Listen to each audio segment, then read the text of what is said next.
There we go.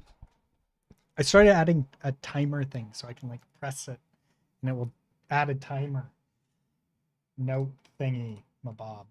Anyways, so today what we're doing is we're going to be adding in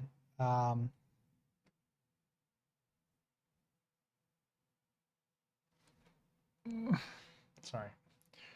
So we're not going to use the, actually we might in the future, right? But right now he doesn't, I don't think that he's a particularly great character, to be honest. I think that he's pretty well. So let's do this. Browse to asset. There we go. So we've browsed to asset. What we're going to do is we're going to delete him. We're going to hit play. We're going to do stat unit, graph, stat FPS. And here we see we've got a pretty decent FPS, even with, you know. Now we do have a bit of a drop in FPS when, you know, we.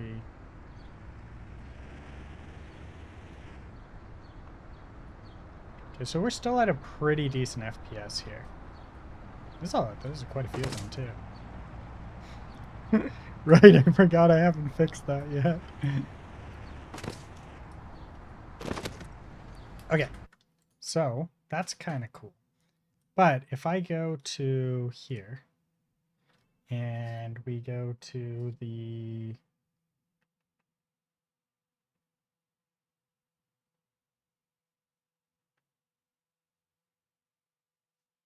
where is it? Yeah, the spawner.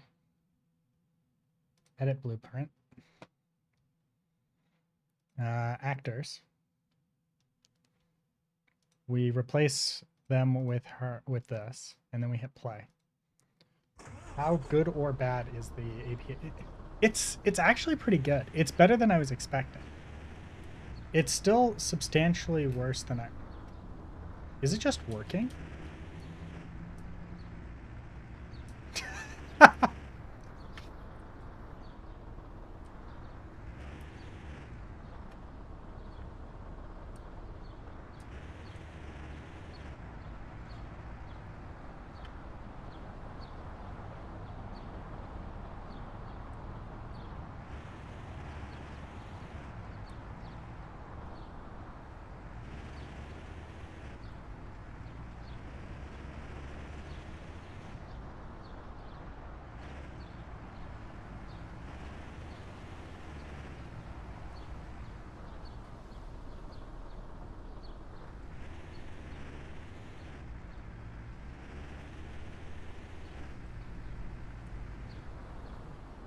In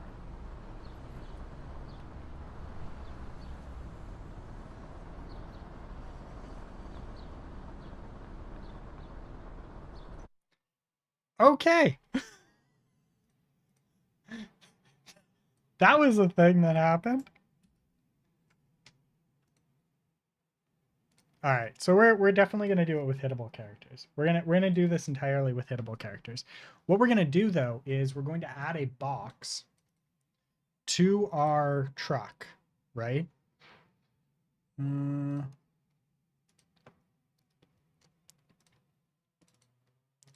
Right. So here's our truck, right?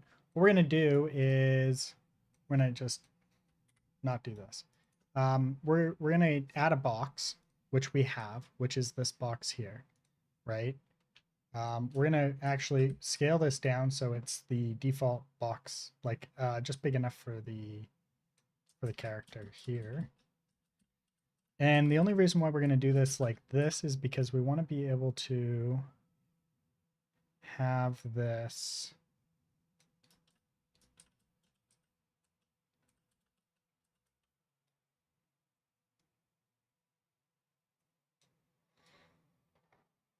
Hmm.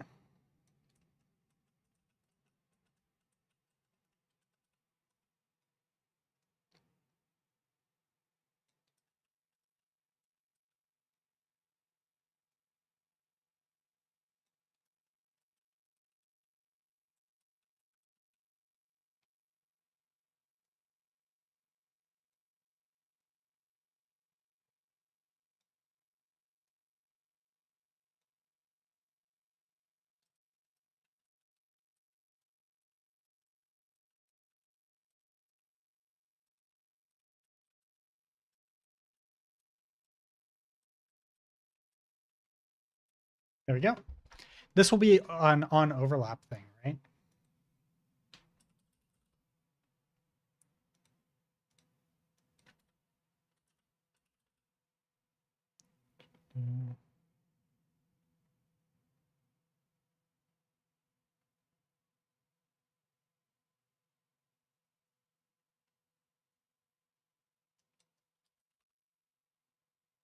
So we don't want to hide this in game. This one we want to actually be able to see. And the only reason we want to see it is we want to see how it moves based off of where we're heading. Right? So we're gonna do that. Okay, so we need to do this on tick, unfortunately. Okay. So on tick, we need to get direction.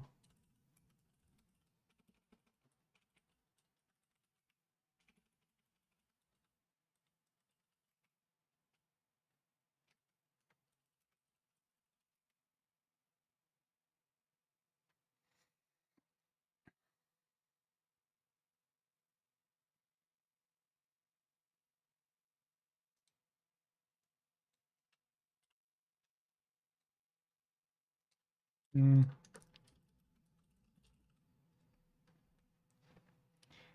Yeah, I had a feeling. Find the unit direction vector.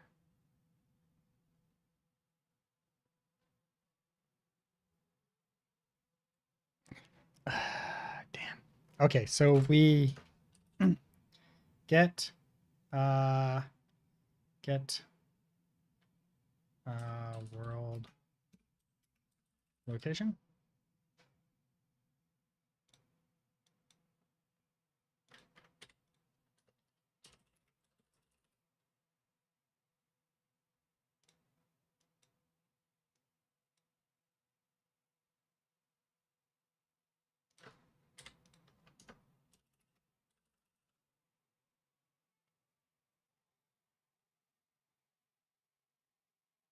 I guess it would be the mesh.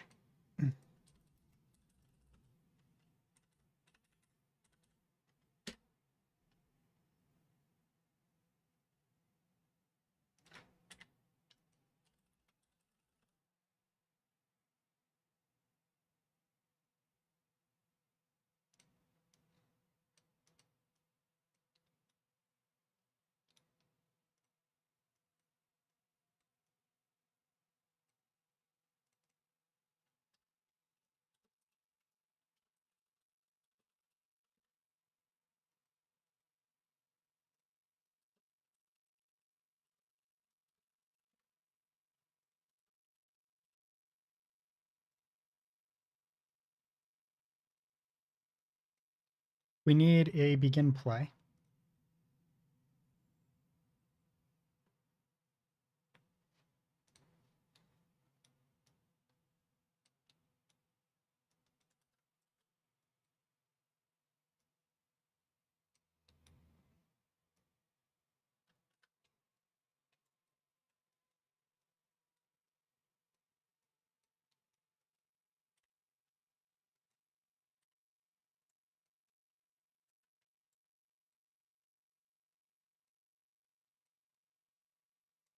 There.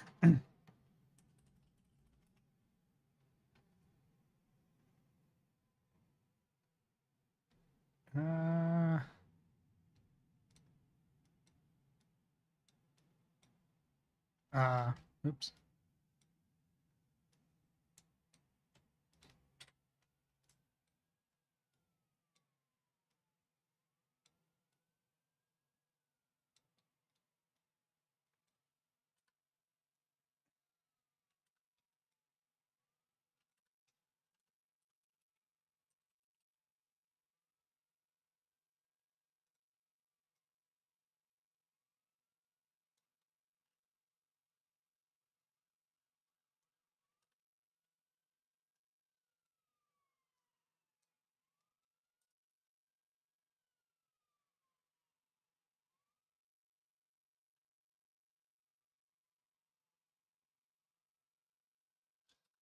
What would this be? It would be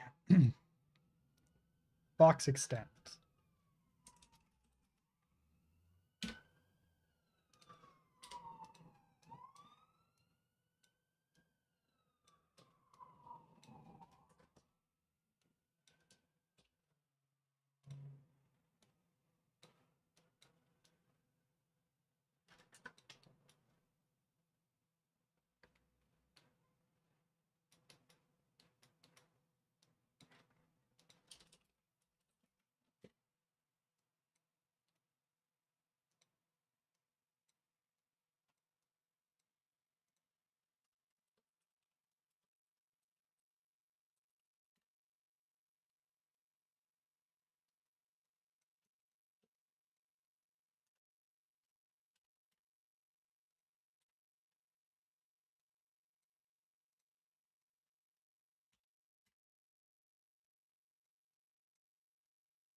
Oh, it's so bad.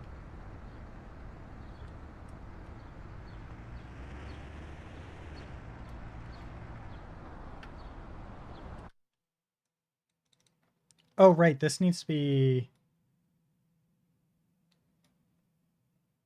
This should be normalized, right?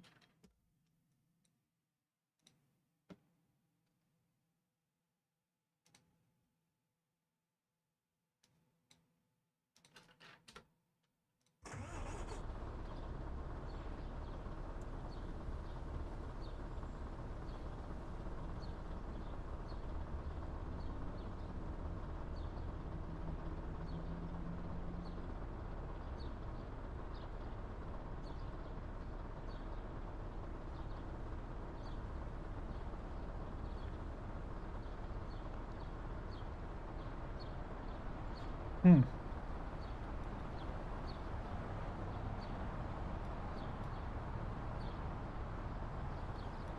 So this is right.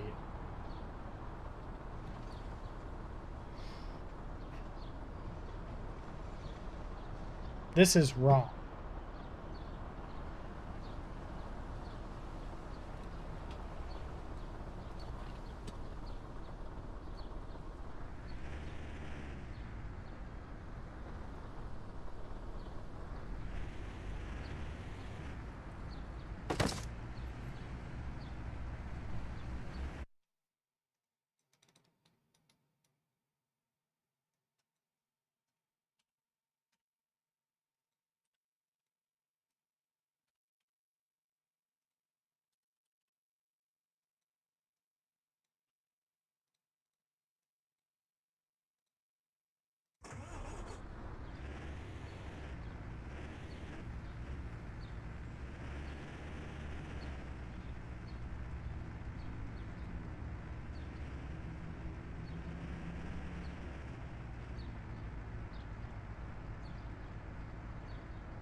Hmm.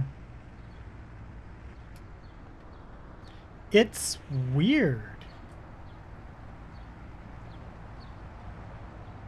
Like, it's moving in really weird ways.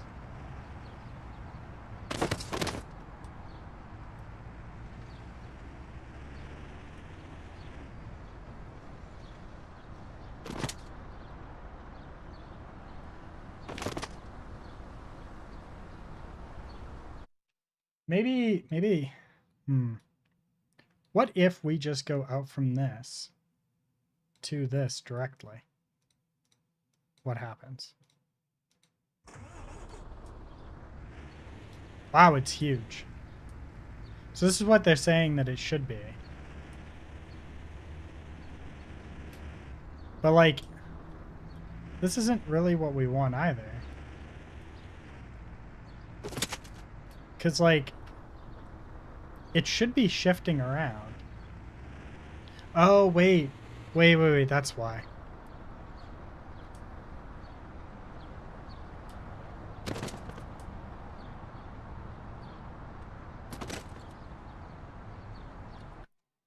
Hmm. What if we add a arrow?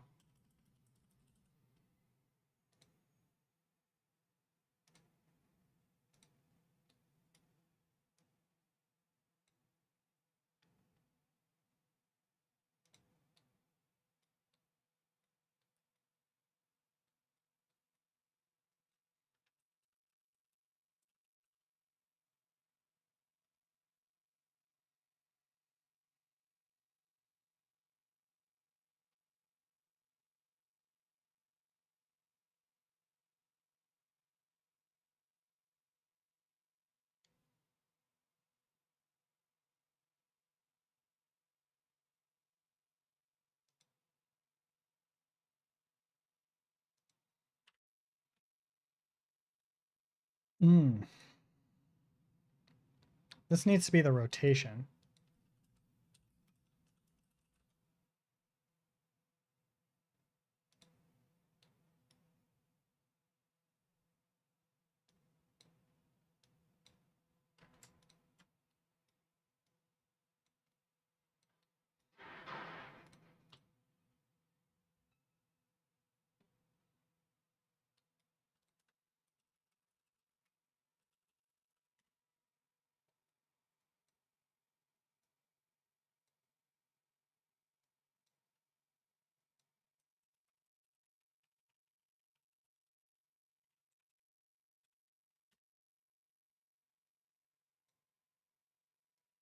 I don't think this is right because I think that it needs to be absolute rotation, but we're going to find out. Right.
Okay, so the forward vector does actually work.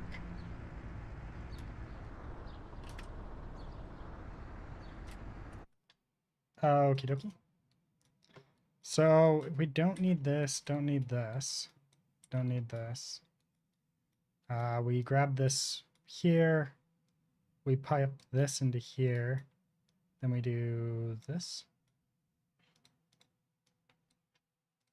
I don't think this is going to work, but it kind of works. Oh no, it's even worse.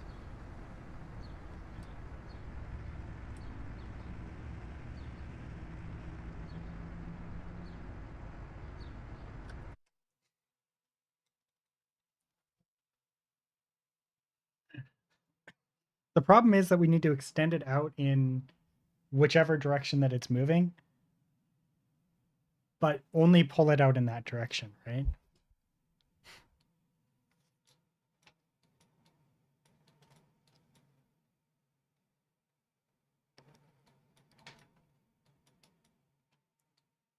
Okay, so this is somewhat right from the seams of it. Somewhat. I think actually the other one was probably better. From and to. Yeah, we get rid of that. Get rid of this. Do.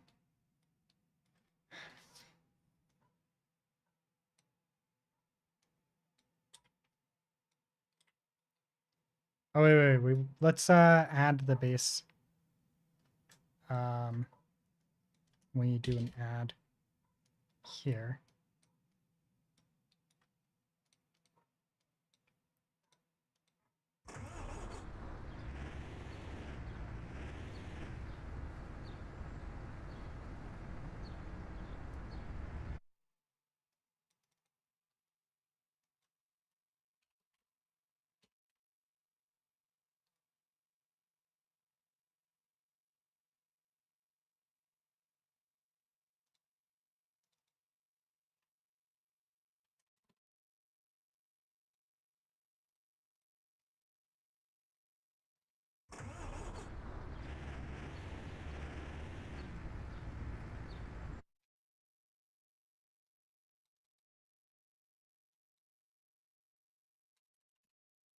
So this is going to be 10%.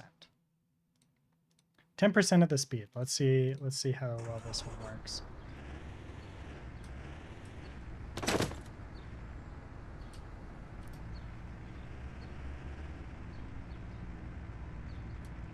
We gotta figure out that.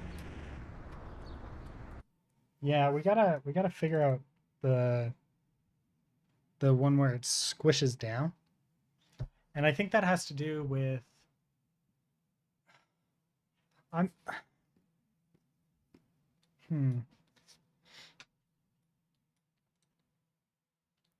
I think it's a dot product.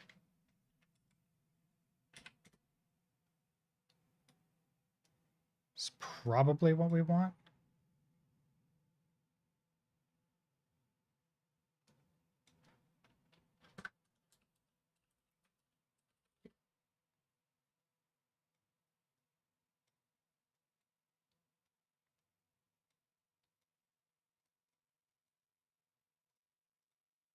What's up, running bird?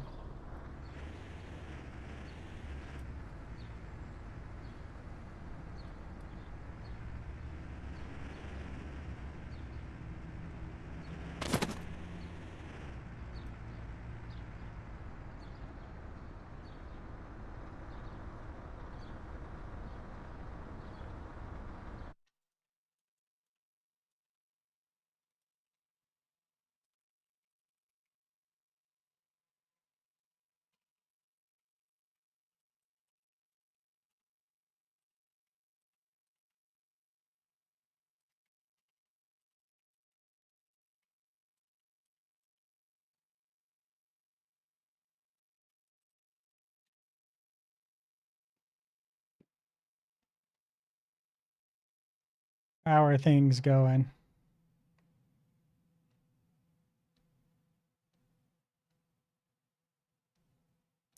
Let's go to chat chiptas. God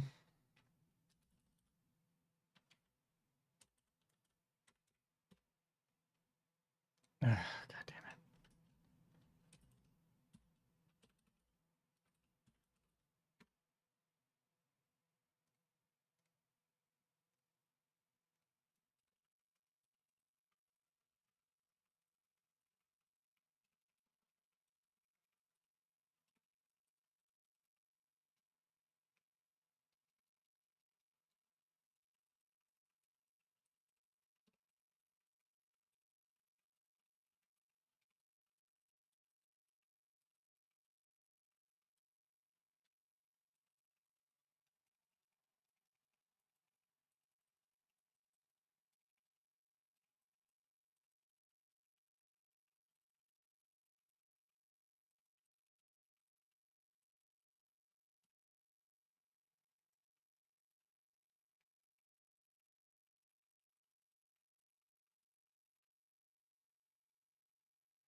Set the box size. Set the size of the box.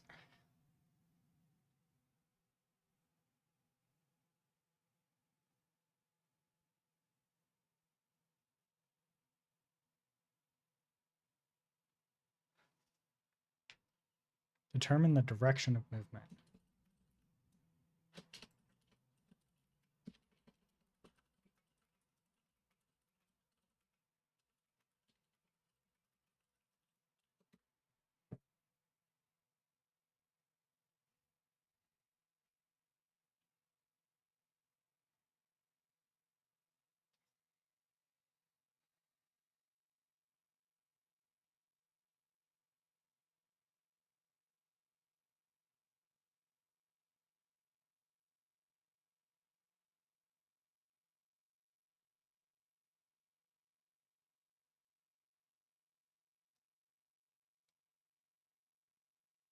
Hmm.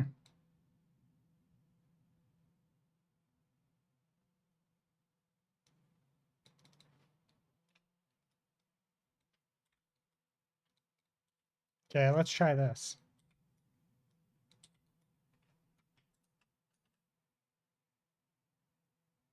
So we get the velocity.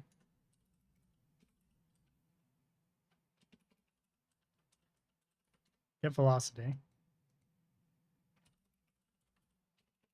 Get safe normal. Safe normal.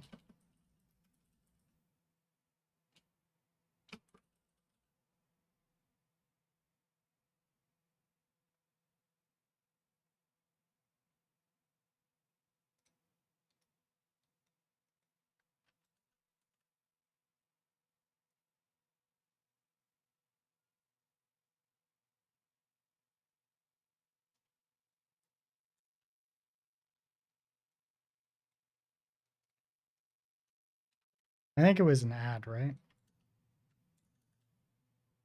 Yeah, that's what I thought. And then multiply by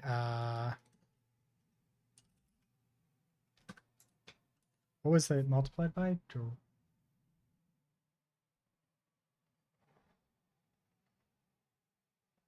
By 200. Sure, let's just do 200 for now.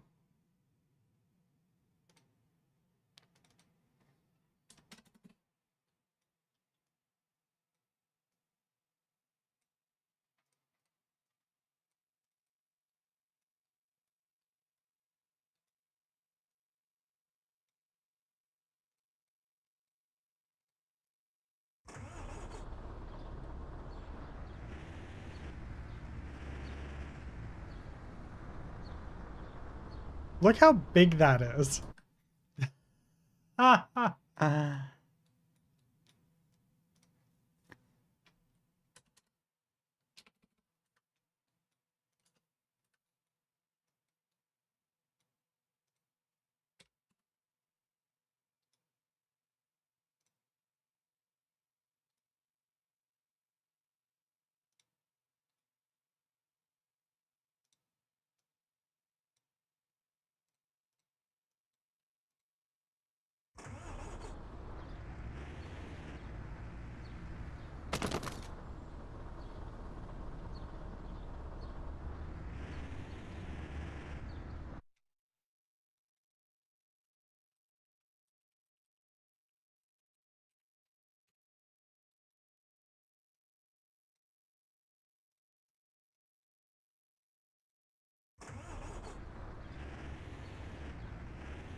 Okay.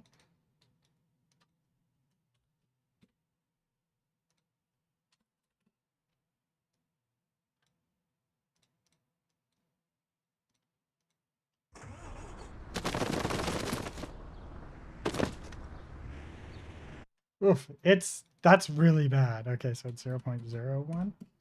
Like we want really small numbers here.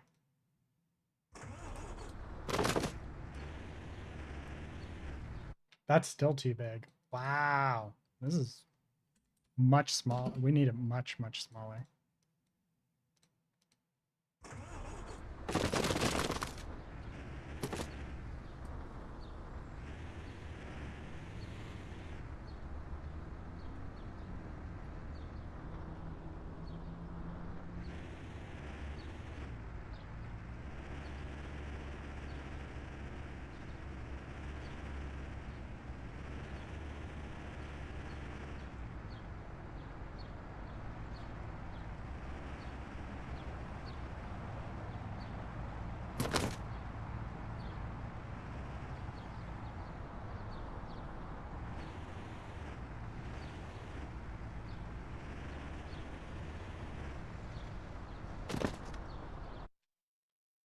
Dope.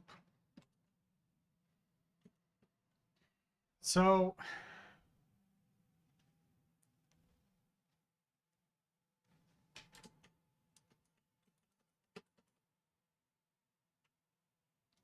let's move this now.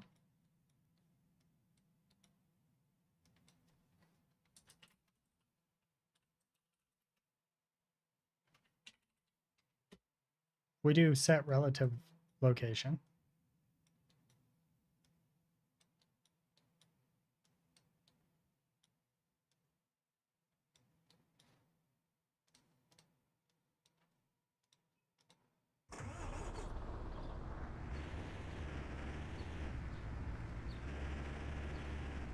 Oh yeah, and then we multiply this by the speed. Or multiply this by something as well.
And then all we have to do is normalize the Z.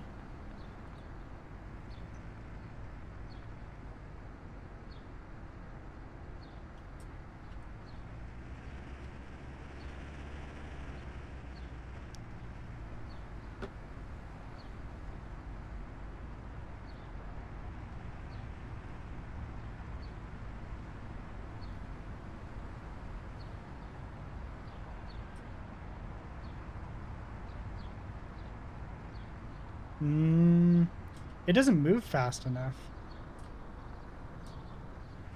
Okay, so let's start with normalizing the Z.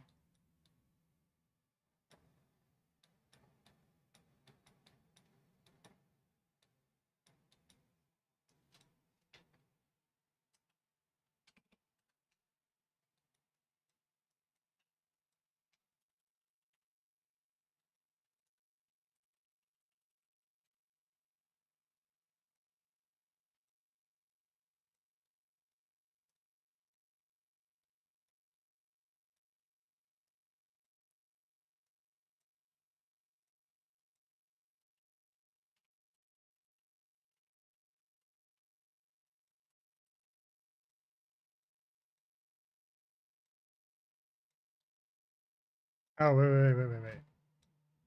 This isn't where we want to break it. We want to do it over here.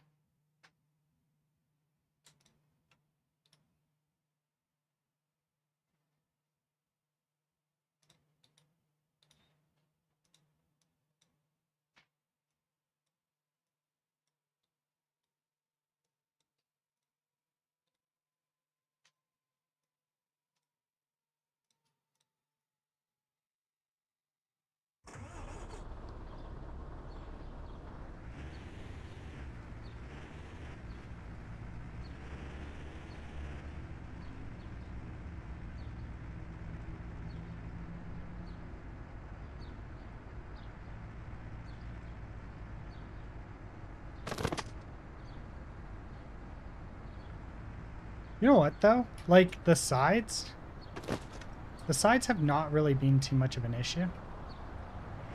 I think it's just, like, in front and stuff like that. So I could probably also just...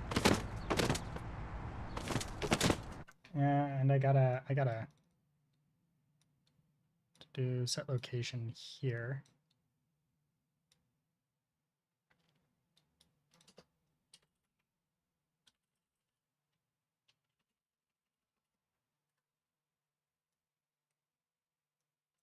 Oh, there's the world location.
Okay, we're gonna change this up just a little bit.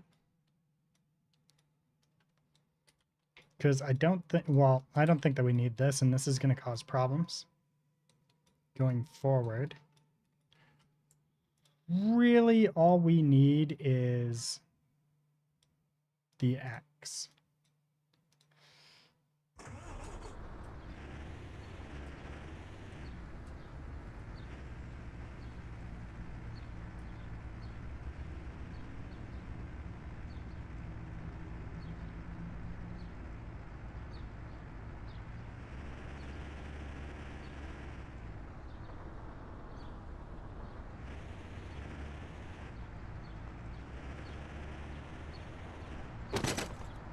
There we go. So now we just need a clamp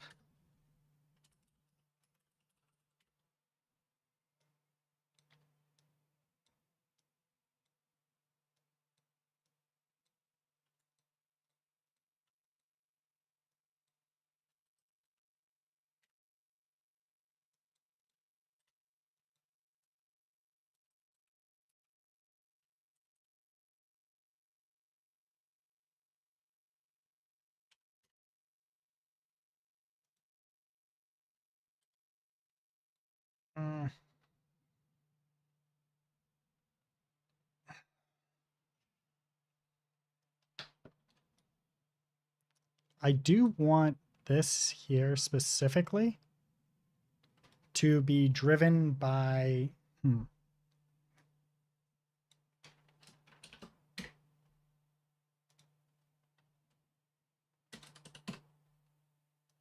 try this.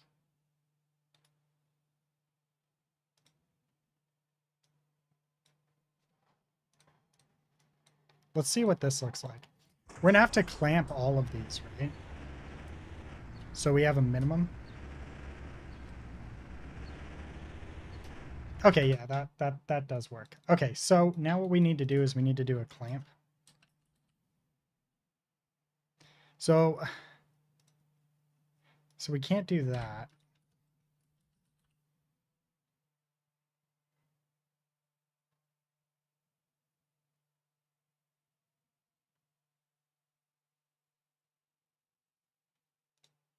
So we'll have to do 2 clamps.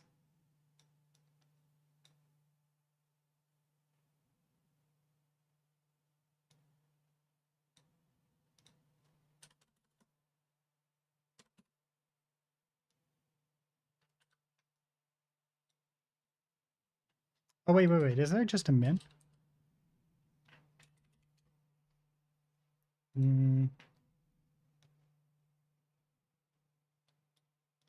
Oh, wait, no. I just want a max. That's what it was.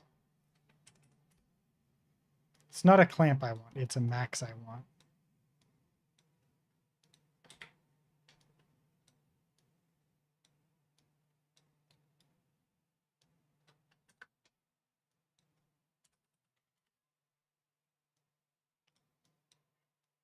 So whatever the maximum value is.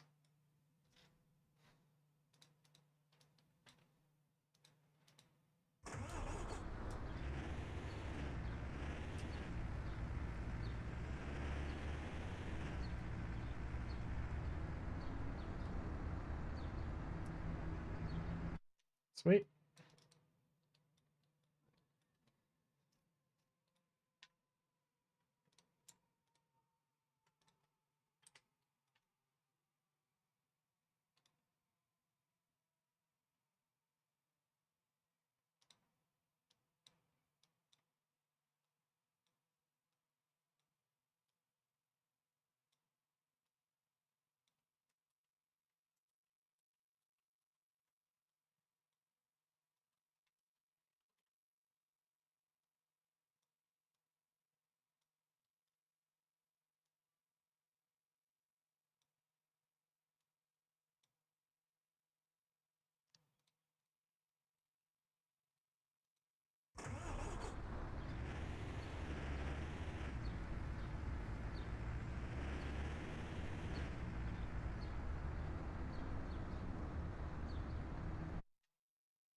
Don't mind that code.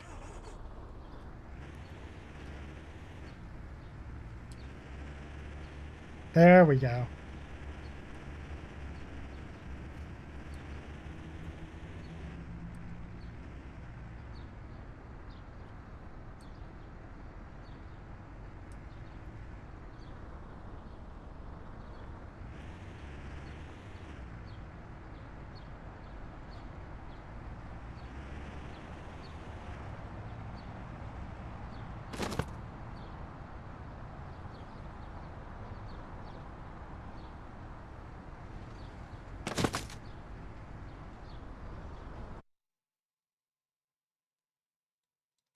So we kind of got that worked out, right?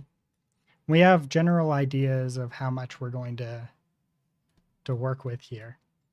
And that gives us our box extent, right? And what happened to your face? What do you mean? My face looks fine, doesn't it?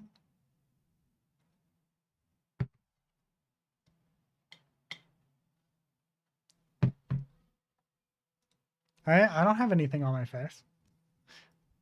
Give me 2 seconds. I'll be right back. I need water.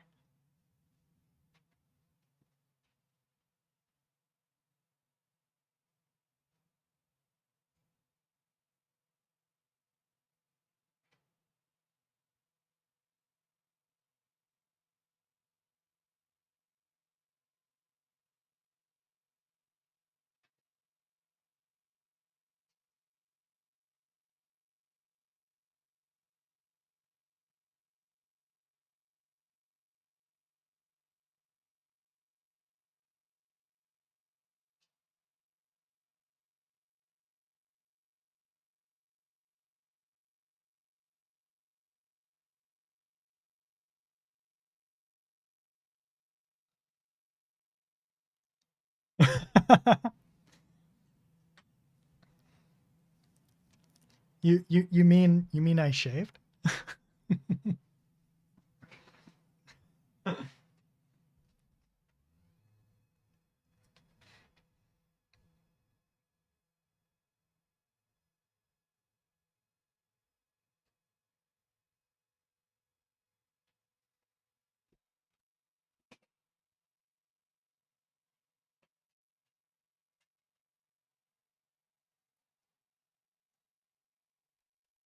All right, let's transfer this over.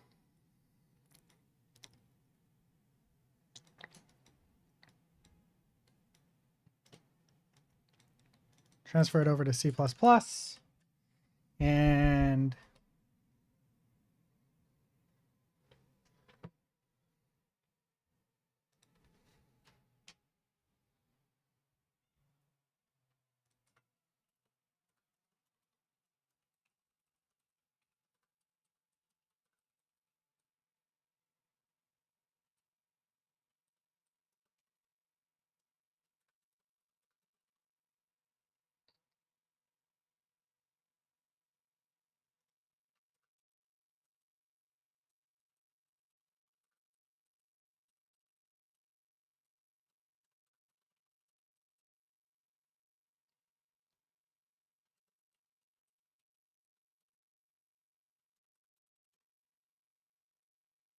mhm, mhm.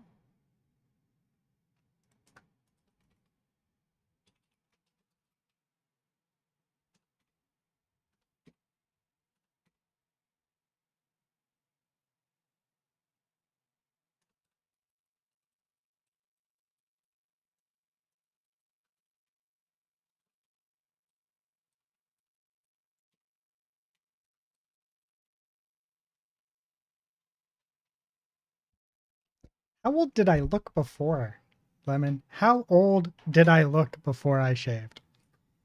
You did a really good job, though. I went in and got like a proper shave because it'd been a while, and I don't like having to deal with all the cleanup after I've not shaved for that long.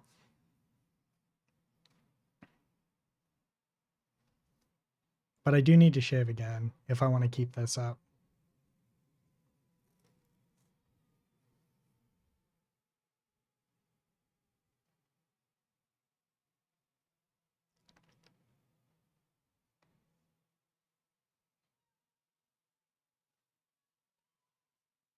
Okay. Mm.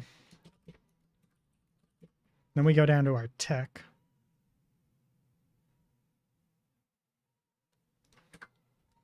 And here we're going to get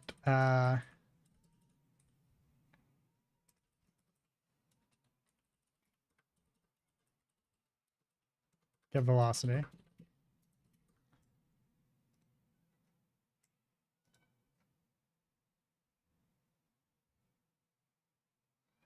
Cool. Sweet. Beautiful. Okay, so get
Hmm. What's the difference? Yeah, whatever.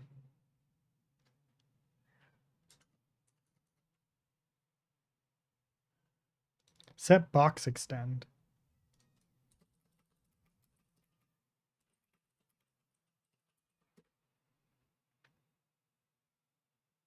Okay, so it would be scaled box extend. Okay. Where are you, tech? There you are. To do movement direction. To do. Then we're going to we've got the safe normal. Then we're going to um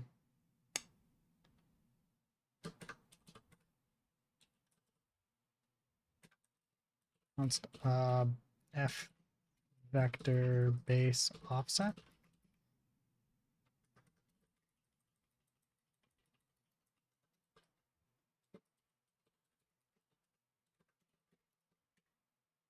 Okay, and then we take this and we do this is supposed to this is supposed to be the offset. Or sorry,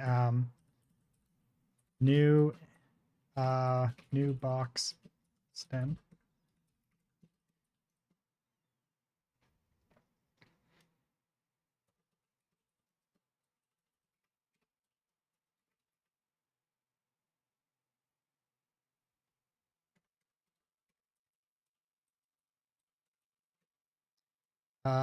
Float. Um word speed.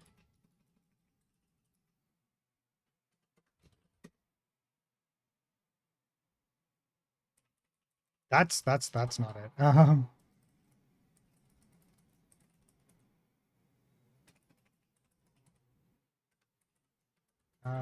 Vehicle movement.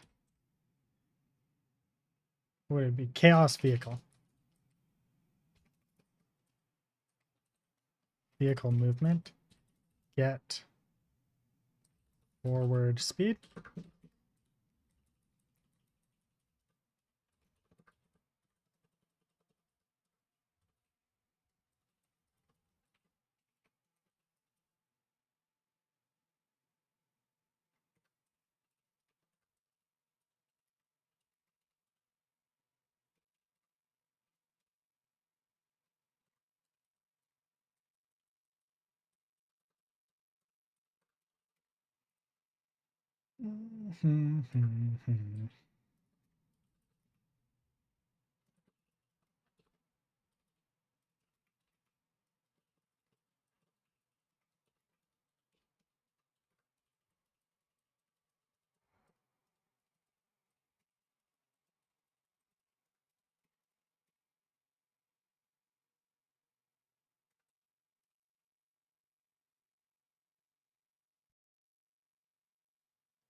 We take the new box extend to do multiply it by the speed offset. Then we do oh, with a max.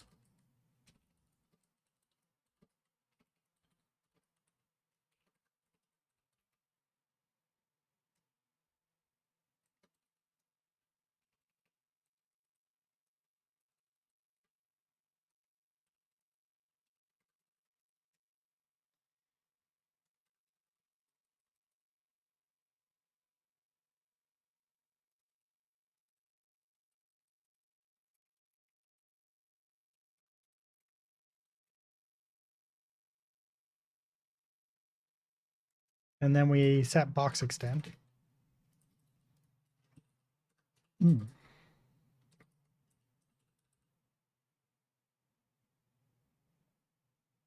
Yeah.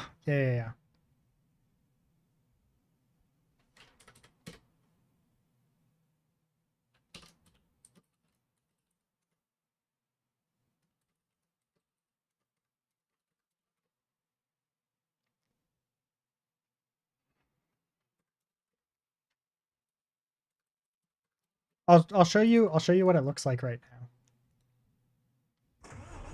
So I've got this box, right? And as I drive, it's going to extend out.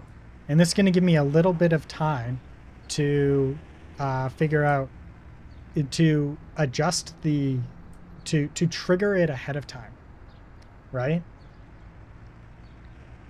So I'm going to be like, oh, there, and I enable Ragdoll properly. I'm doing okay.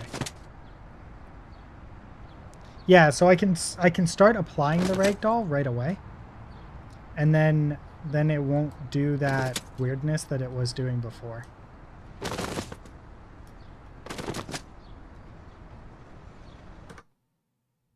Yeah. And this was me troubleshooting it. Try and figure out exactly how I was going to do it. And then this is me figuring out exactly how this is going to be. So this can be deleted now.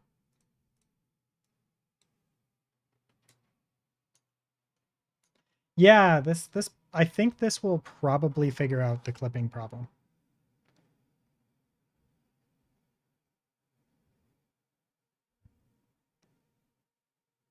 No, there's definitely a way to figure out the clipping problem. The issue is going to come in whether or not it's going to come down to like how I figure it out. And right now this seems like the most logical way to do it.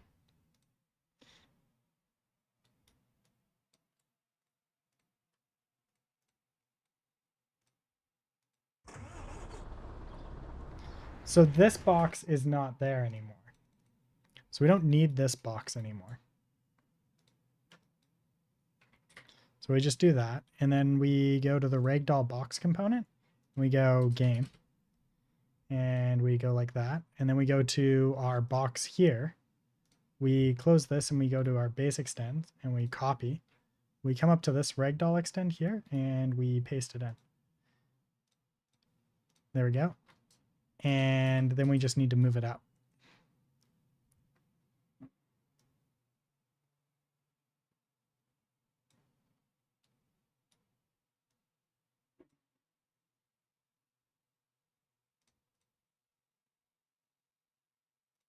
We can take that and delete it. And the arrow, we don't need this arrow anymore. Then here's our box component and we'll do game. Hidden in game, we unchecked that, beautiful. And now if we hit play, we can see our box. No, we can, oh wait, no, we can. It's, whoa, shit, that's way too big. That is not the right one.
Holy Fuck, look how big that is.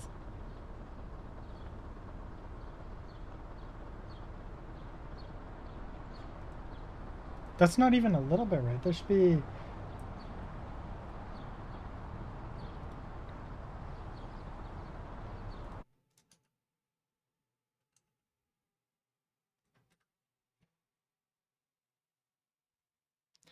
Um, probably many reasons.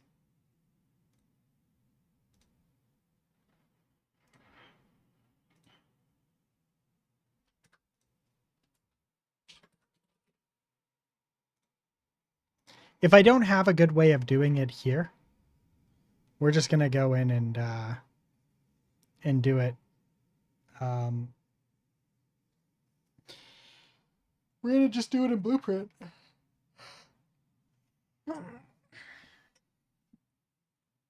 It's not perfect, but if it doesn't want to let me do it in C++, like I'm sure that I'm sure that there's a way to get it in C++. I just don't know exactly what it is right now. And right now we just want to grab things, right? So what we can do.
Wait, did I even have it? No, I didn't have it here. God damn it.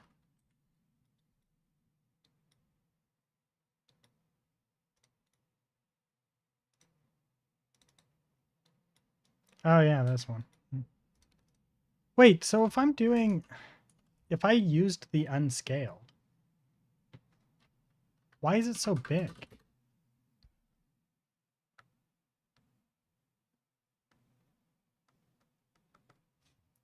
Also, why can't I see this? Oh, this needs to be edited anyway.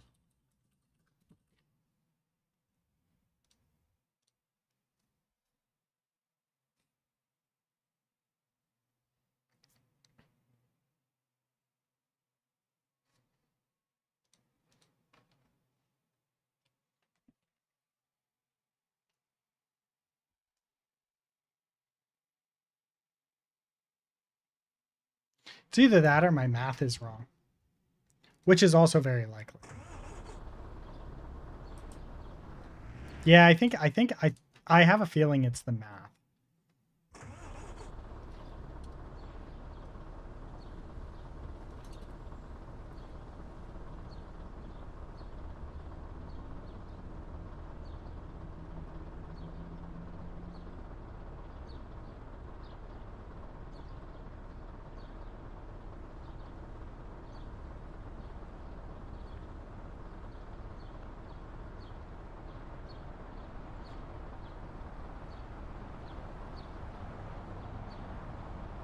Huh. No, there it is. Oh no, it's 32 by 32. Right, because it's not set.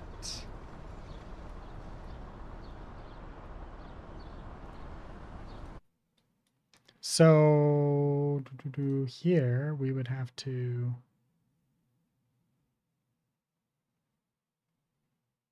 begin play. Yeah, scaled box extend. Set base box extend. There.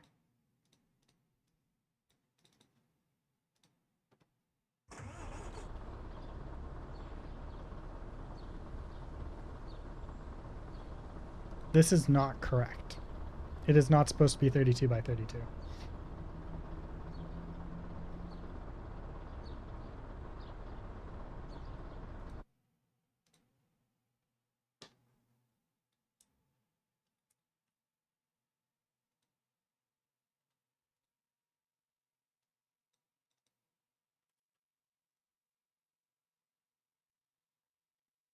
Hmm.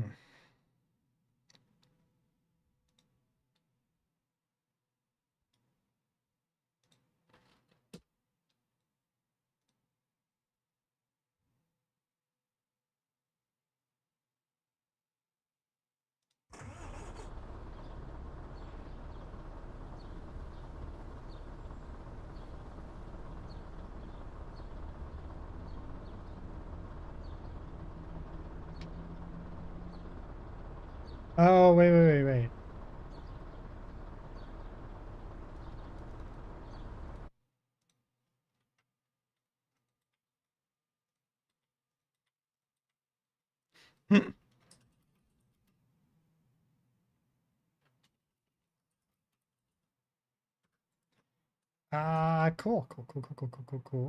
Cool.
There it is.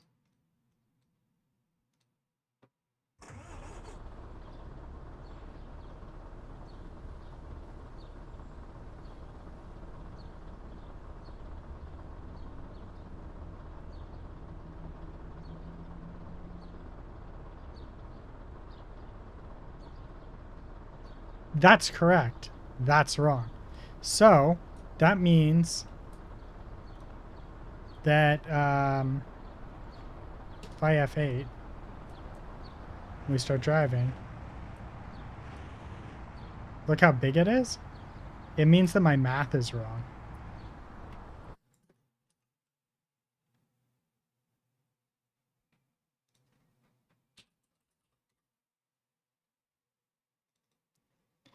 Yeah, look, we're not actually getting that.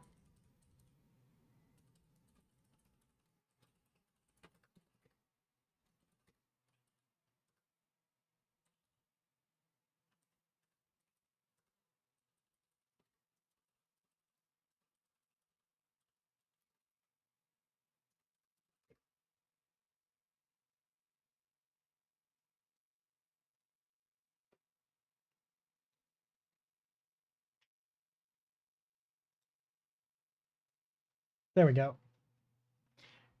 I was chilling in your stream a little tiny bit today, by the way, Hagel. And unfortunately, it was a busy morning for me.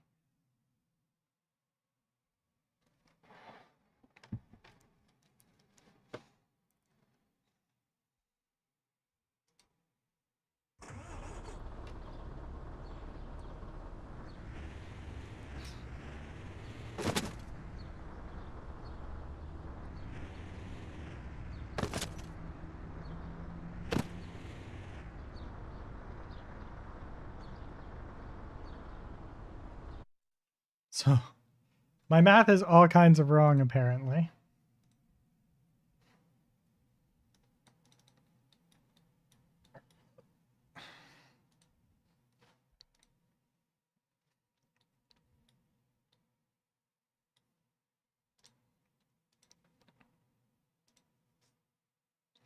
Okay, so we have forward speed.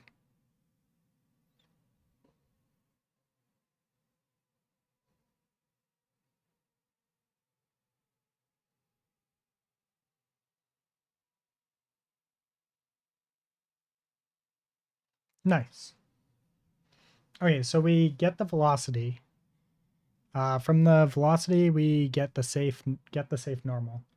We multiply that by the no, we add the base box extent, right? Then we get the forward speed. Yeah. And we multiply that by 0.01. And that's based off of the character vehicle movement component.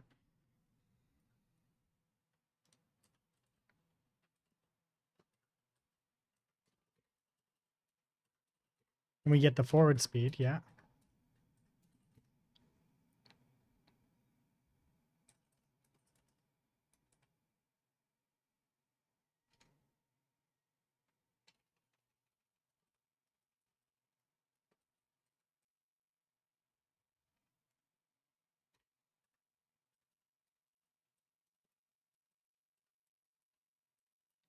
Oh yeah, no, it says chaos movement component. Yeah. So we'll do this. Chaos vehicle movement, yeah. And then we get the forward speed. We multiply this by 0.001. Then we do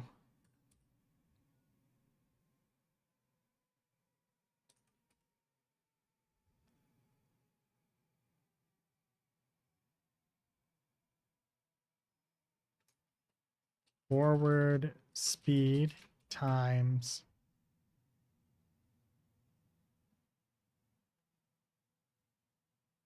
new box extend.x.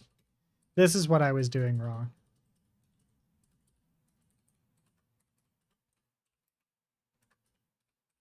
New box extend.y. There we go.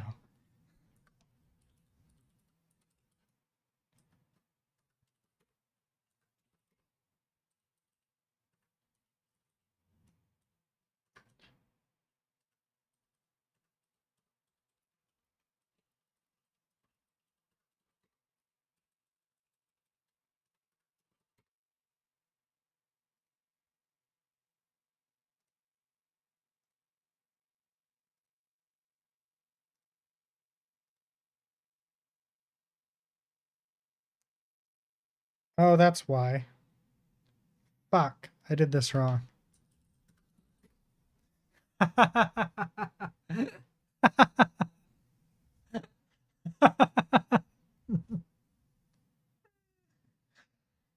Hmm.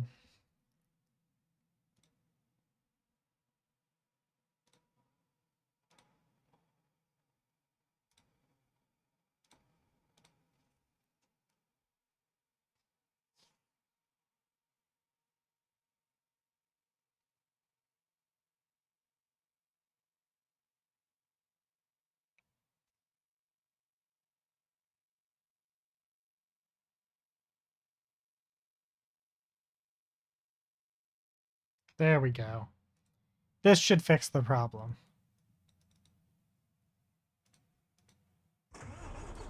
There we go.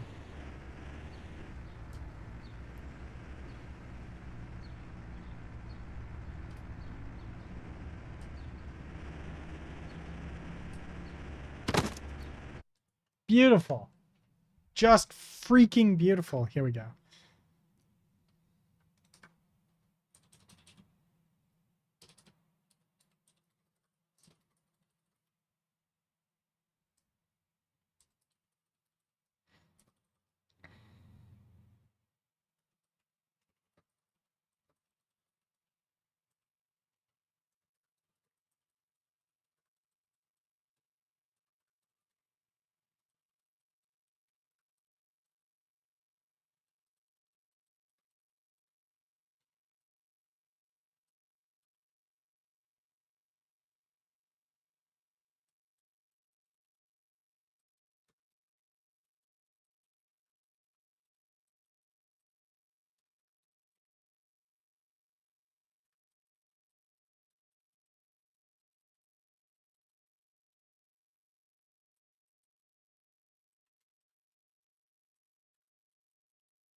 And this will allow me to tune this so we have everything that we need.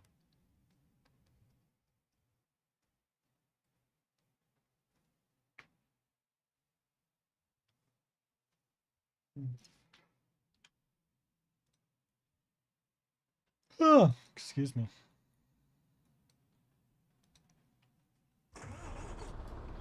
Okay.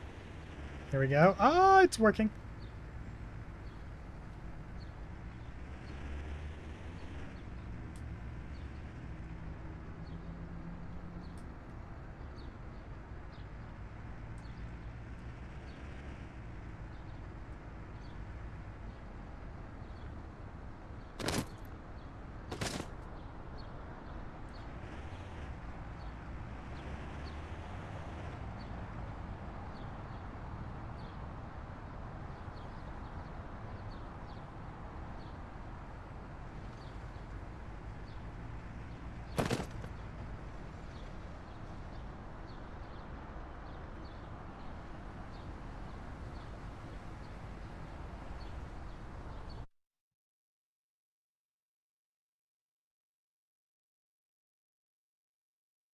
Oh, sup, Fred Burr Studios. Welcome back. It's been a while.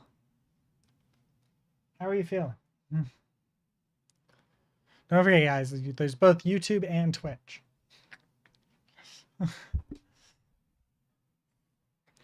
Okay, so now we've got that worked out. We can tune it to get it just right.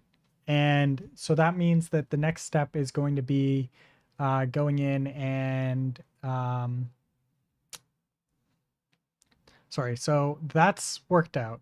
Now the next step's going to be going in and updating the collisions. So if the box starts overlapping, we enable Ragdoll directly on the characters. So we can get rid of this. This has been replicated. I don't think this is necessary because I think we've got it set. Oh, no, I do not. Okay. So I'm not setting it by default up here, even though I should be. Oh, no. Weird. Okay. So this is required. Fun. Good to know. Good to know.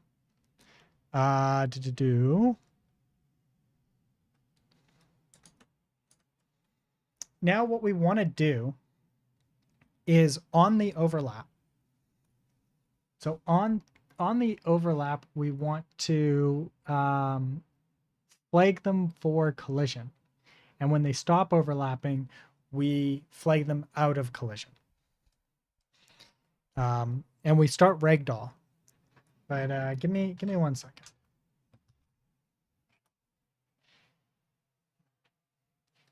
I will be right back.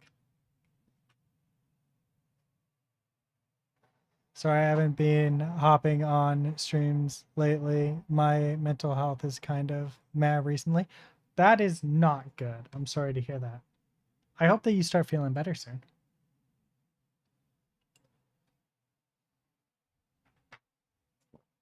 I had one at one point.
All right, I'm back. I've been feeling better. Not entirely, but still. Hey, I'm happy that you're starting to feel better. That's always good news, man. Always good news. Okay.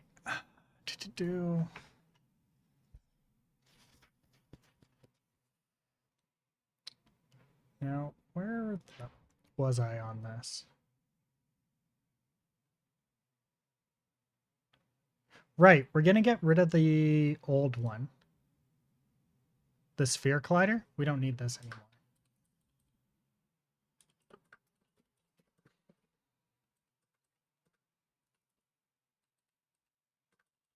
We do need this, though.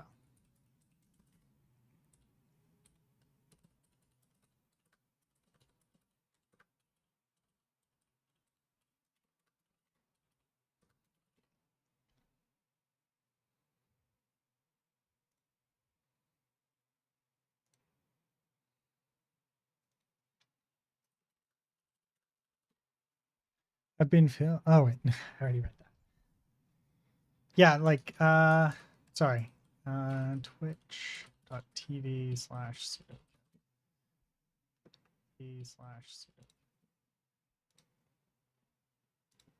So if I go back into my old clips, I think this is where we go to clips. How do I get to my clips? Clips, here we go. If we go back into the oldest clips here, right? Like this is what my stream used to look like. I like had chat here and I had a bar and everything like that in the project and everything. So like this is the old one. And I think I had a BRB screen and everything like that. And then this was the original one.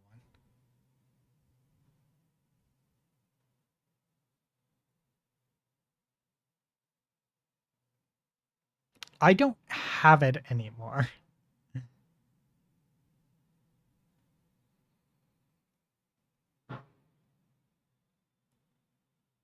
I lost it a long time ago.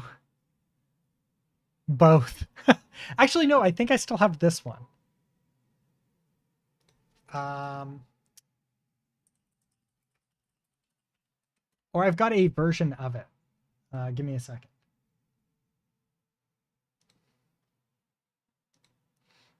The problem is that it would take a lot to update. Because it's specifically yeah, I think it's here.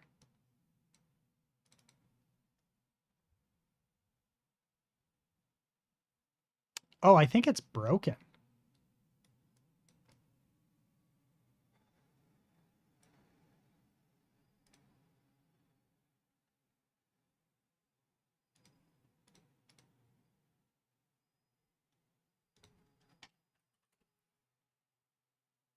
Yeah, no, it's just straight broken.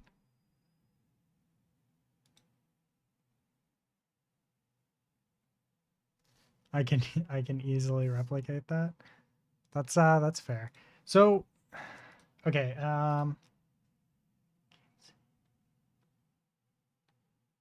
let's see if the yeah, the starting soon does it still works. A little bit.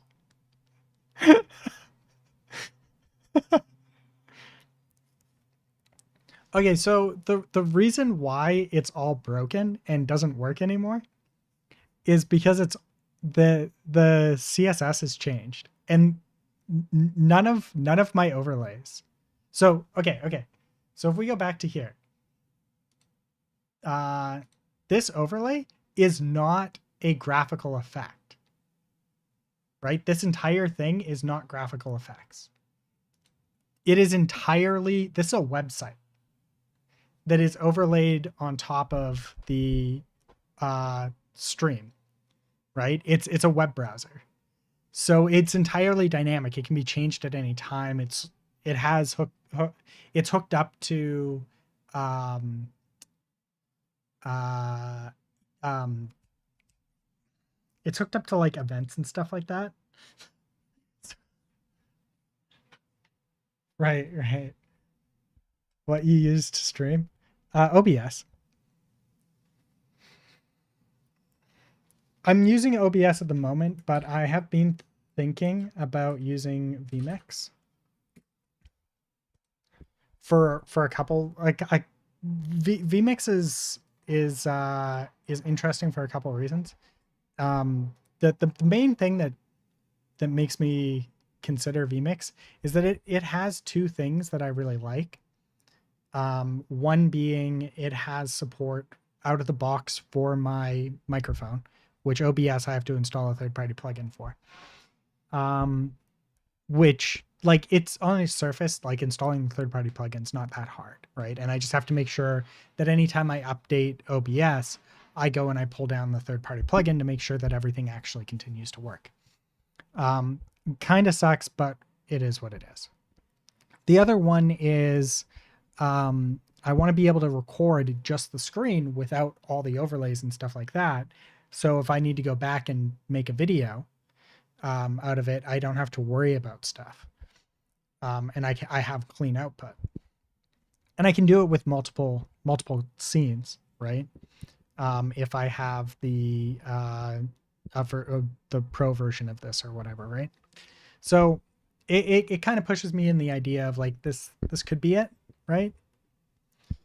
But because of the price, it is expensive, right? Because if I really wanted to use it, I'd probably have to do the 700 or the 1200 version, right? Um, yeah, it'd probably be this one because you can buy it once, right? Well, you can bypass the sub by going with the lifetime purchase, right? And just get updates for the first 12 months.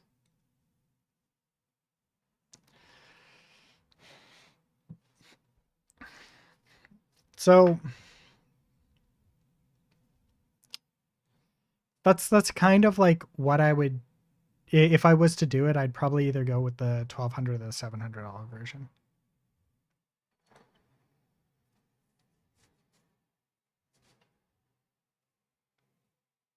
Yeah, well, okay, so the only two things that I care about, right, are two very minor quality of life things that this has out of the box. And with OBS, I need to go get third-party plugins and work around and hope that they stay updated and stuff like that.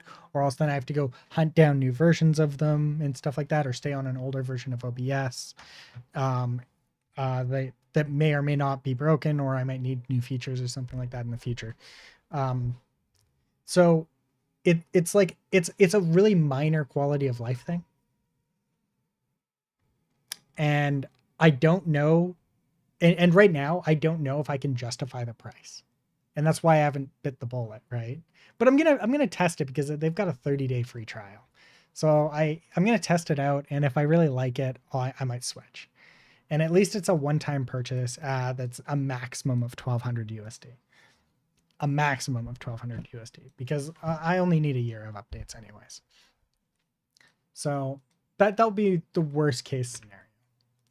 But outside of that, I don't know if I'm gonna do it. But yeah, it's just OBS. Um, but as far as the overlays went, I always did them using HTML and CSS.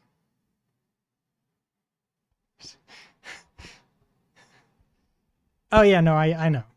So the reason why, like, okay, so this is the fireworks, right? Here's the CSS for the fireworks. Here's the HTML for the fireworks, and here's the JavaScript for the fireworks. This is what powers the fireworks when somebody subscribes or follows or raids or gives bits or anything like that. This code all executes, which generates the fireworks and the message and everything like that. It's all generated through this, right? So because I don't own any of the like illustrate like the software that you would need to make pretty things, and I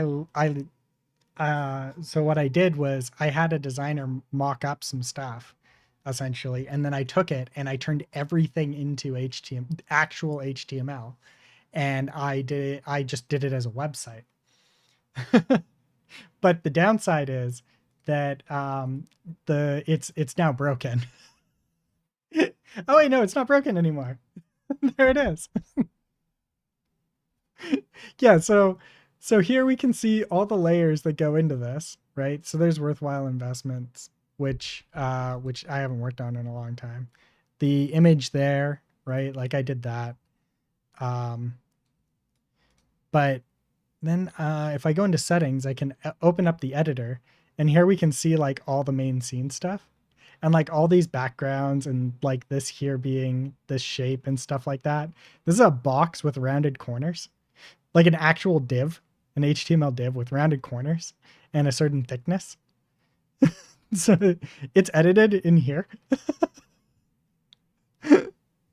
So,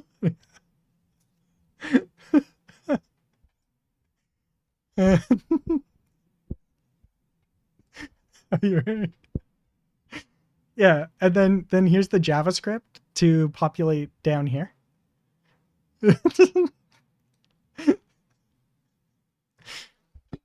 Cause I'm weird.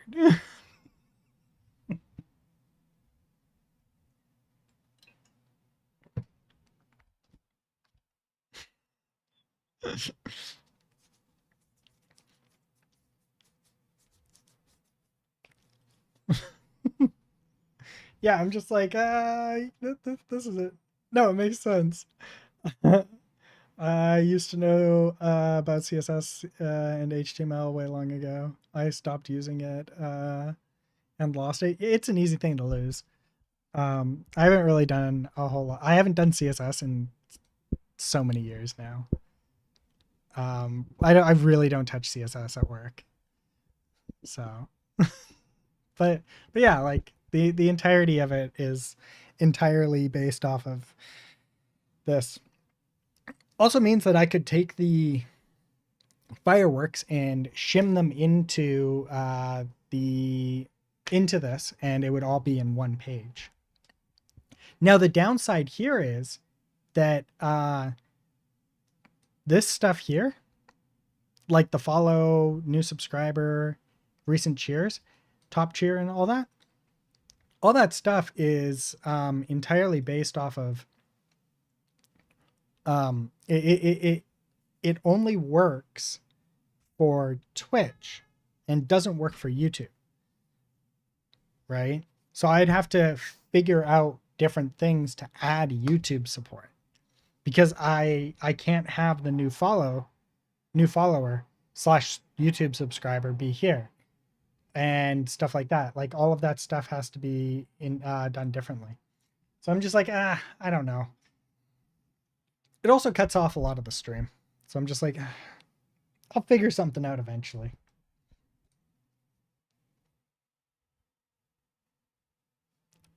Eventually. This was my game scene. Yeah, here's my game scene. It's another one that's entirely based off of CSS and stuff like that. I've got the image for this, and then the rest of it's all CSS and HTML and everything. Because I'm a madman like that.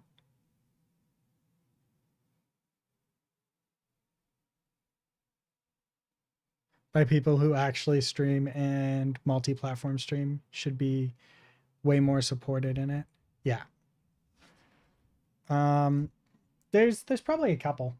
I can't think of them off the top of my head.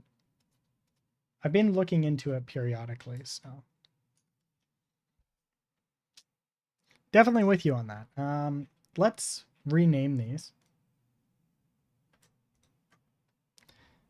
These will be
I'm going to keep the stream up, but I'm going to lurk mode while I get some things done before sleep. Have a good night. All right, thanks for the lurk, man. Much appreciated. Wow, that was hard to get out apparently. So what we're gonna do is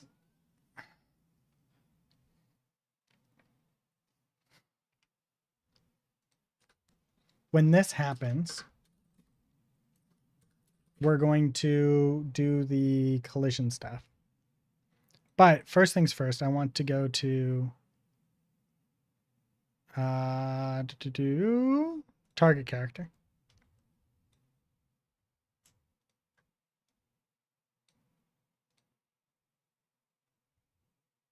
And let's put this back to our here.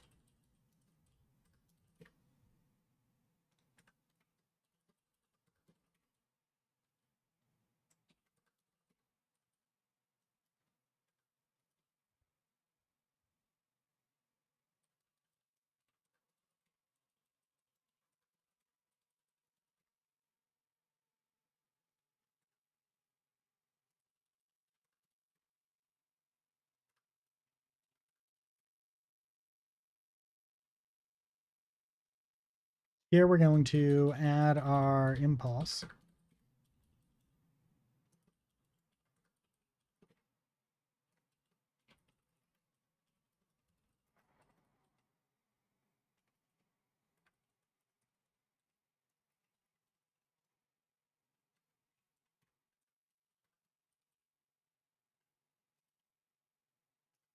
I think it was the vehicle, right? Yeah.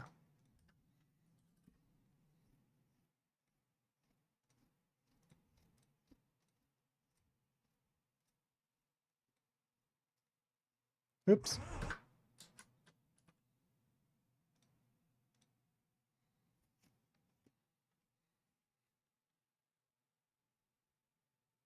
Sup, Don?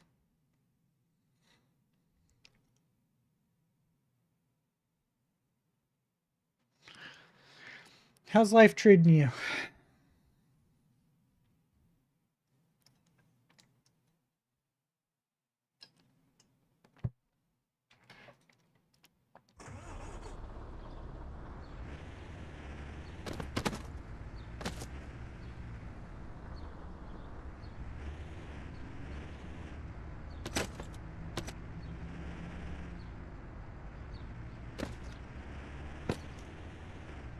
Sweet, sweet. We're making progress. So we got that back. Now what we want to do is this is going to be on capsule component hit. We want to actually move that out. Is this public? It is public. Sweet. Okay. So what we want to do is on rig begin overlap. What's the issue here?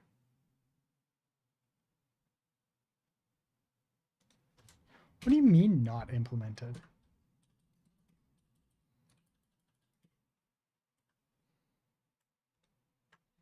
Okay. What we're going to do is if hittable character, right? What we actually want to do here is cast other, TK target character.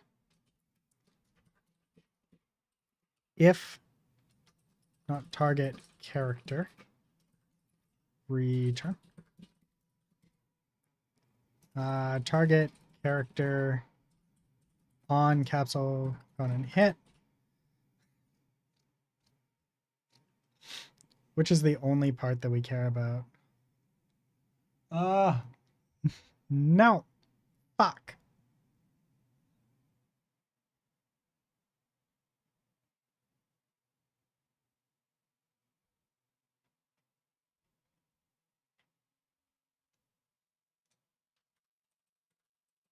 All right. Damn it.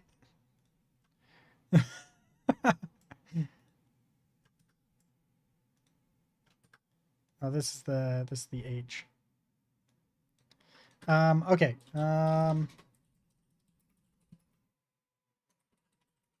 Apply. Oh, sorry. Character hit.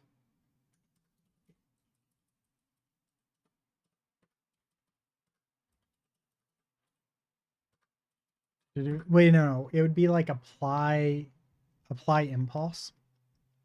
Maybe. Or should we just actually we should just move no, because we got to do all of this extra stuff, right?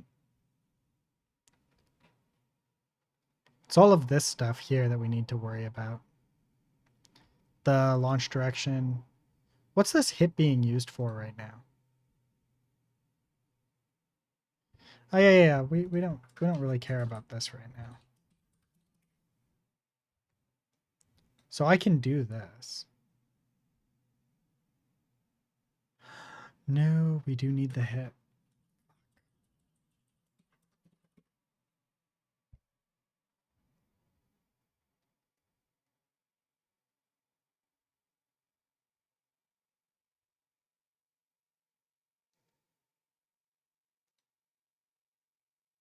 Hmm.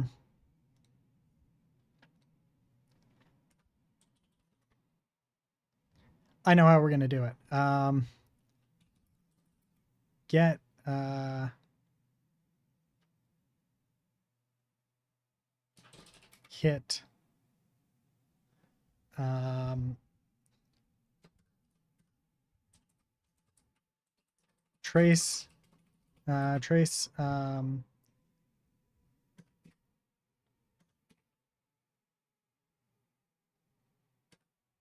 oops.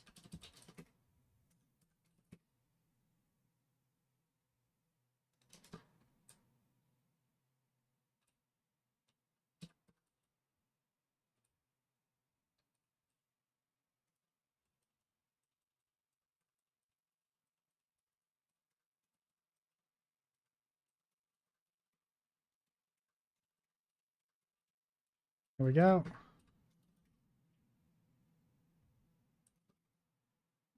Trace trace trace no fuck. Okay. What if we do this?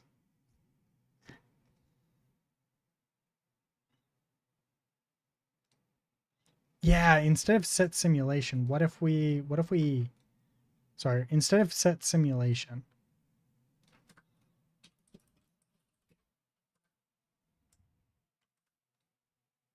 set physics simulation, that's what I wanted.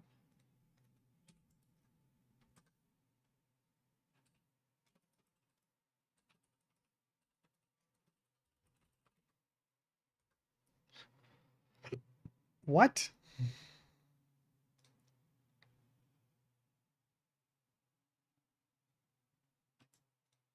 There we go. Finally.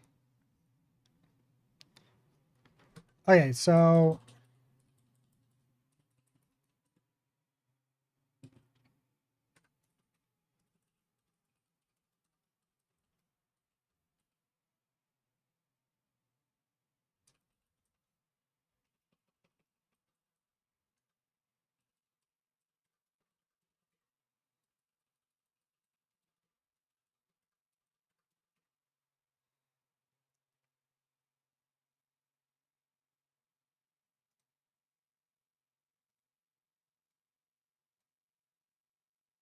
life is good. It's getting warmer. How's life treating you?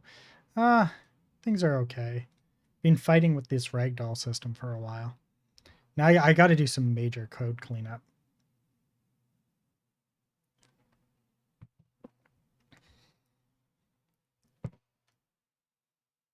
There's a bunch of kind of shitty things that I need to fix.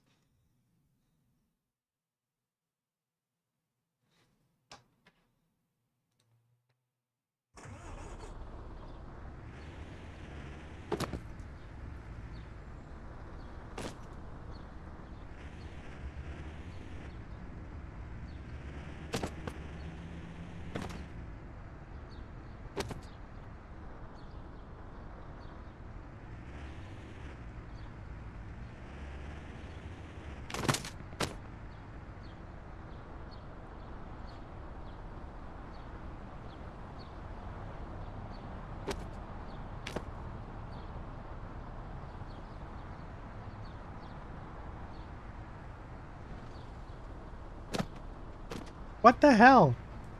I don't think that the collision's actually working.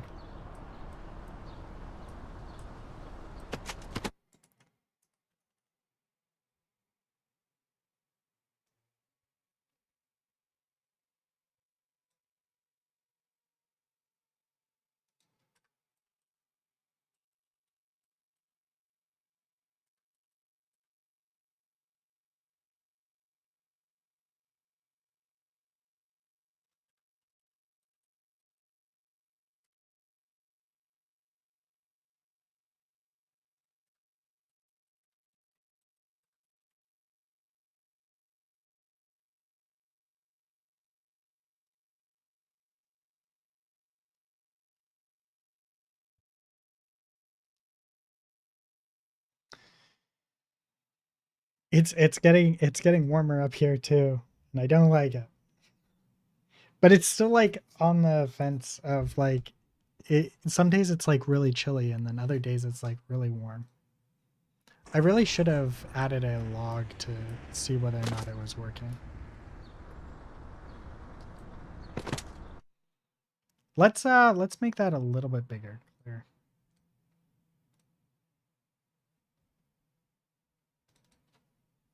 Let's actually make this a bit bigger because right now it's a bit it's a little too close.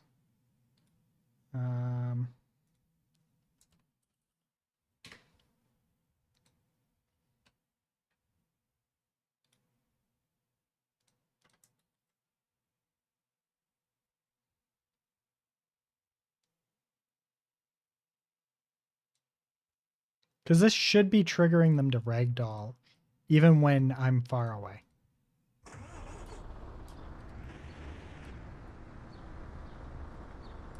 Oh, it is. Sweet. Okay.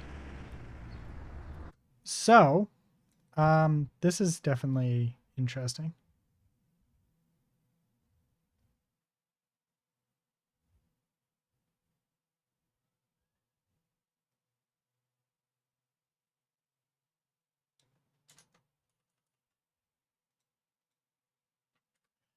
Hmm.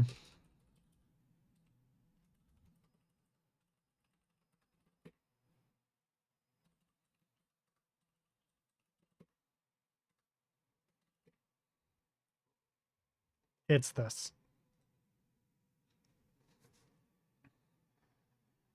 How hot? What's the temperature where you're at?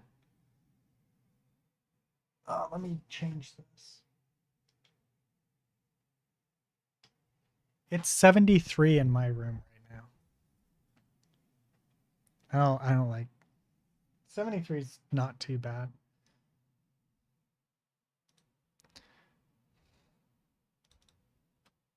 Okay, so ugh.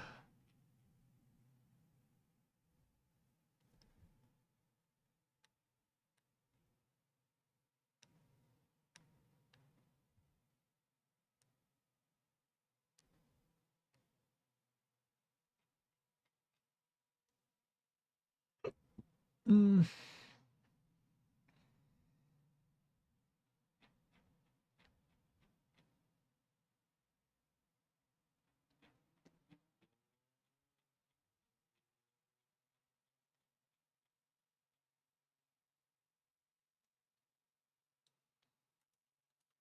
It should all be under truck coon, right?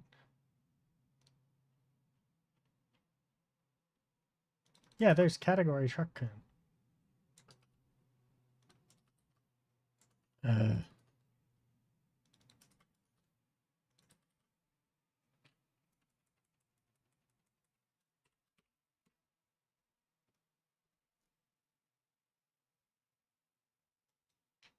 I should be able to do this.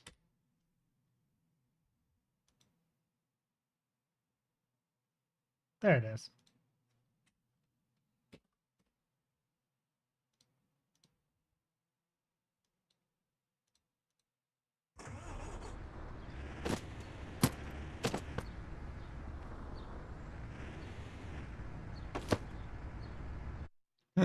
I need to do this though.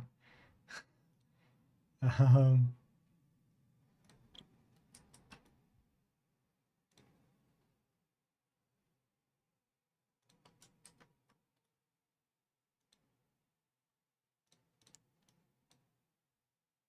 Holy shit! Thank you for the raid, man.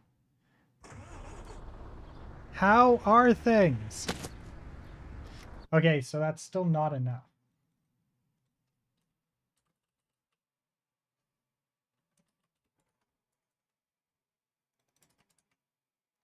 I was lurking in your stream earlier today. But how are things? Let's do a much bigger. There we go. I have created the finest camera. And I bask in its glory. Nice. I am doing a collision thing where I have this and there we go. That's a bit better.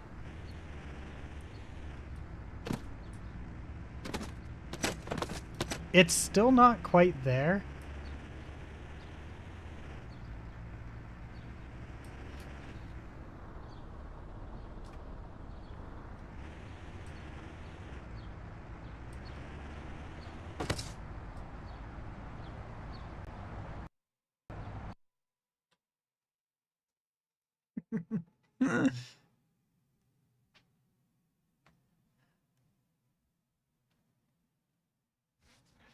This is unsurprising.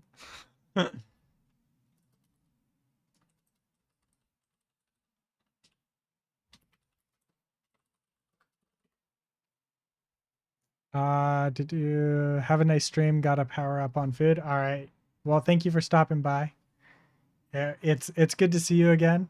Sorry I wasn't able to say hi today when I was lurking in your stream.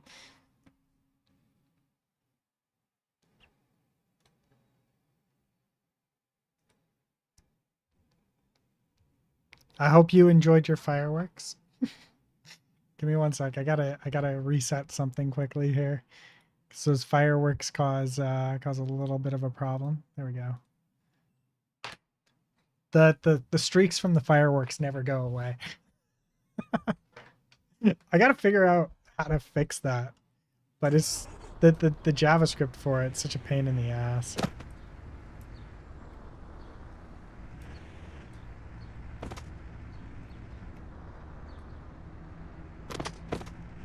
So look at that. We're still going through.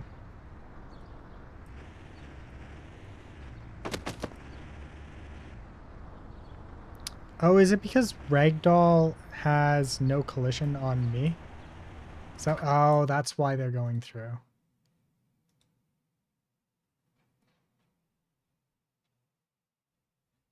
Collision.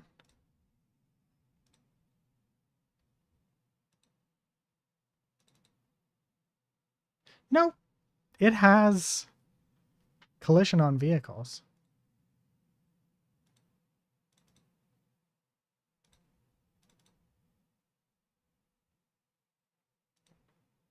Does Ragdoll have collision on? Yeah, okay, it does. Okay, so how am I going through it? Oh, wait, do I not have collision on Ragdolls?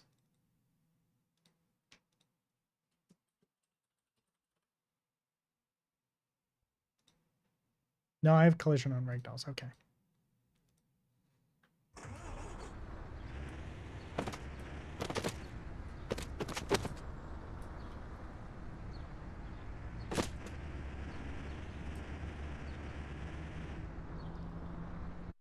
Okay, we gotta adjust that.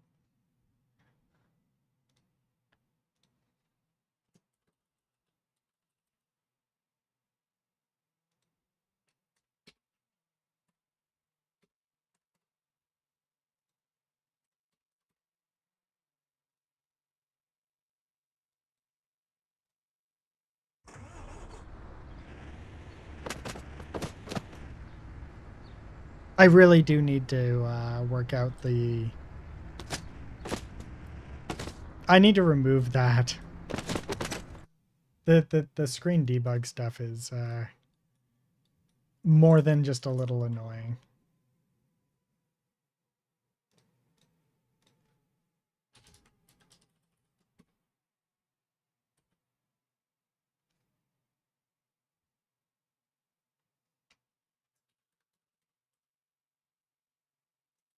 I think it's that one.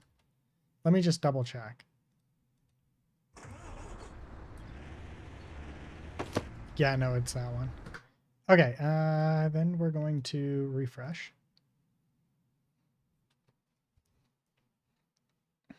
We're in 57 viewers.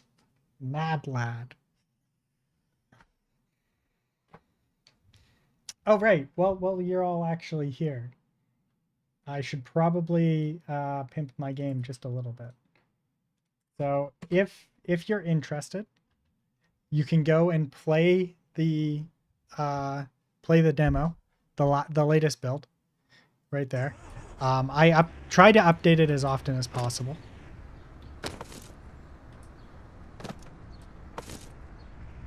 There we go. I think that's actually it, right there. Right.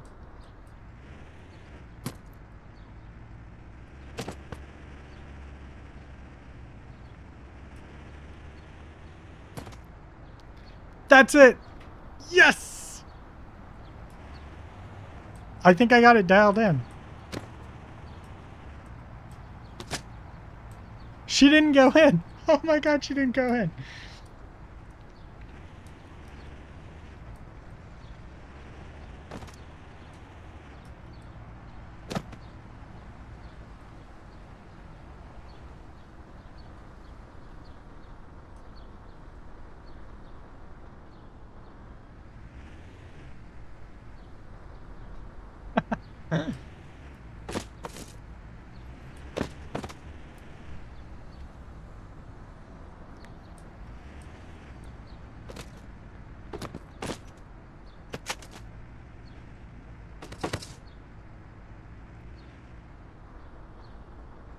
Oh my god, this actually works really, really well. Pretty much if you get hit, if they're inside this cone, there's almost no way not to hit them. Oh, I got some that I couldn't hit.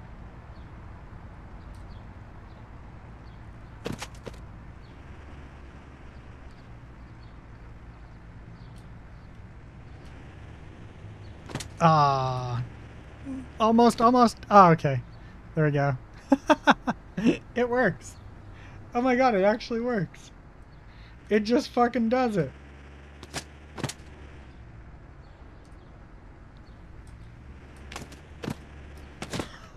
I'm so happy. Oh my god, I don't think you understand how happy I am.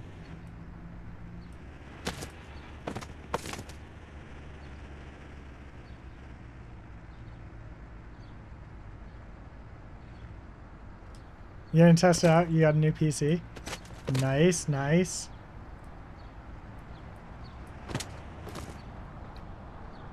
Okay, so the next part that we need to do is we need to actually essentially do a fan where we detect whether or not we're likely to hit that player. But give me a second.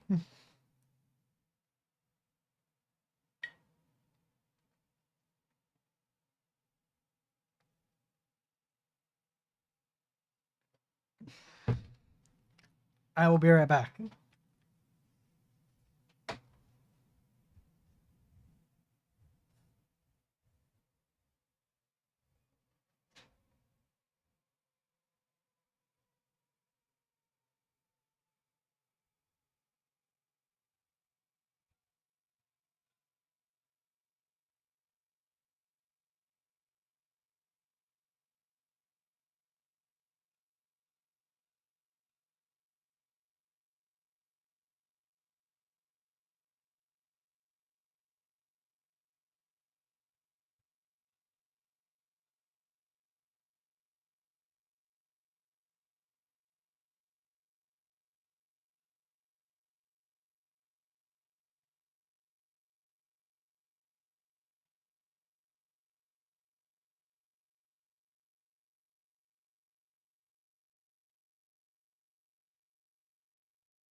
Okay, I'm back. Sorry. What type of specs did you get for your new PC? Ooh, I keep forgetting to charge this. I'm at like 30%. I haven't charged this phone since like Sunday. Okay, sweet. We solved the issue. Now we have to clean the fucking code because it's a garbage code. The code is so bad. It's so bad. Oh, look at this. This is so bad. It's fucking all over the fucking place doing weird shit. Okay. Oh right, I forgot. I wanted to actually make it so it was next to impossible to do detect if the overlapped actor is going to be hit by the mesh.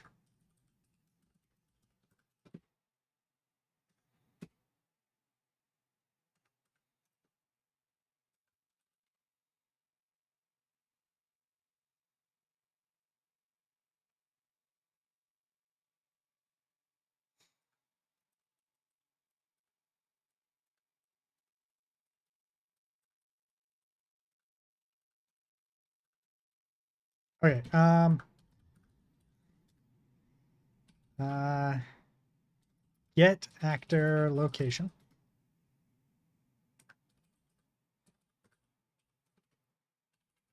Get other actors location. Get vehicles location. Oh no, I want the get uh, get the meshes location. Uh,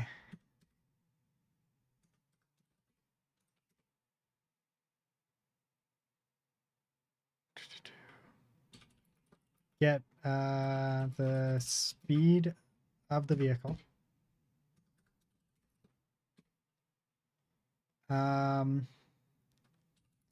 Calculate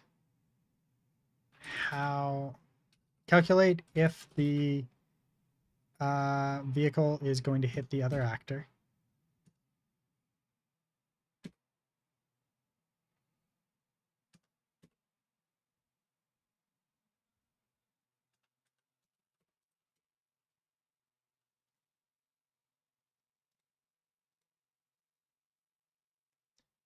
Um,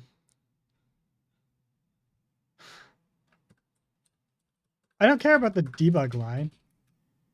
Sure, draw a debug line. Sure. Trace to see if the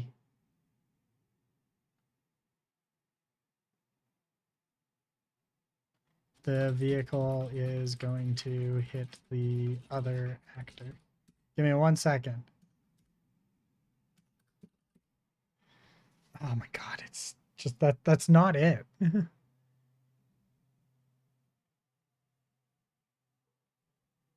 So smooth even with high graphics.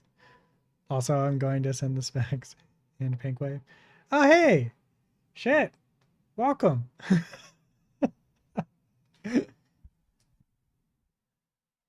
um this guy's here. Okay, wait. So go to YouTube. There's this guy in chat here, and he made a great tutorial literally on my homepage here. This guy, he makes great uh he made really good common UI tutorials. Go give him a follow on or subscribe on YouTube if you want to get into the UI stuff. I didn't realize he also streamed, and I popped in his stream the other day and we chatted. He seems like a really cool guy, so yeah, definitely.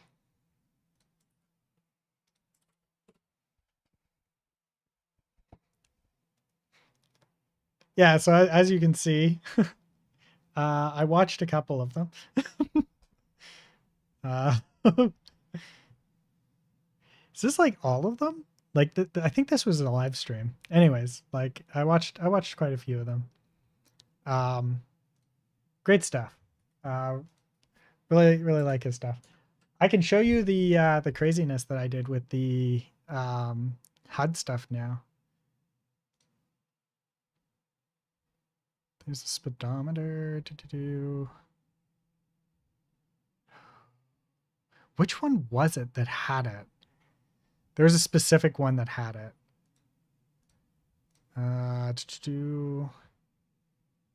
HUD. I think it was this. No, it wasn't that one. It was. Yeah, it was the settings. The settings.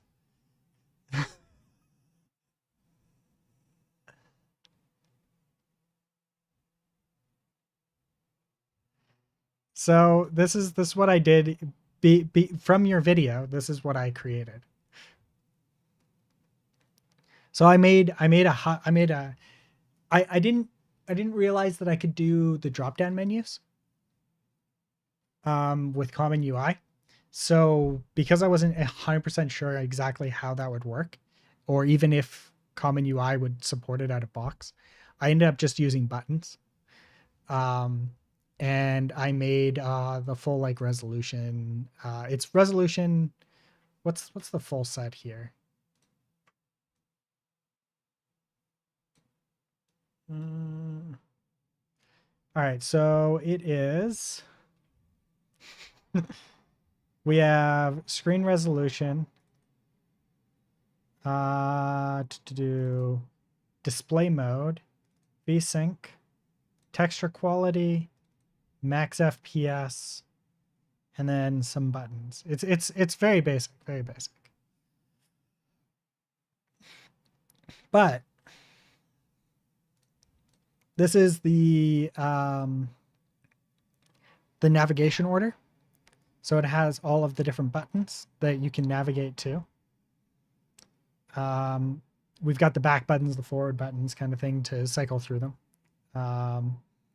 The actual button, the display itself, right? And then we've got our different settings here for the UI stuff. The reason why this is no lock text instead of a regular thing is because these are actually localized. I have them in Japanese and English. Japanese, I'm using DeepL, which is the suggested Japanese translation when you're actually chatting with Japanese people online. This is actually the website they suggest using for English to Japanese translation for text. Anyways, then we've got the FPS stuff. And here's like our setup where we're adding it all in. And then here you can see this is the bind. So as long as I've added this to the layout in here,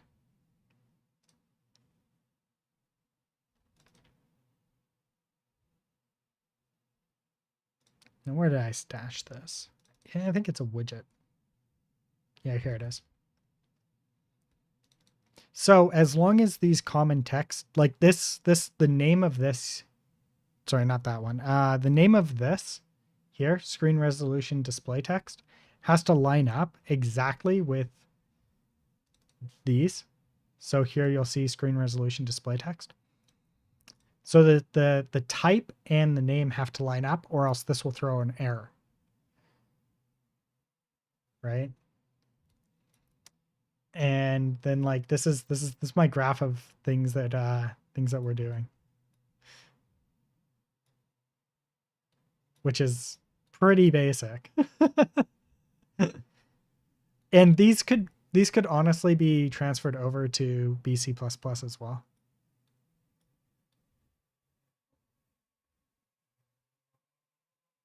I'm just listening, but still here. It's all good.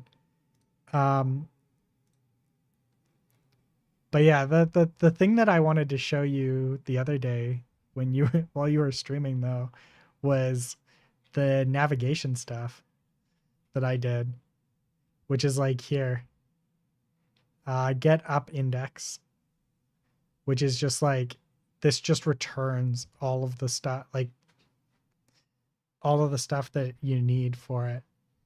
So you call this and it returns the up and down and left and right stuff for the navigation. So I managed to cram it all into just like a base, a struct, and then I can just add to it really easily now. Love it. 10 out of 10. Yeah, and then this is what it ended up looking like for when you get your stuff. Oh, crammed it all down into as minimal code as possible. It was great. Anyways, so where was I? Right. I want to update the character stuff so we can test whether or not we are going to hit the character. Um, uh,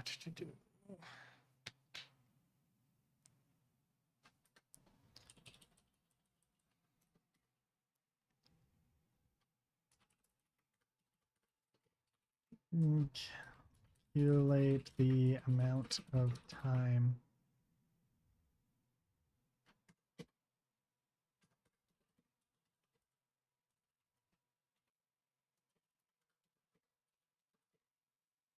To check if we are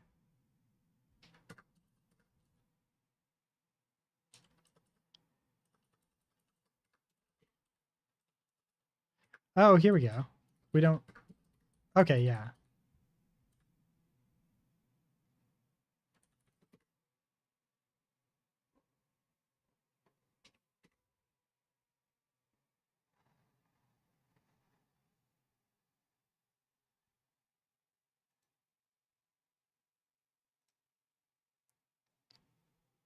Where is hit result? Oh, there it is.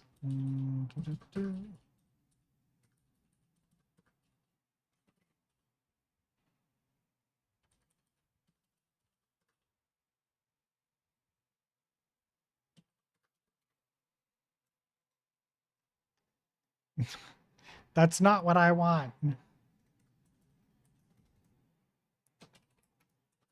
Trace.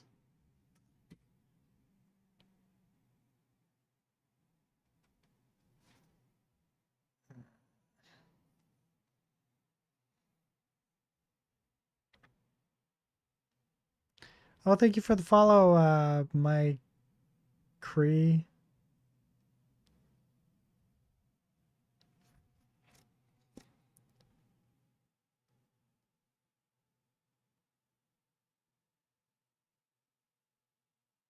Nice.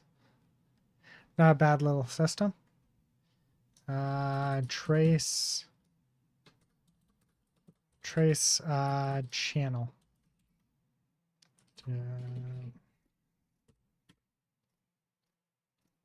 Stop using get hit location. God damn it. I don't want to use hit location. I don't even think this gets used. Yeah, it's not being used. Where's get hit location?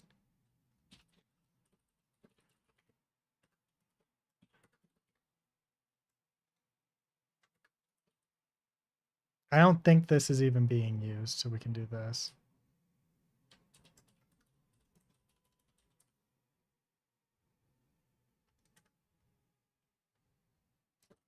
This is actually what we want.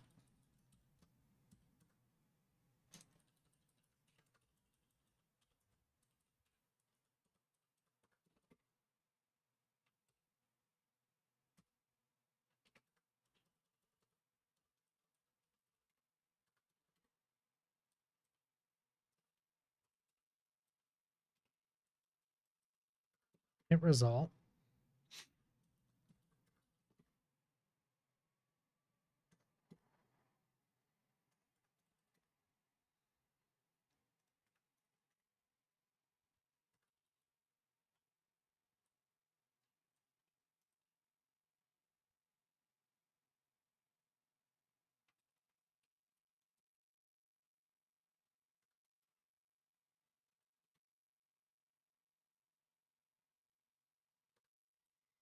If not be hit. Screen debug did not hit other actor. Return.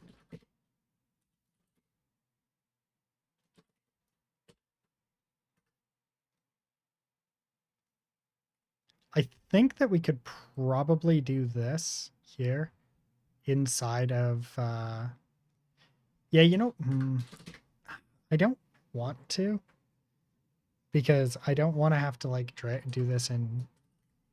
Yeah, I'm not going to do that. I want to keep that in C++. It's just going to be so much easier to maintain in C++. I still have to switch out the motherboard in my other PC for this guy. I keep forgetting to. Or I keep putting it off because it's such an undertaking. My girlfriend has said that she might do it though.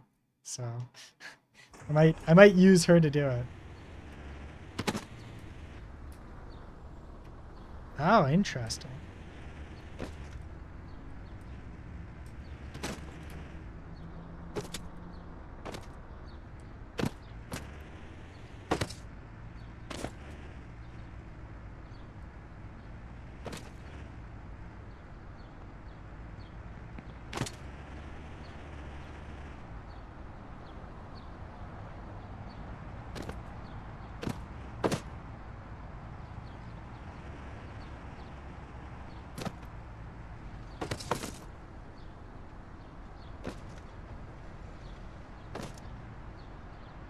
All right, well, it does seem to be working.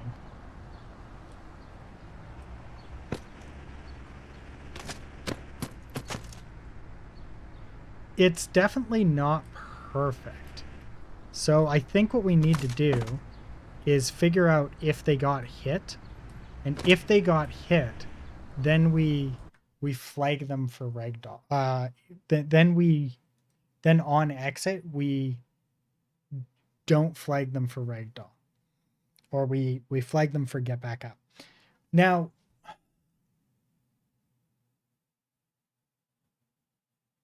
with how how tight it is, right? I'm going to probably swap out this guy. I want to swap to this and have this do the detection. And then we don't have to worry about all this extra code. So I think I'm going to do this. Because I don't actually like that. That's not good. Not good at all. Now, in order to do the get up and everything like that, we're going to have to I think I might, because they're the only ones that we care about actually using get up and stuff like that. So, what I'm going to probably do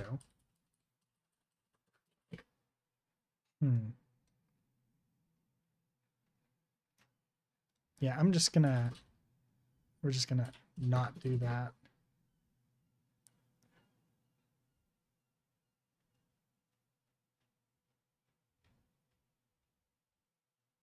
Where's my comment here?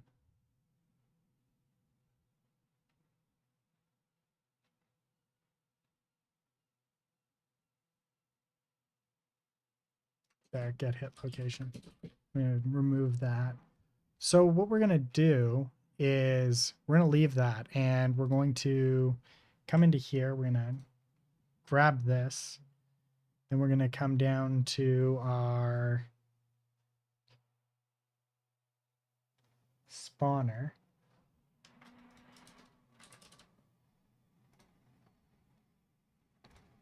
We're gonna replace the girl with that actor.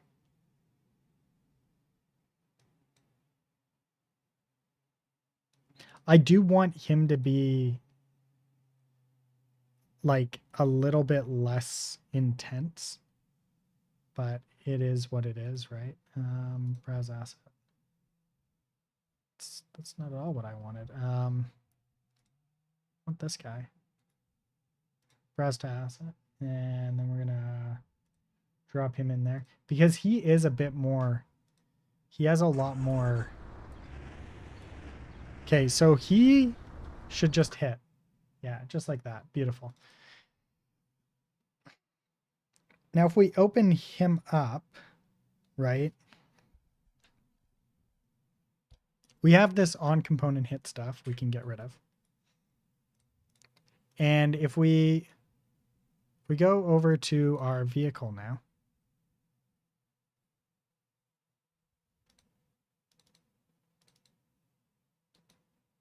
and then we grab the ragdoll component, and we go to begin overlap.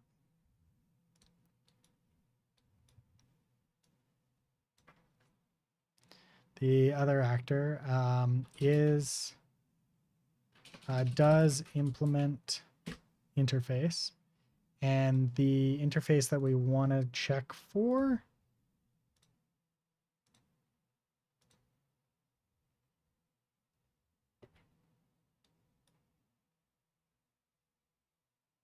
is it just a cast?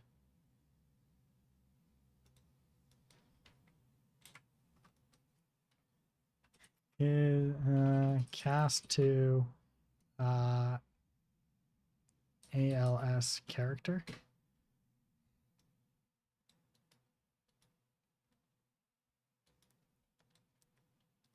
Enable start ragdoll.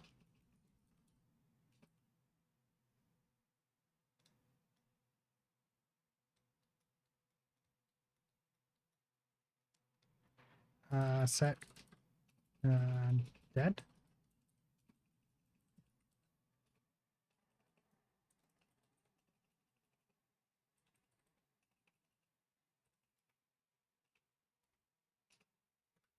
All right, let's go back to here and see what we have.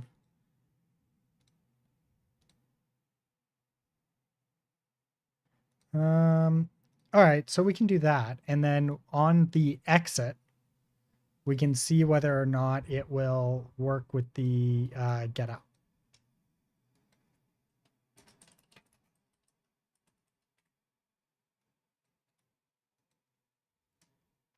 End ragdoll.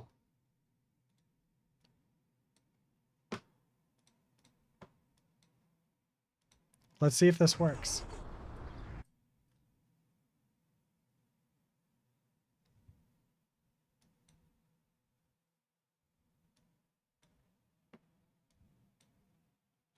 On component end overlap.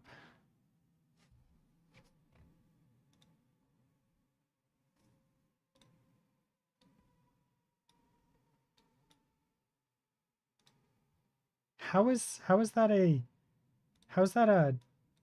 infinite loop?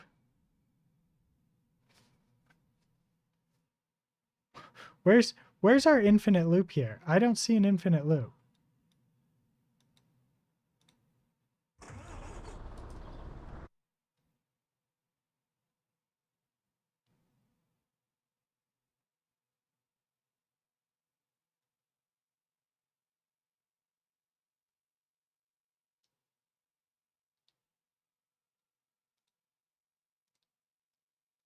Huh.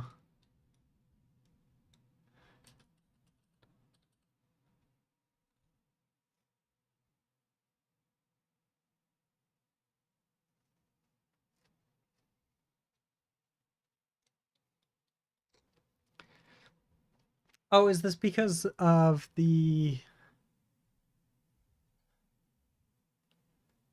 collision ending or start? We'll do that for now.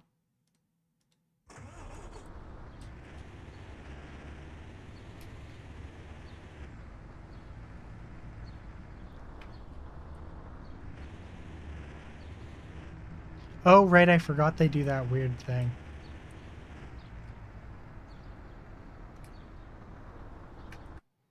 Oh, that was terrible. Okay. This is at least kind of where we want. And then we just want the end here. Re-enable replicated movement if the host is dedicated server.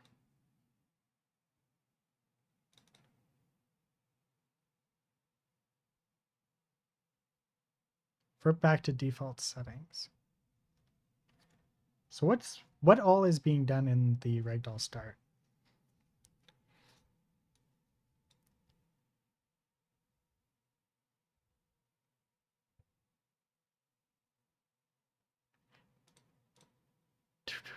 I was doing on actor.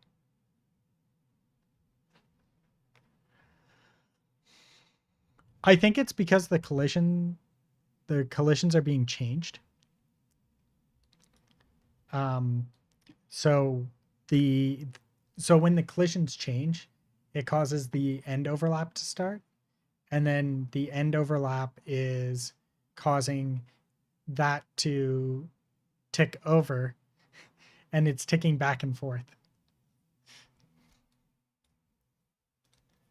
because it keeps changing the collisions. And when the collisions are changing, it stops overlap, and that triggers the stop overlap, and then it re-enables the overlap because we end the ragdoll, and then it flips back and forth and back and forth. And I think that's where it's coming from.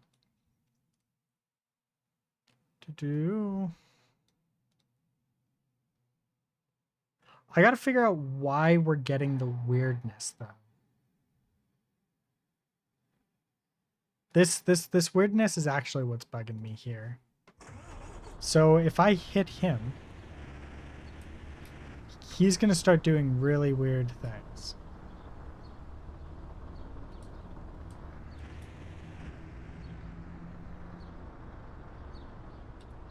There we go. Did you see it?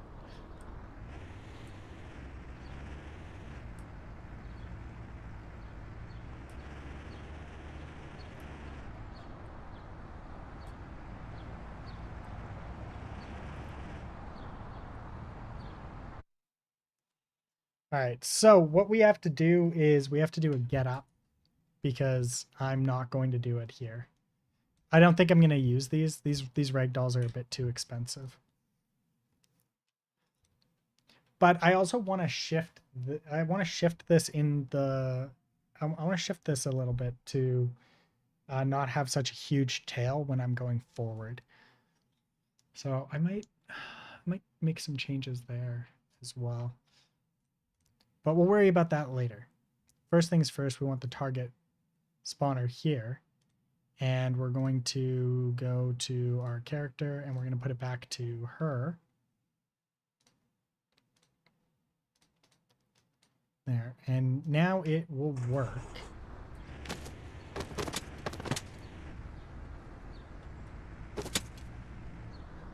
It's beautiful. It's so beautiful. I forgot that I didn't remove him.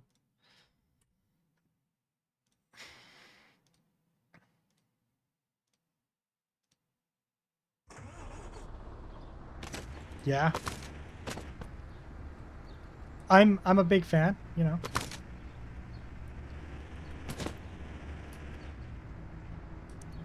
We're working on getting actual female noises.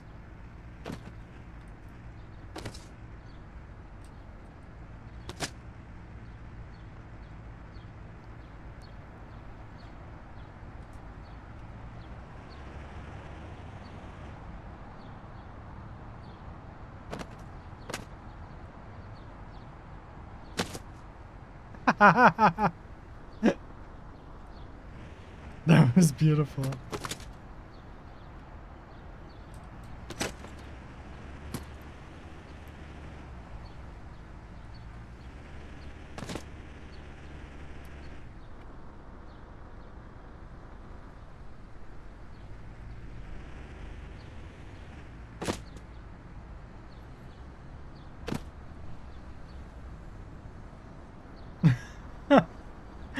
Yeah.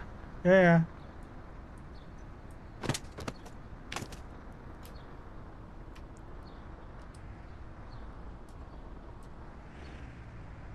Oh, interesting. Backup doesn't work.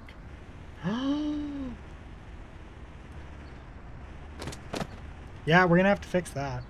But that's gonna be fixed when we do the adjusting of the location now. Okay, so I want to adjust that now.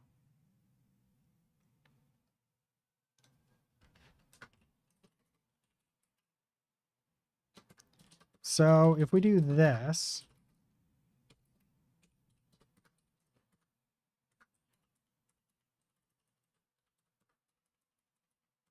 we'll leave that, right? And then we're gonna do update the location of the ragdoll box to be in front of the vehicle if going forward, or behind the vehicle if going backwards.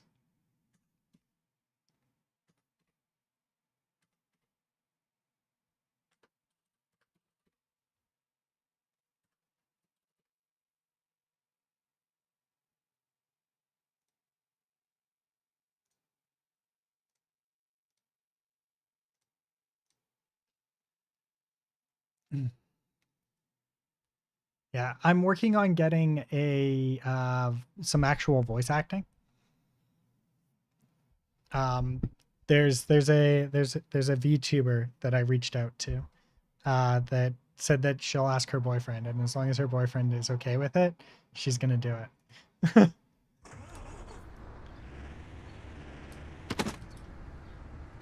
Yeah, so I figured that would happen. Let's see if backwards is working. Backwards is not working.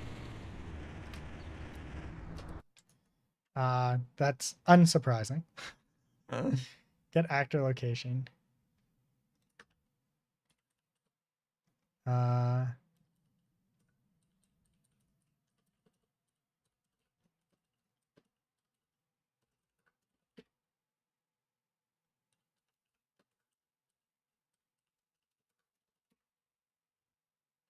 wait, what was this? It was forward vector. Yeah, okay.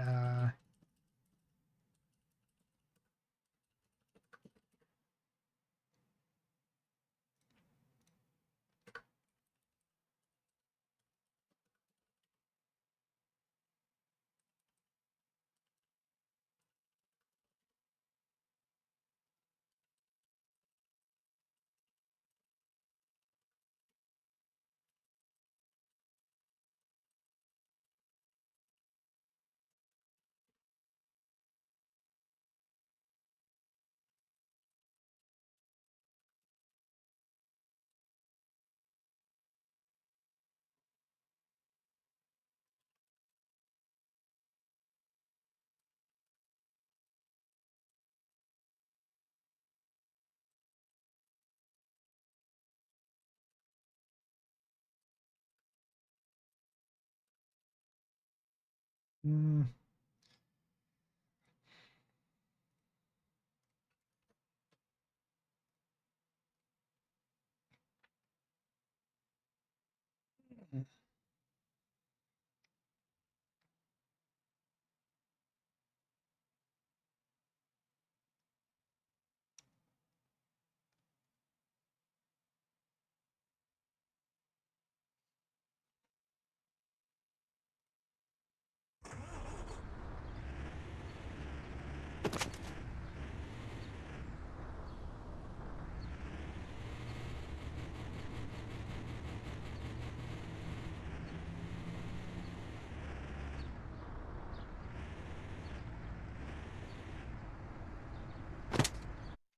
okay, so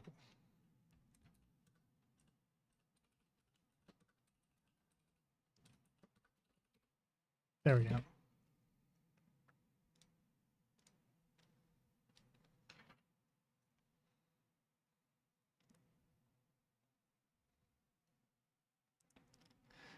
Now we've got all the location. I think this will be the right amount.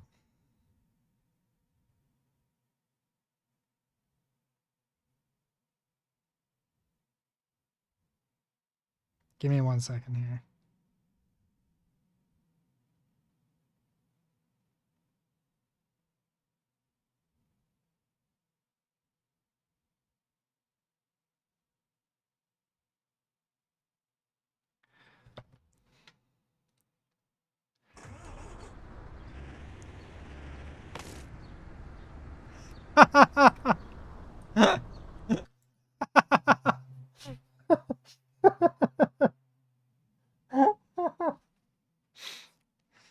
Uh,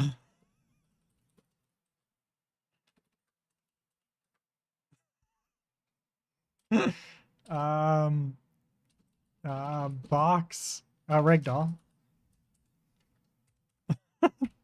ragdoll box component. Uh, get relative location. Set location. That was fucking great.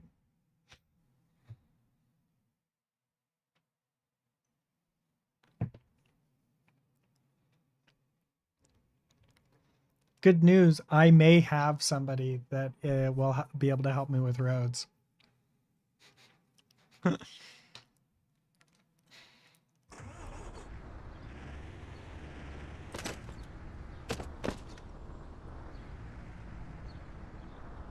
Yeah, that's not good. All right, we're gonna do that, and then we're going to test it in we're gonna test it out in uh in blueprints, so we can do everything a little bit easier without having to restart all the time. The only thing that I like about blueprints is not having to restart constantly.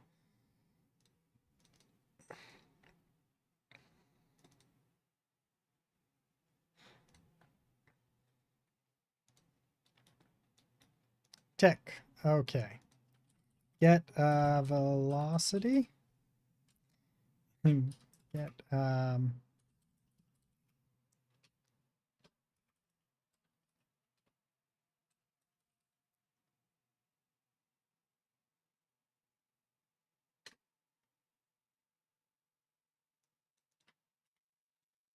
get. How did I do this before?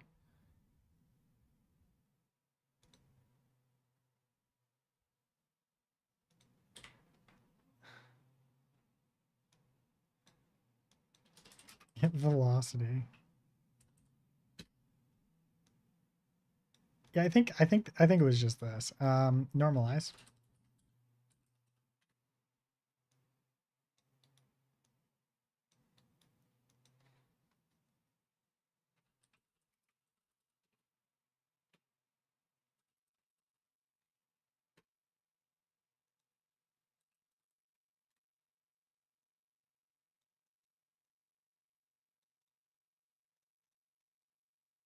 Now let's see if this works.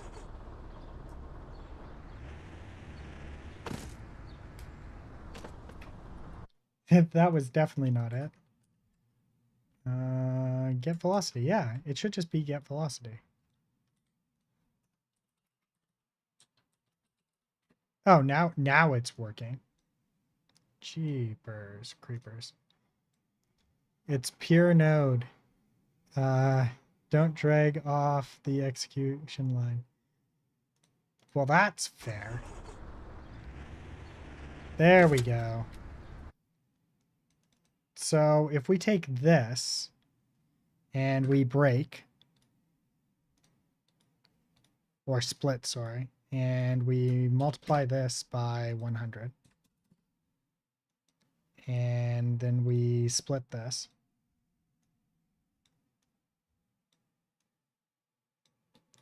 and this isn't actually what we wanted. Make vector.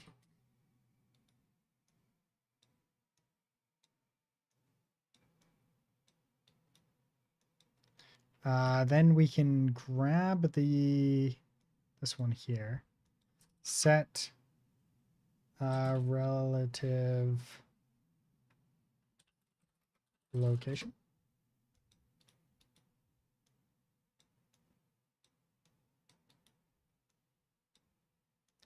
Add that in there, and this might work.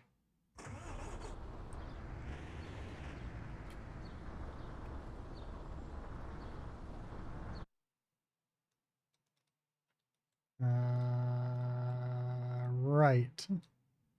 This might work.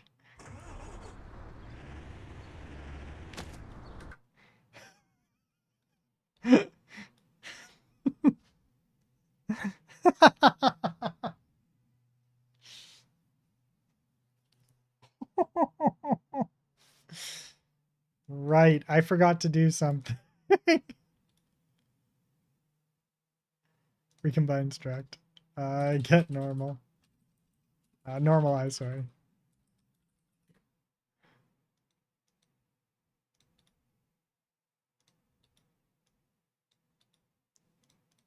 That was fucking great.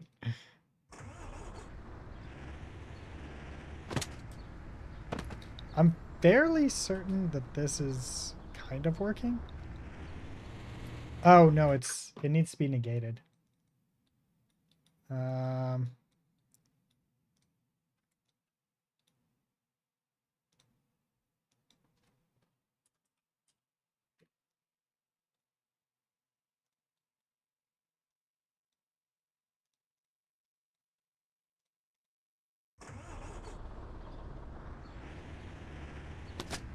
Mostly we can tell by this.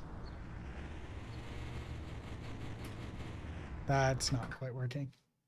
I got to dip for dinner, but thanks for showing me coding, man. Enjoy the rest of your night. All right, you too, man. Thanks for swinging by. If you have context sensitive on and you drag from something that doesn't accept it, it won't show it to you. That makes sense.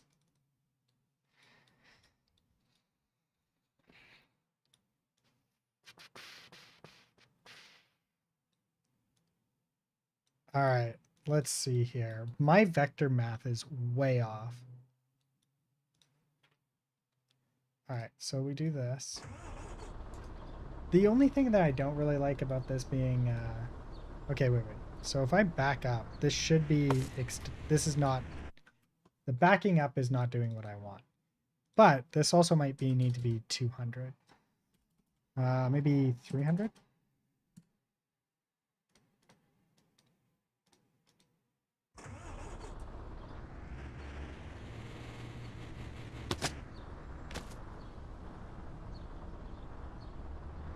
Oh, it does work. Perfect. Beautiful.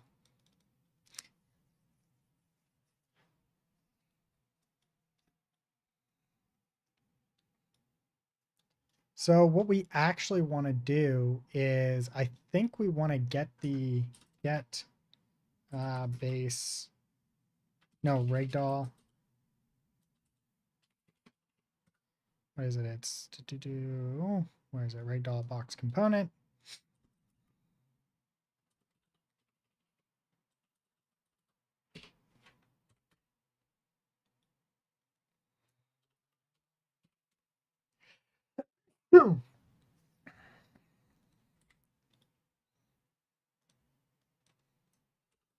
Multiply by 0.5.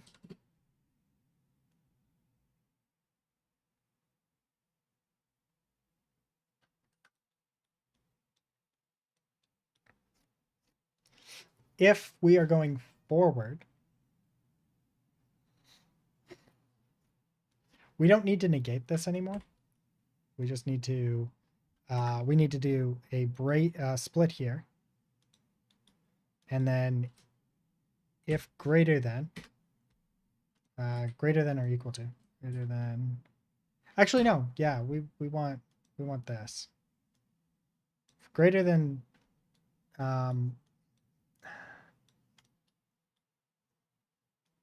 no, I did this wrong. Fuck. If it's greater than 0, branch.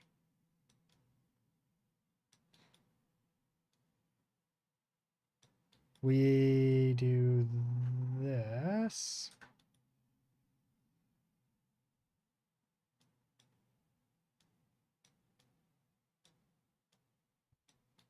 Okay, let's see if that works.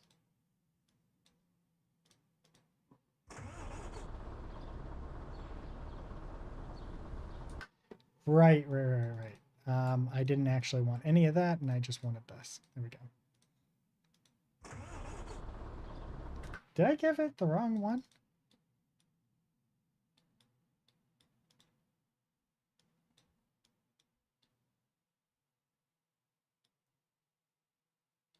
Oh, right. I need the current location. Fuck.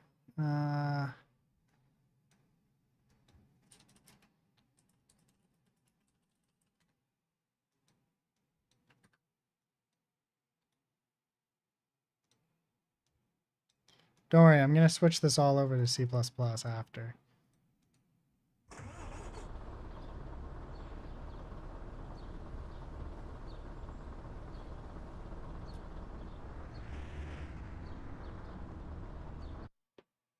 To do.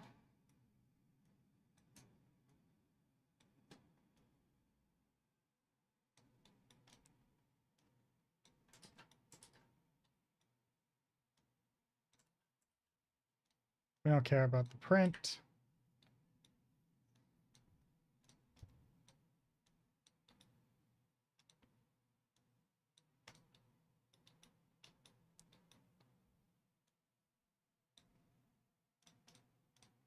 We're going to have 3 in total for if statements. So there's our forward. But our backwards is not working.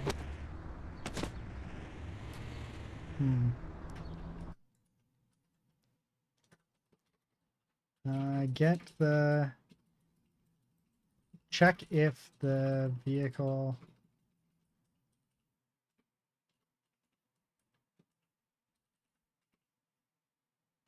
is moving forwards.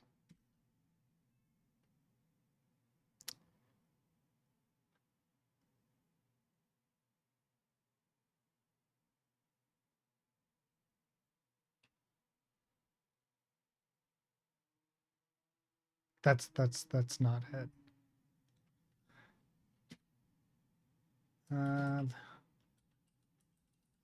Actually, this might be it. Velocity size.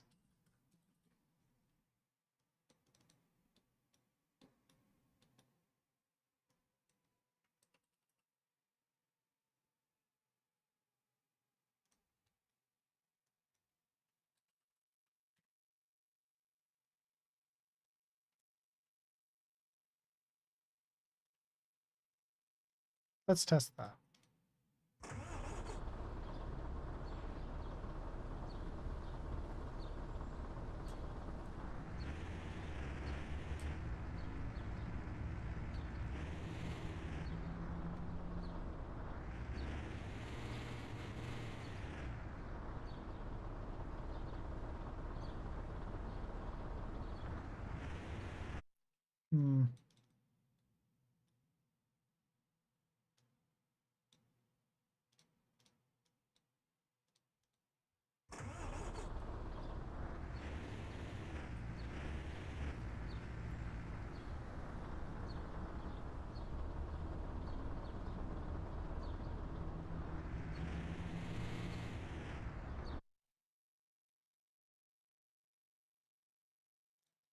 If it is less than,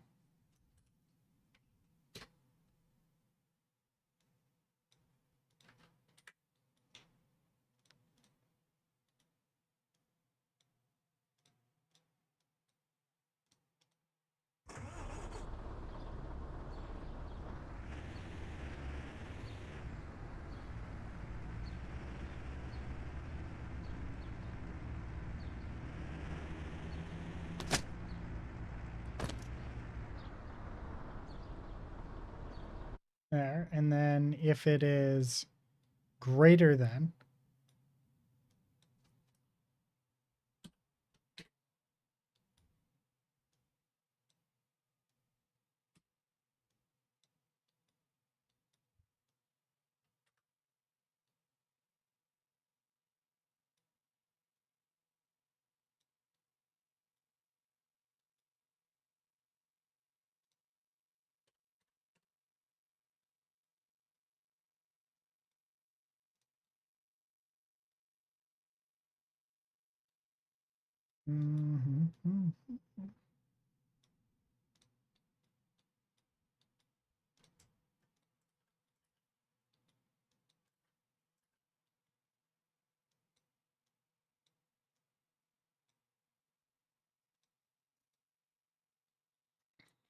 Oh, wait. We need to do...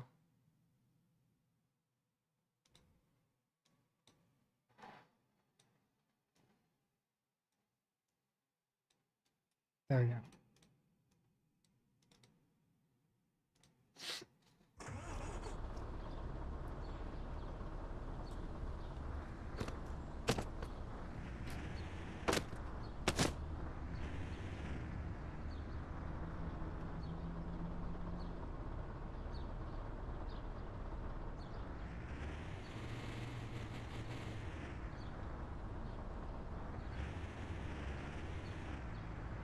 Oh, it's beautiful. It worked.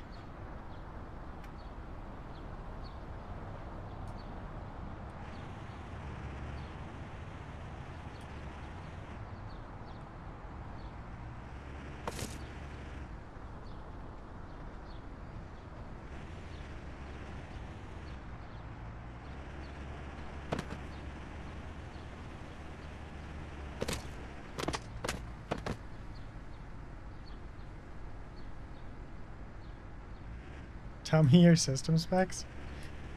Why do you want to know my system specs? I can grab them. It's kind of curious.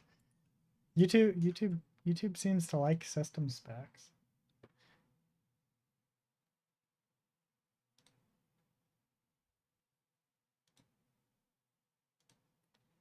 Let me grab the system specs. Actually, do I just have them so I don't have to like do the command and then copy and paste?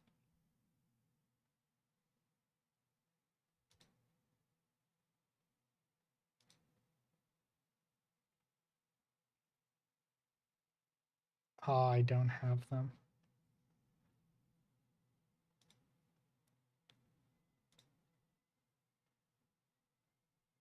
Hi, in this video I did not mean to do that.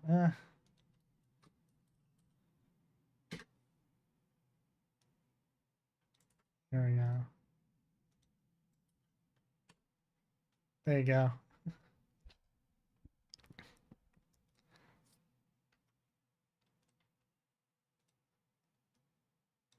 Okay, so this does work, but I need to adjust the multipliers.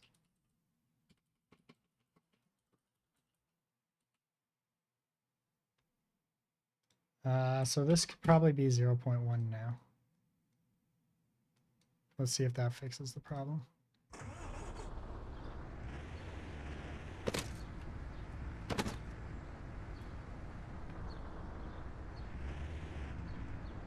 Oh, that's in the complete wrong direction right there.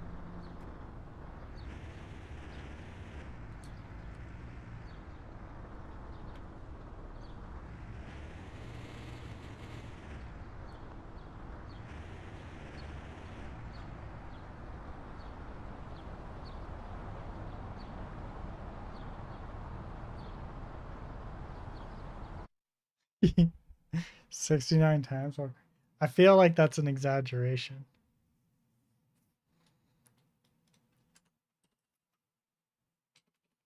Get base. Get rag doll. Ragdoll base. This is what we wanted. Split.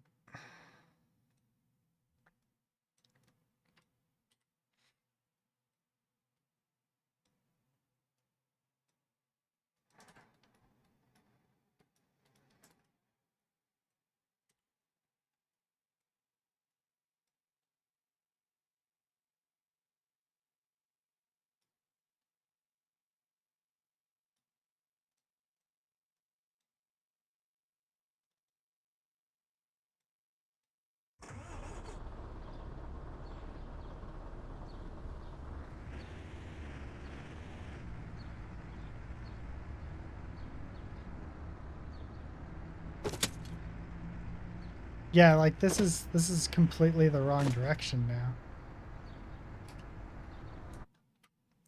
Maybe we don't do multiply by 5 and we just negate it.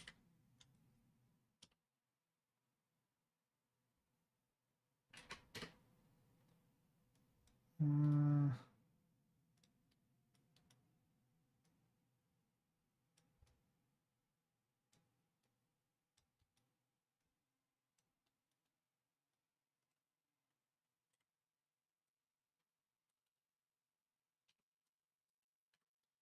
we do negate float.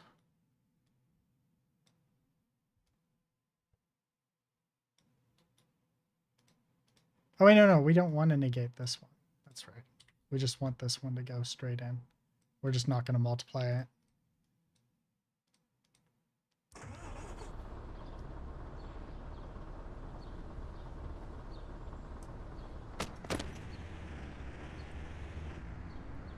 Oh, give me a second here. Thank you for whatever. Was it a follow? I think it was a follow. It was a subscribe on YouTube, probably. How long have you been working on Unreal Engine? It's a good question. How long has it been? I don't know, maybe about a year.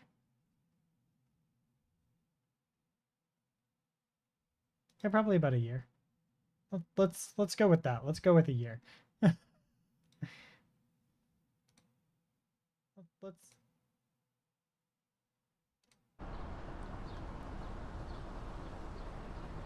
Okay, so this isn't quite working the way that I want it to. It's a little bit better, but like at certain speeds, like we're still not in the correct.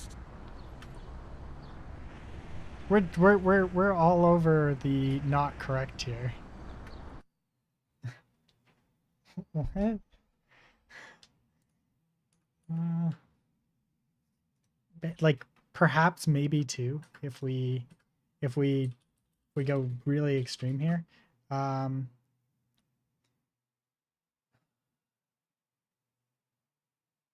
check if moving forward.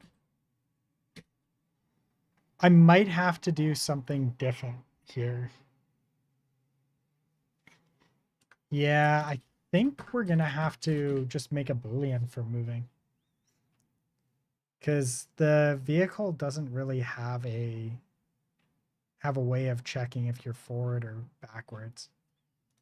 So what we can do is bool b is moving forward equals false. And for now we're just going to do that. Like ideally you don't do something like that. You do it a little bit different. Here what we can do is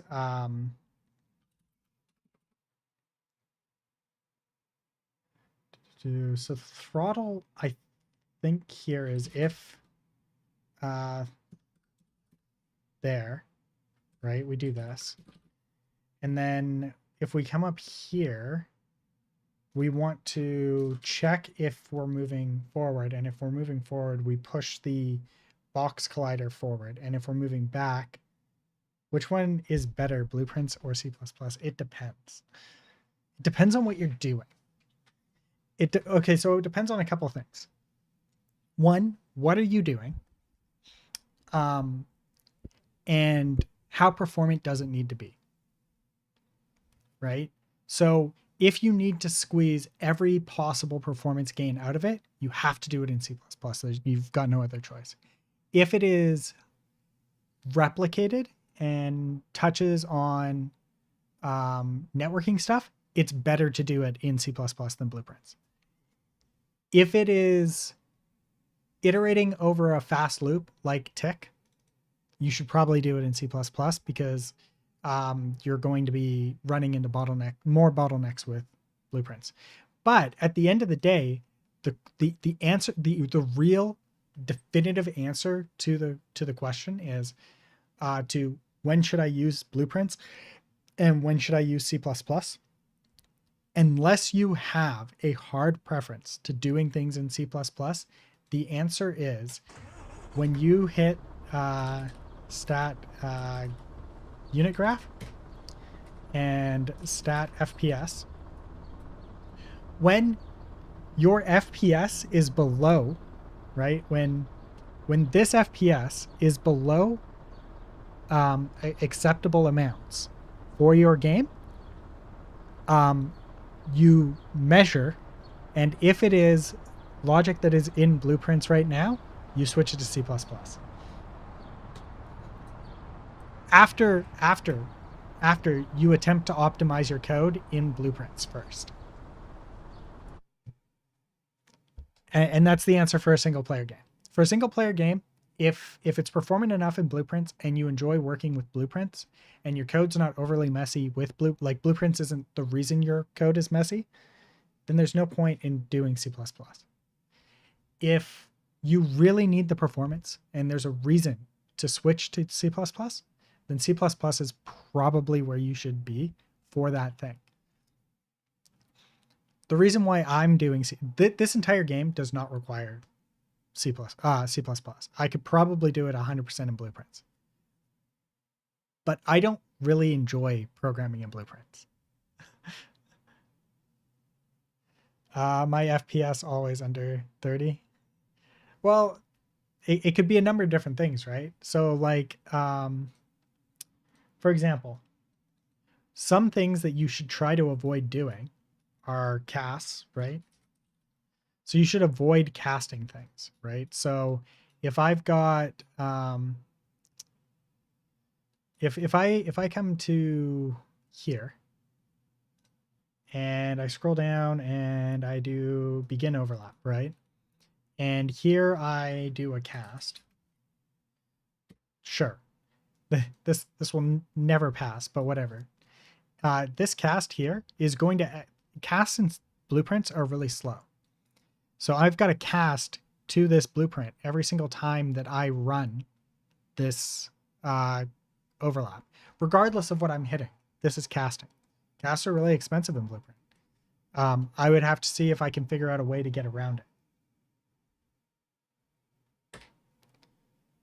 Also, drop the hard references. That's another thing that you can do.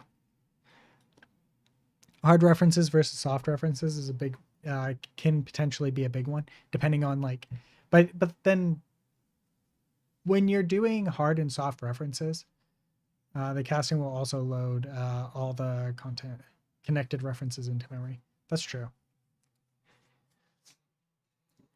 Well, any hard references that are attached to it get loaded into memory.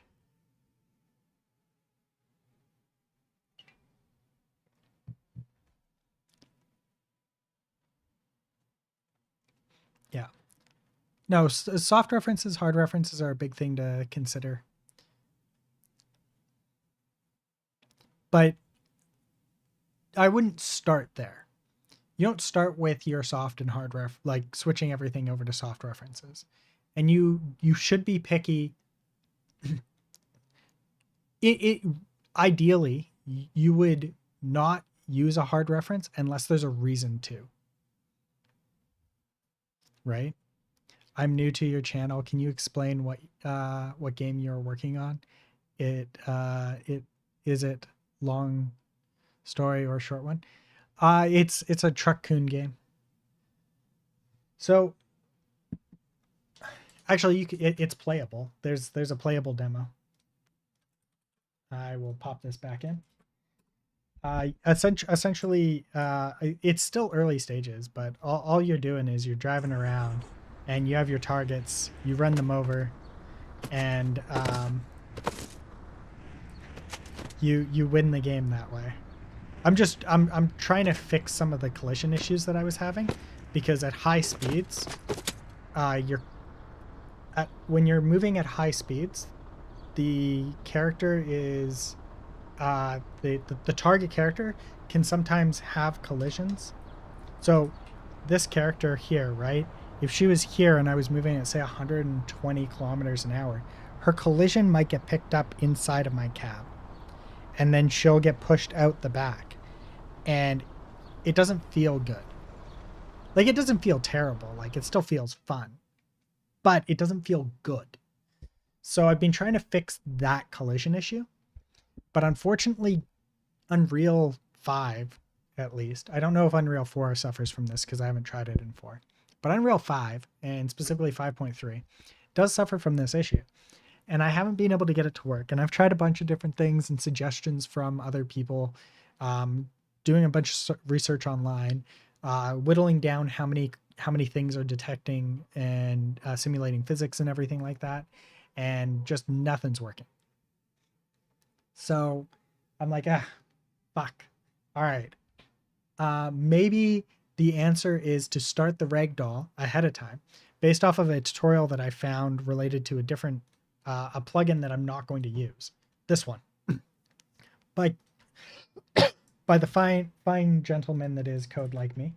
Makes great tutorials, by the way. Definitely give him a follow if you're interested in doing a lot of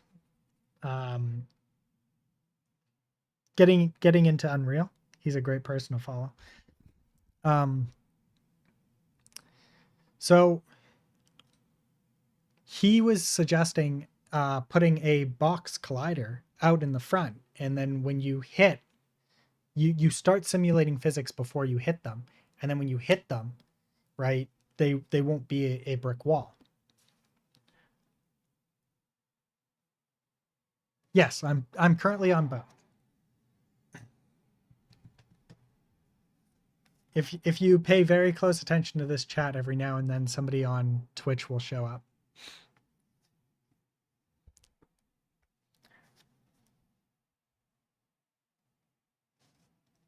It's the same name under Twitch as well. But yeah, so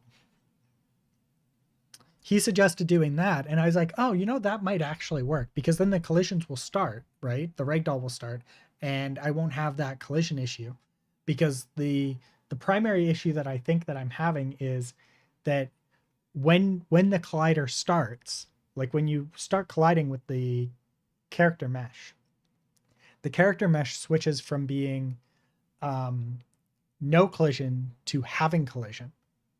And I think that's where the change, that having that change is in simulate physics, I think that's the difference.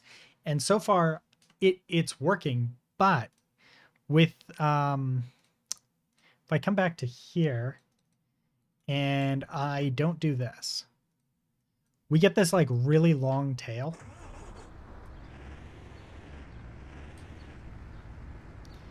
And this really long tail is not great, because I could theoretically hit somebody that shouldn't be there. Although that might not be that might not be the end of the world. So I might just leave it. Oh, there. That was the issue that I've been trying to fix. So if I come back here, and I think this was supposed to be 5.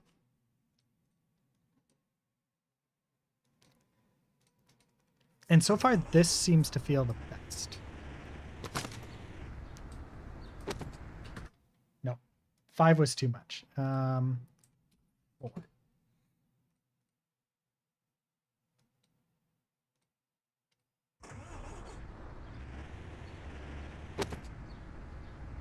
Mm, 3.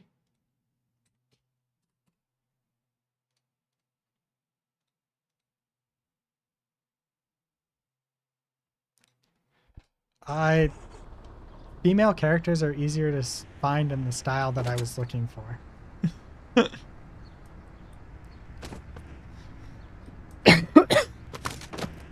there we go. So this seems to be mostly good.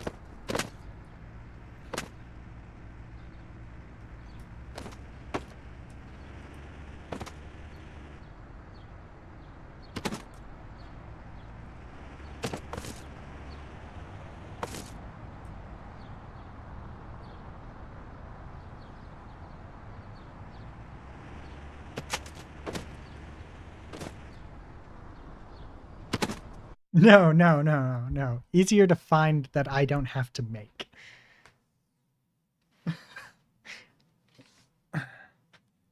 They're going to be replaced. right?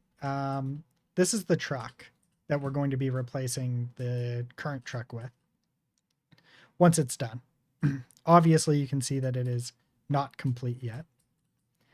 And then these characters are going to be replaced with ones made by somebody else as well. They're going to be, they're all going to be custom. Like the entire world is going to be custom. So, but in the meantime, this is more enticing to people. So we're doing that. I can show you Shibuya Station.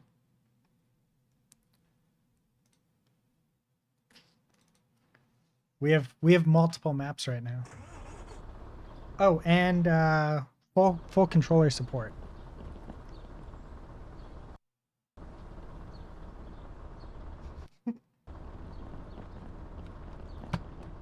Choose high school girl.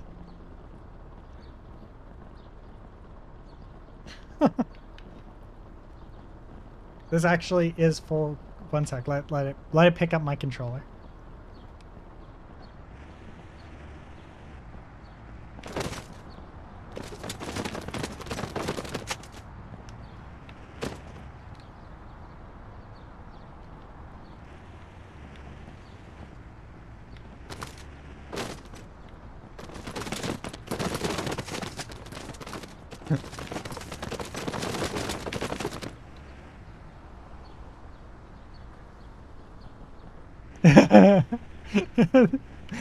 Hey, at least you understand.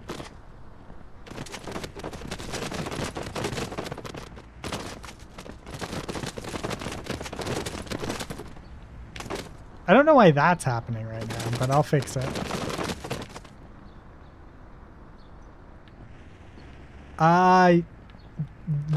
Yes and no.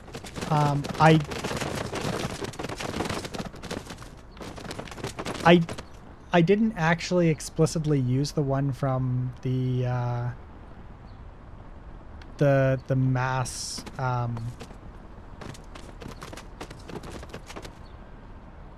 Oh, you know what? I think I know why they're doing that.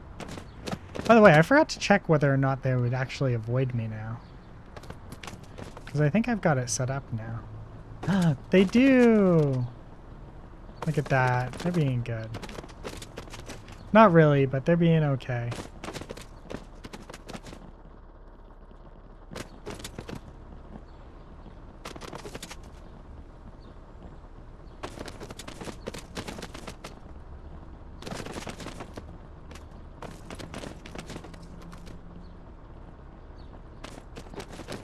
It's too blurry? It shouldn't be blurry.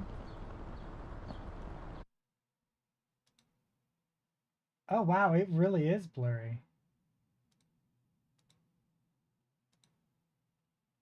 Oh, why is it so blurry? Let's fix that.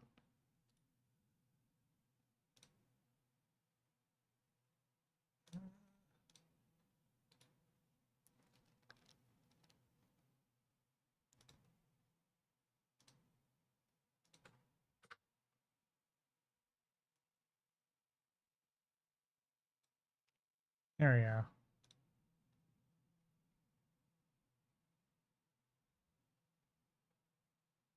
Is that a bit better? I feel like that's a little bit better.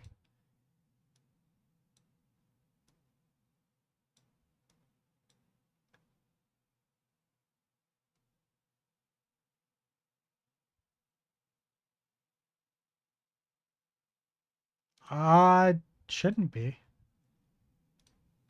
What is my stream? No, it's like 6,000 kilobits per second. Yeah, I think it was just too small.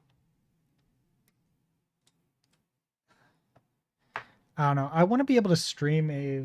Oh, wait, that was another thing that I was looking at.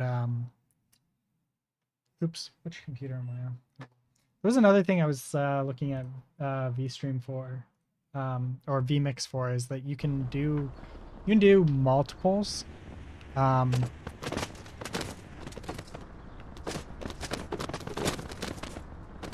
You can do multiple outputs at different sizes. So I could actually like stream to YouTube at a higher bit rate.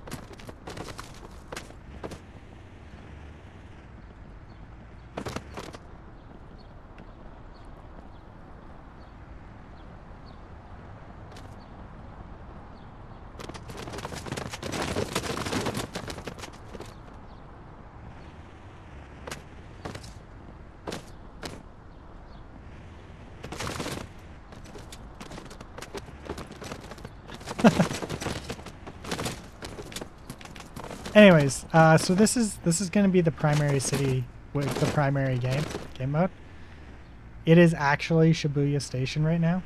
It's just Shibuya Station and a couple blocks surrounding it. But I want to get it so it's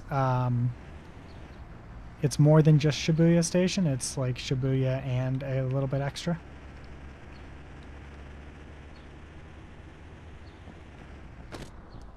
And I've got to figure out why that's happening. I think that's the capsule. Like, I wonder if it's this capsule here. What am I color? They overlap all.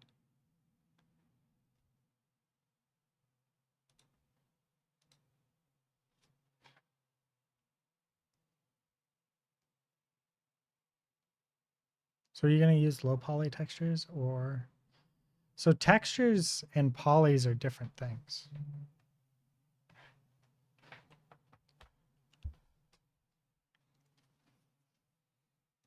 You can have low poly and high textile density.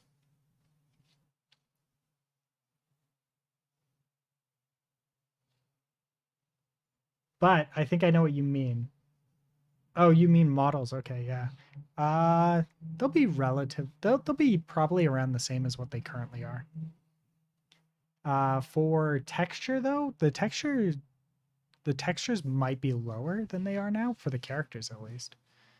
Because I think the characters are actually kind of high.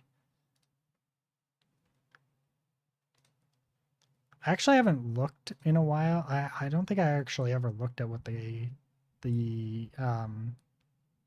like what I'm gonna get there eventually. Like what her texture sizes are. Here we go. Yeah, so that's her hair is like 5.829. Wow, that's pretty heavy.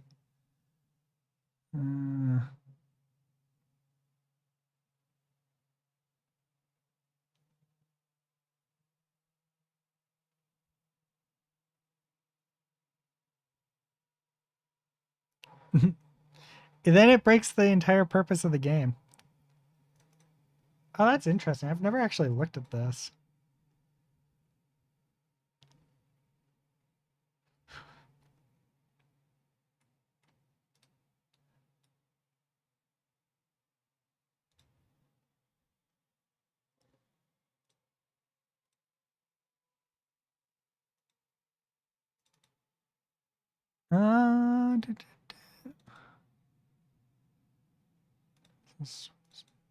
Oh, it's just underwear. Huh. Anyways, they're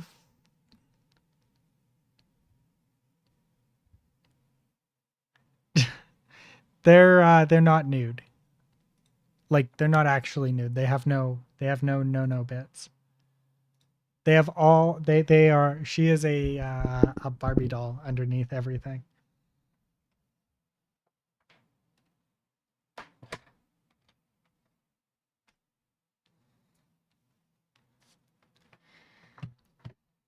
I do have to fix that one issue that we were having with when I enter into the mass collision there.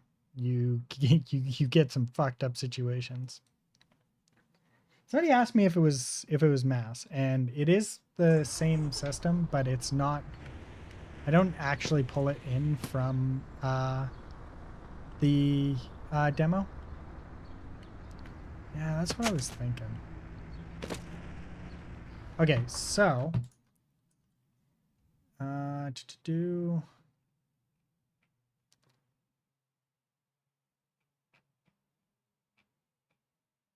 here.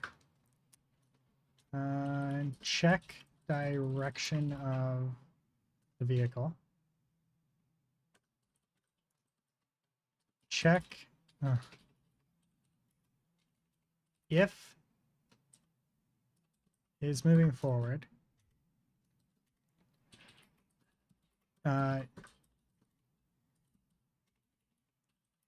Check if character or character is in front or behind the vehicle.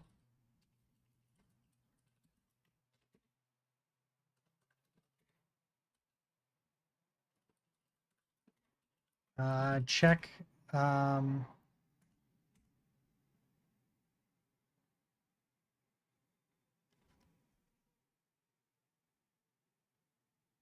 I'm using rider.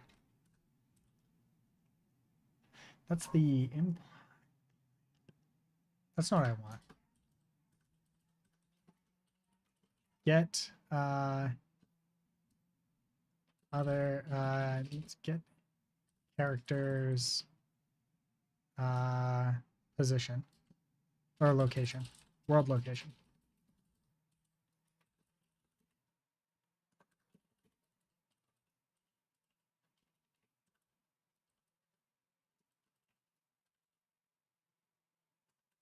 Interesting.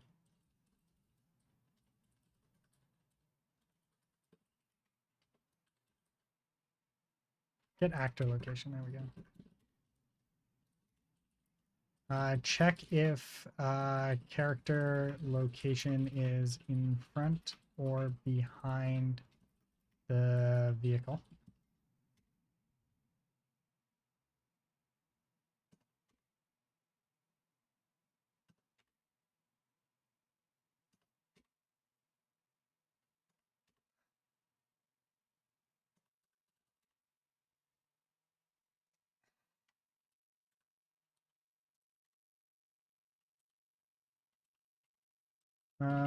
Constable B is behind character. Equals dot product is greater than 0. Oh, is in front. Is in front.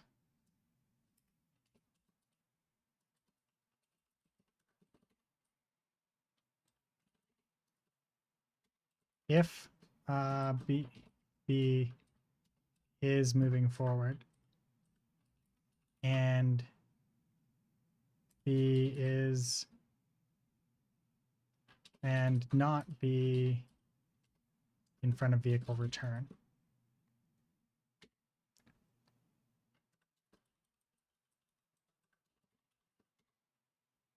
If not,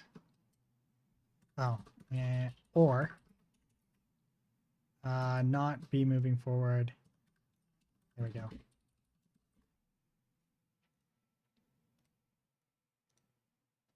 I assume that you're talking about the code complete, and the code complete is, have you bunked school?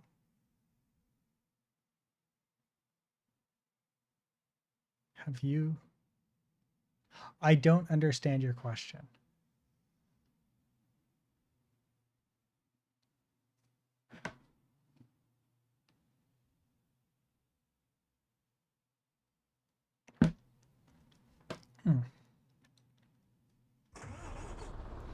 Okay.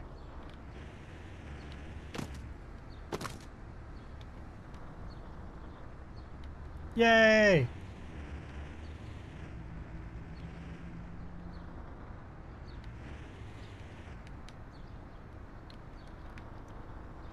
That solved one of my big problems there.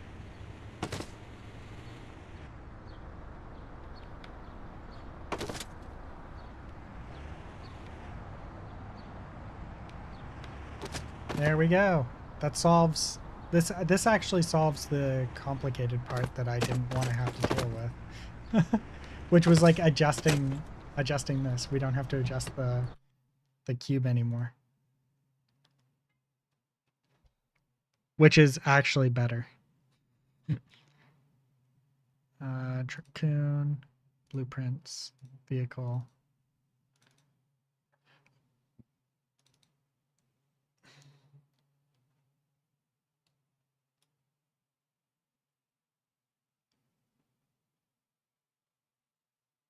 Oh, no, my parents know that I didn't go to school.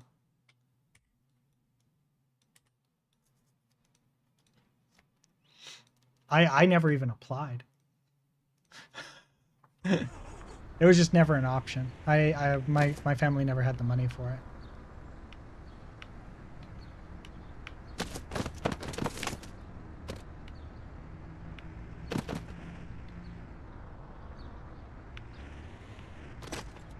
I know my dad wanted me to go to school. My dad wanted me to become a welder.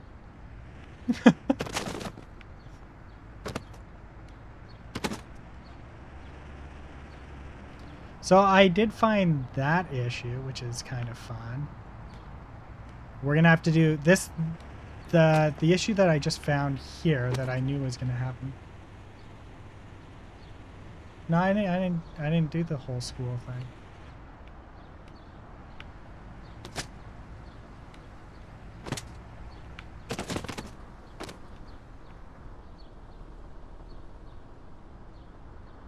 There really wasn't a point. Okay, so we do need to fix this though, so when I'm going backwards, it actually does the thing. Now to do that, what we could do is, okay, so we're doing this multiplied, this is always max. So if we ABS.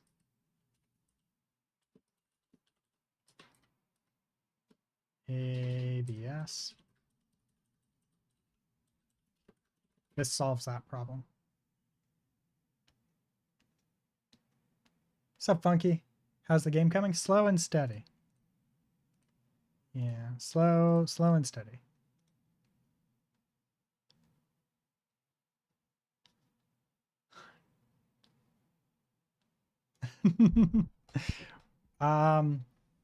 No, it's just there might be a high school or whatnot, but like what the plan is to grab a couple of locations around Tokyo, like, or Japan in general, some points of interest around Japan, and then from there I'm just gonna create a whole. There we go. Beautiful. Oh, it's amazing. It works. Yeah, game jams are good, man. That'd be a great idea for you.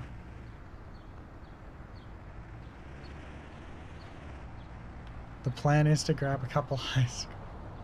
No, the plan is to grab some locations around Japan that are like points of interest. So, like, what it would be? It would be like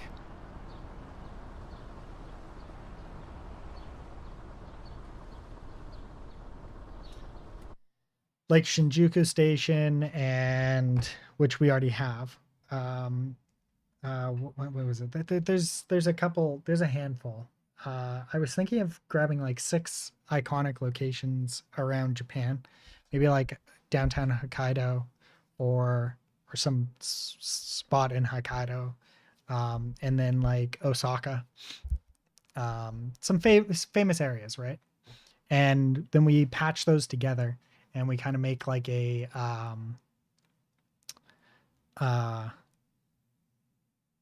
Crazy Taxi style map, right? Where they're connected, but like they're connected in a way where there's only one direction in and out kind of thing. So I heard Graka Games hosted a game dev challenge video where 10 devs will have to make games in 1 hour. Ugh. would never personally would never join a challenge like that. I can't do it. To be fair, I don't think I know Unreal well enough to do a jam like that. So maybe Godot. Godot would be a bit easier to do because like when you get rid of the third dimension, it really simplifies the game logic quite a bit. But yeah, I don't think that I'd like to do like an hour of trying to spit something out in Unreal. It'd just be too much work.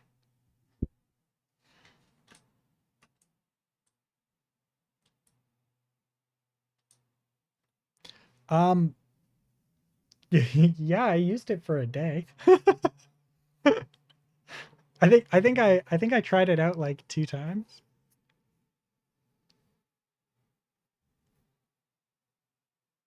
or like 2 days. It's not a particularly difficult engine.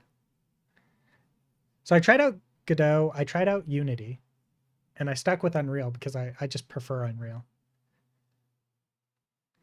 Unity Unity doesn't have like the way Unity is developed is utilizing patterns and system and building the system in a way that I don't really care for.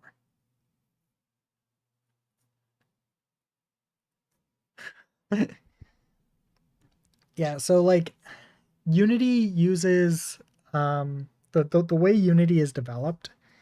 To me, Unity feels like a game engine made by developers trying to guess, like regular developers trying to guess at what game developers need.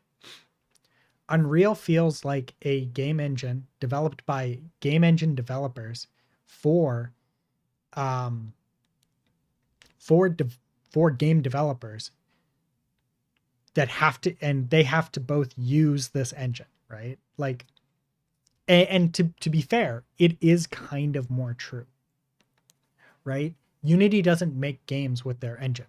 They make an engine and that is the product. Unreal um with Unreal uses their engine to make AAA games and they and like in-house and they also make an engine that they sell. They sell, right? Obviously you have to hit the monetization caps and stuff. What language Godot use? GD script is the default. You can use C++, Rust, C Sharp, I think JavaScript. The list of languages for Godot is very large. Let's see. I also played around with another engine at one point. What was it? It was a Rust one. I like looked at it and I never ended up using it. Yeah, Unity is C sharp. So Unity is C sharp. Godot is GD script, which is very Python like in a lot of ways. I was chatting with Sympathy about that today, or I was in her chat and we were chatting about languages and whatnot, and she mentioned that Godot script also feels like, or GD script or whatever, also feels very Pythonic to her. Like it just feels like Python. That was kind of the vibe I got when I tried out Godot or Godot or whatever, however the fuck you're supposed to pronounce it. But yeah, Godot felt like a solid 2D engine. I don't think I'd ever want to do 3D in it. Unity felt like it was not built by people that would have to actually use it, and it bothered the fuck out of me. Um, Probably Deadpool, just because Actually, I don't know. They're both cool people. They're both they've both made fairly decent movies. I think I prefer the Deadpool movies though. Give me 1 sec. I'll be right back. I need water. My throat's getting dry.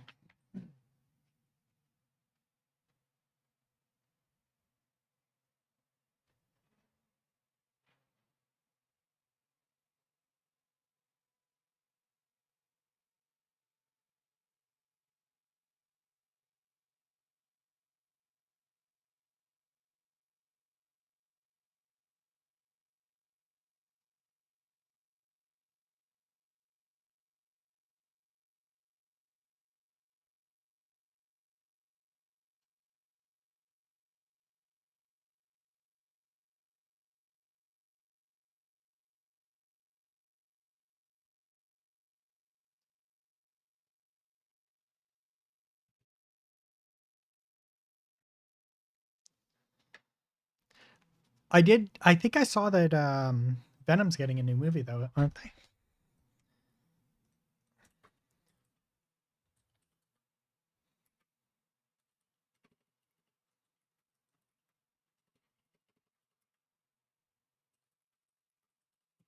Yeah. Yeah, I'll watch this. It's interesting that they're getting rid of it though. I guess because they couldn't bring him into the MCU.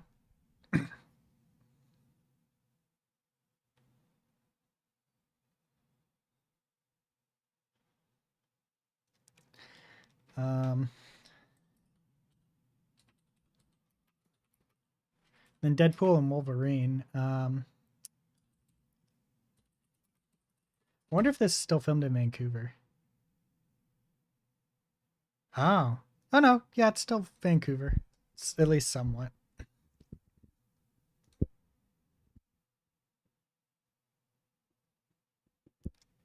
Uh Venom Venom possessed Deadpool before he possessed Spider-Man, canonically.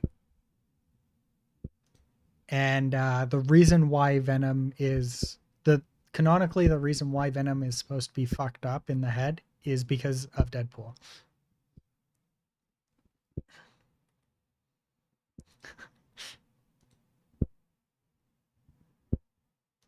Venom cannot handle Deadpool.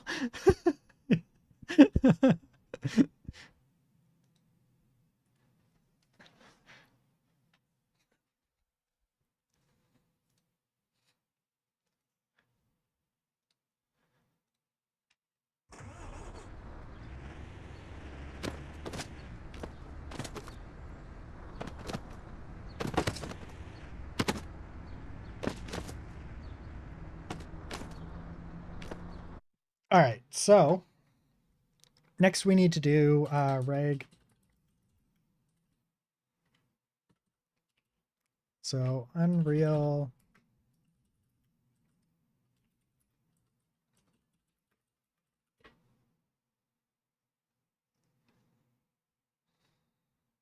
No, I'm not joking. Deadpool, Venom. Uh,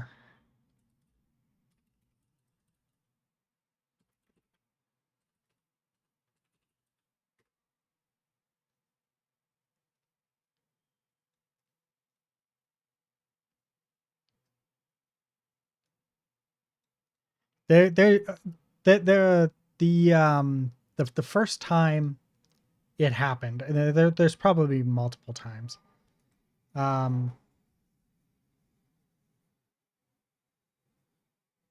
so the very first time they interacted, um, what happened was Venom attached to Deadpool, and obviously Venom gets to see into their mind at least a little bit, right?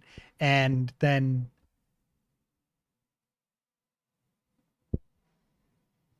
oh no, this isn't movies. This is comic books. So Deadpool attached to sorry, Venom attaches to Deadpool, and because of how fucked up in the head Deadpool is, Venom can't deal with it and immediately starts like detaching and shrugging away, and then attaches comes in contact with Spider-Man, and Spider-Man is their ideal host, but they're also fucked up in the head now, so they're not sane anymore.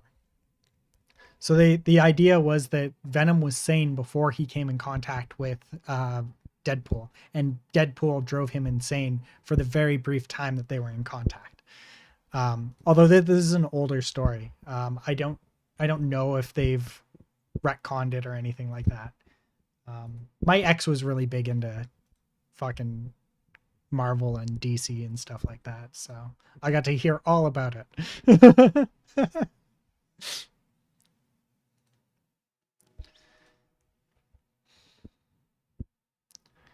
What's my favorite video game? Oof.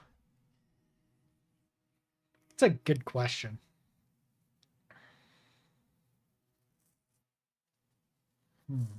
I'd have to think about it.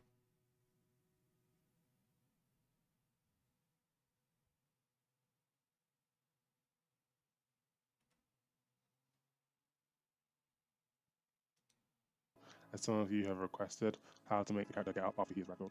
So if we go into our third person character, we're going to set up a line trace to see whether our character is on his back or his front, as we're going to be making our character do his animation depending on whether he's on his front or back. So if we get a line trace by channel, and we just plug this in from our event tip from last time, we're going to get the start location, and to get this, I'm going to get the mesh.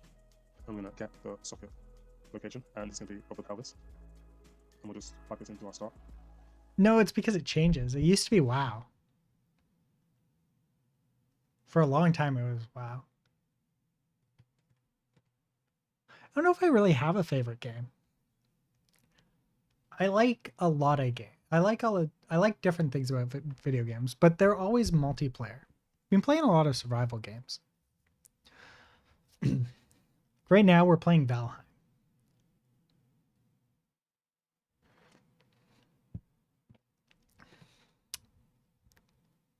I guess like my favorite game would probably be Super Mario World.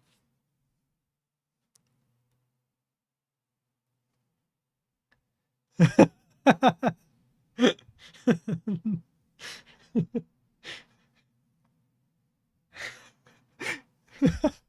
have friends that it drives them batty that I watch at 2x speed. I have thought about getting the plugin so it's easier to switch my playback speed, because 2x speed for some YouTubers is not enough, and sometimes you need 3. They talk too slow. There's one guy who makes tutorials, and he does a really good job at tutorials. They're very concise, very fast. I found out that the only reason they sound the way they do is because I watch him at 2x speed. And his 2x speed videos are perfect. This just means your ragdoll joints are bending. So the marketplace told you your ragdoll is unacceptable. Not a problem. This just means your ragdoll joints are bending in ways that humans really shouldn't be. Now there are 2 things you're going to need to fix. First is your collider hitboxes. I recommend you open the official Unreal 5 ragdoll to see what it's supposed to look like. Then open up your ragdoll and start adjusting the hitboxes. When you click on a capsule, you can adjust its size, shape, and rotation the same way you would with anything else. Second, you'll need to fix your joint limit rotations. These are represented by the little red, green, and blue cones where the joints are located. These cones represent the direction that your joints are allowed to rotate. Now, Okay, so this guy makes pretty good tutorials. But he speaks too slowly when he's on when he's not 2x speed for me. And I thought that he was just a fast talker, but he's not, right? So like now we listen to him at 1x speed. Oops. ragdoll is unacceptable. Not a problem. This just means your ragdoll joints are bending in ways that humans really shouldn't be. Now there are 2 things you're going to need to fix. First is your collider hitboxes. I recommend you open the official This guy makes good tutorials. Let's see, Code Like Me makes really good tutorials. Hello everyone, so welcome to the second day vlog of the Dinosaurs United. You mentioned a guy earlier. He does pretty good tutorials too. Grokka Games, that's the one.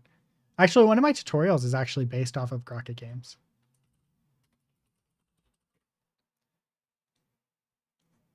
Like my very first tutorial was based off of Grokka Games.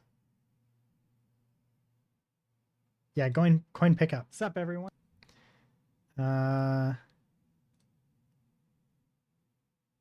Yeah, it's based off of Grokka Games. What's up, guys? Coin pickup. What's up, everyone? I just did mine in C++.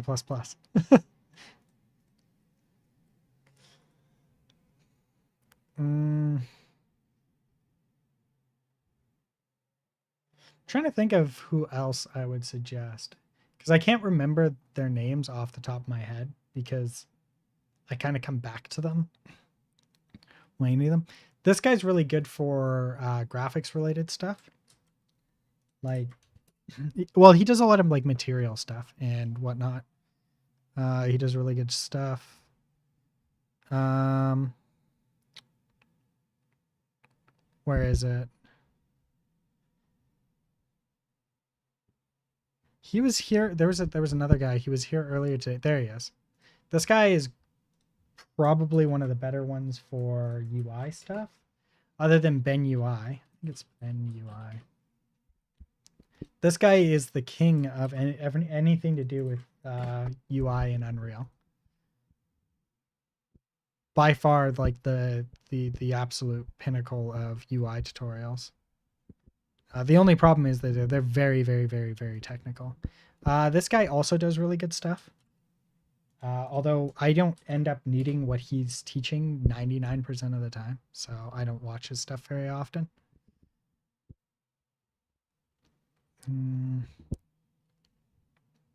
There's a couple that are like my absolute. This guy does really good vehicle stuff.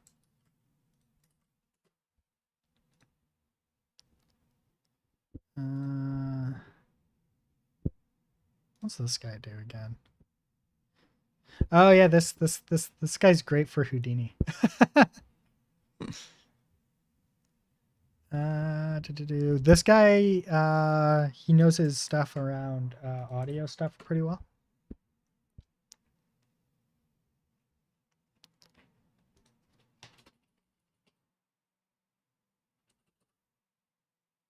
Yeah. Unreal Engine 5 Ragdoll. Ooh.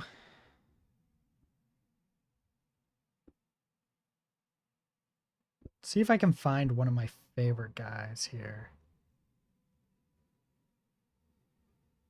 I'm always forgetting his name.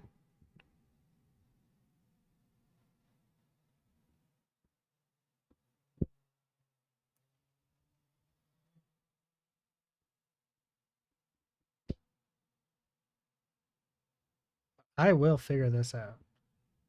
He's gonna show up in here at some point.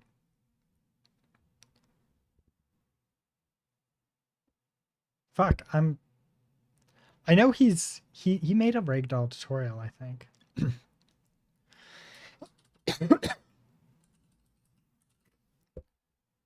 it a coin collect? Fuck. I'm sure I'll find him eventually. Whatever. Anyways. There's another guy. I think his name starts with an R. But he makes really amazing tutorials.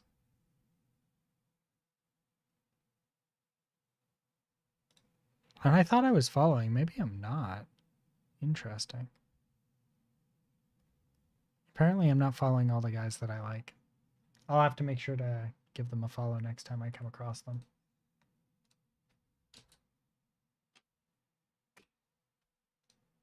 Oh. Was working on, and a lot of people were anticipating the release of this. I kind of just abandoned this and moved on to other things because I wasn't very satisfied with the way the recovery from Ragdoll was working, as you'll see when I press play here, as they fall off the ledge. There might be. Kind of just snaps, and it's not a very smooth transition. It just doesn't look very natural at all, or very seamless. I kind of just stopped.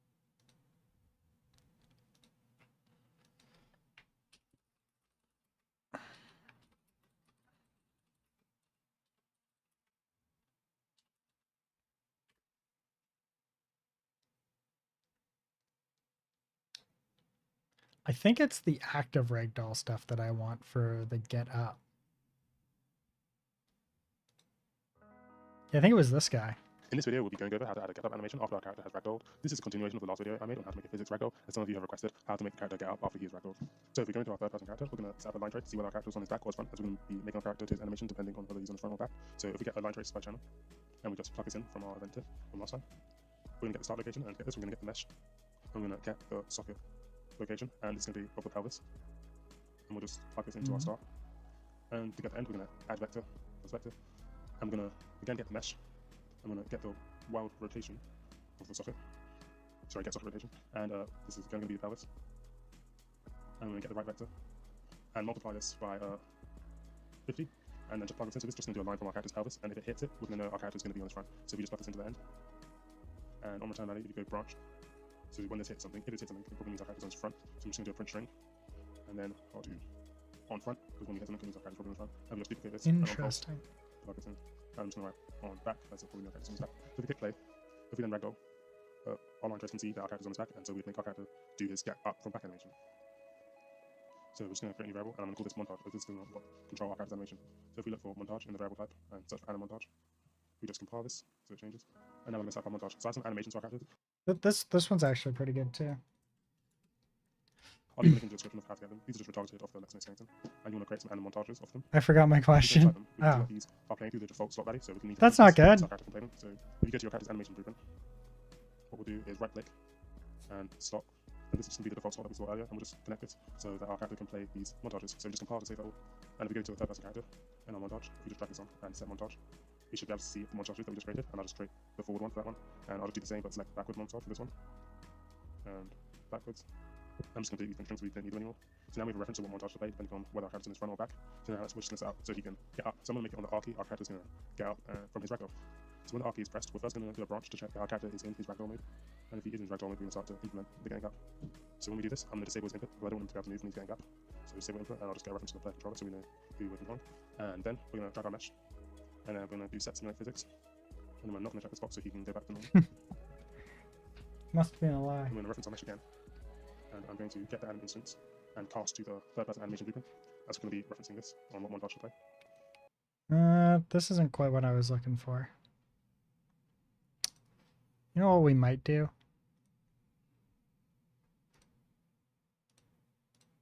Let's just do this.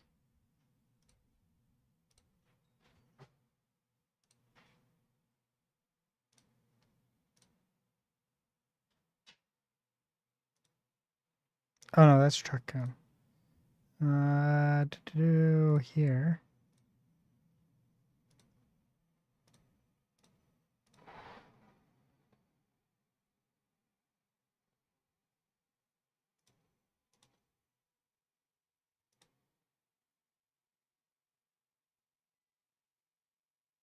Oh, that's AI characters.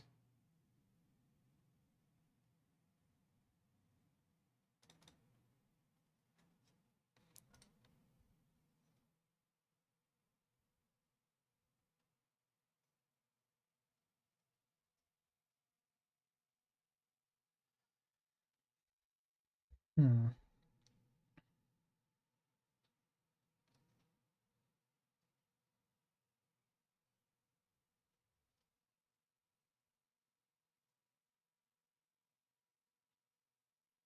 I don't think that was it.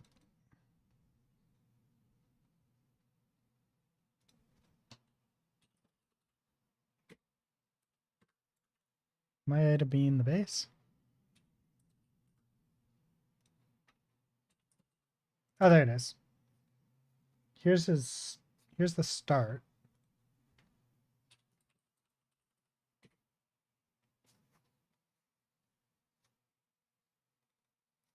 Okay, so they're doing straight up for everything below. Oh, and including self, yeah.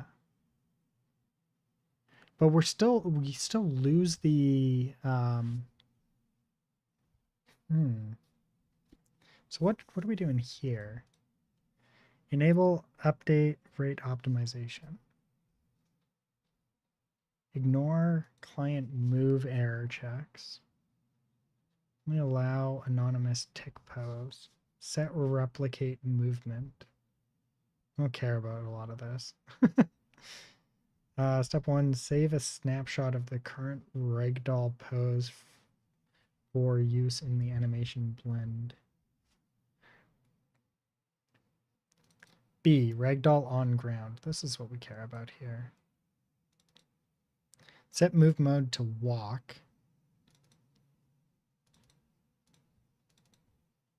B, get up animation.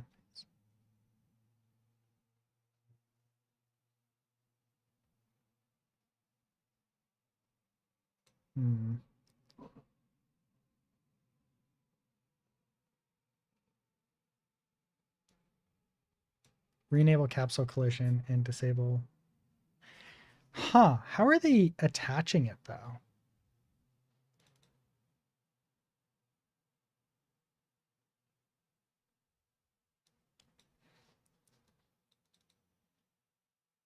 Where are we updating that? Or is that in a tick? Might be in a tick.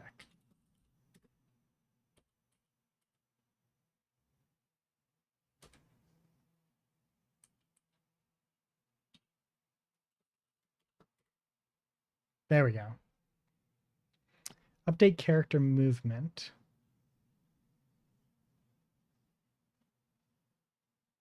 Ragdoll update. Here we go.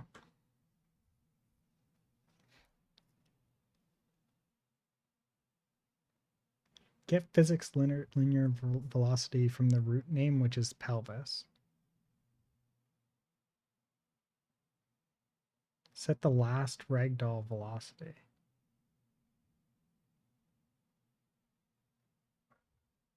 Set all last ragdoll velocity Z. Set enable gravity.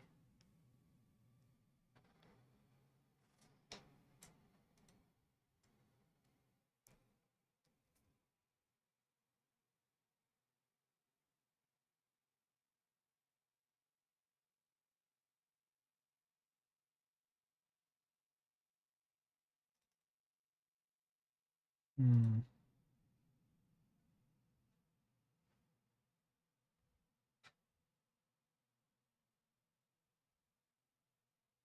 Here we go.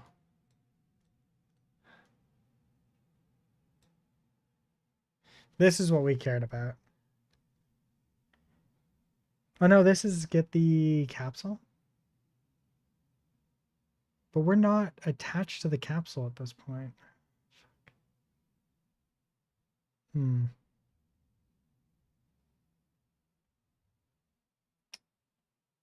Why did I decide to get into game dev? Web dev was getting boring. Go to work, do web dev. I come home, do more web dev. And I was like, it's just a lot of like consume X or Y API, mutate the data, store it to a database, query the database. It's all the same, right? So I was just like getting bored of it. Oh shit. Try Catch TV, thank you for the raid. That's a lot of people. There's my plans. Oh, sup, Luke Wolf. I haven't actually chatted to you in a while. I've been in your stream. I've lurked in your streams a couple of times, but I haven't chatted with you in a little bit. So what were you working on, Try Catch TV? I'm assuming it was web dev.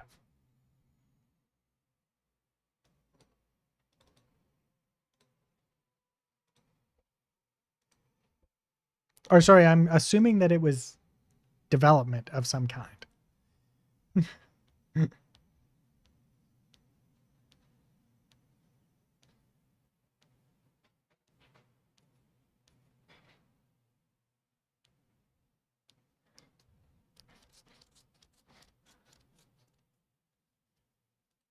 Señor ChatGPT, a ver cuál es la joda. De acuerdo a lo que queremos hacer. Yes, I absolutely do not understand that, but I think it's, I want to say Spanish, but I could be wrong.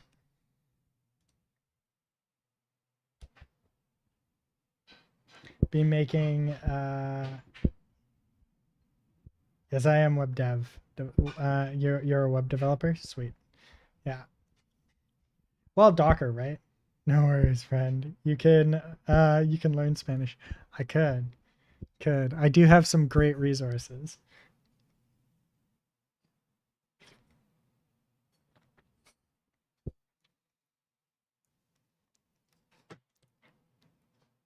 So I've been making a gameplay test for my 2D platformer RPG. Nice. Sounds like fun. Yeah, Spanish is a language that I've considered learning. The two that I've considered are Japanese, which I've been quasi actively learning, and Spanish, because I have some Spanish friends that I could utilize to learn Spanish.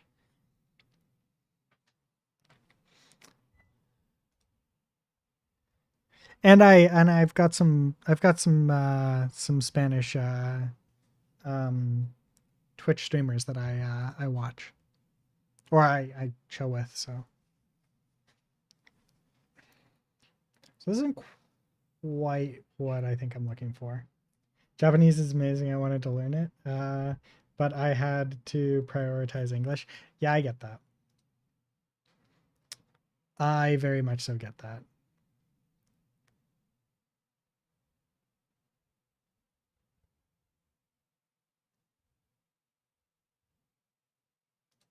Hello everyone. So today I'm going to add a new feature to this root motion based locomotion system. If the character falls from a very high place, it will fall flat on the ground like this and stand up.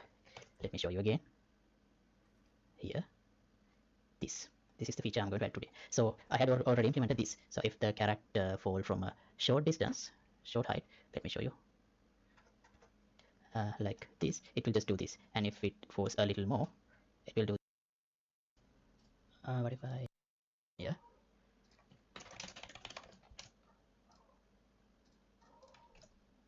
This isn't quite From what the I was animation. wanting. Right, I fixed it.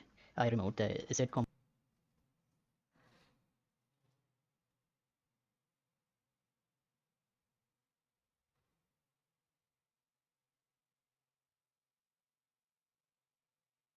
I don't think this was actually a tutorial.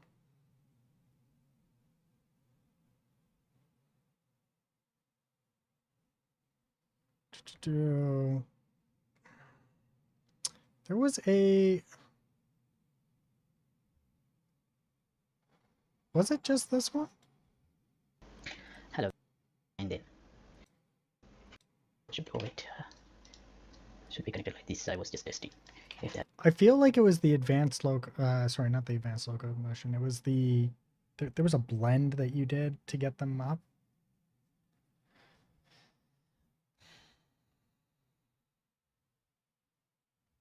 Which was what this guy was doing. Getting gap. So we disable input, and I'll just get a reference to the player controller so we know who we're controlling. And then we're going to drag our mesh, and then we're going to do set simulate physics. And then we're not going to check this box so he can go back to normal. I'm going to reference our mesh again, and I'm going to get the anim instance and cast to the third person animation blueprint. As we're going to be referencing this on what montage to play. Okay, so I think the first thing that we need to do... Actually, I don't... Sorry, I'm trying to think about what I need to do, and I'm slowly going insane. Because, like, I'm trying to figure out...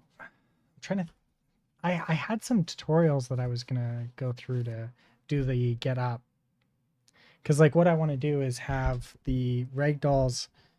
Okay, so actually, let's make sure, let's check what we're doing here. So if we do collisions enable, or show collisions, right? Guess who's back? Welcome back. So if I hit this character, or if I... Damn it, I didn't want to hit her. I gotta find one that I can kind of hit. I just want to enable it and then not actually hit them.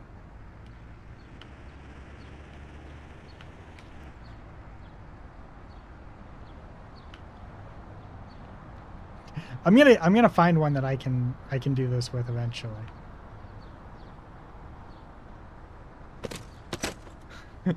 It's really difficult to do.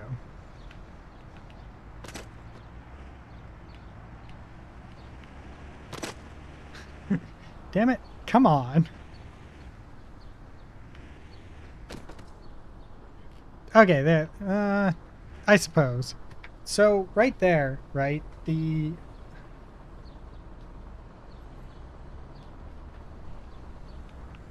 So we can see that the collisions...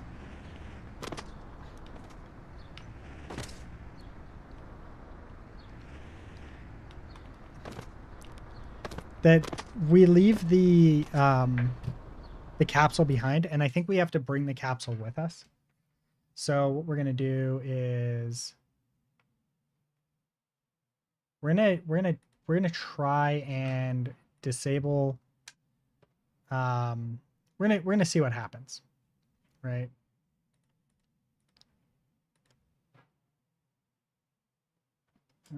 Is moving forward.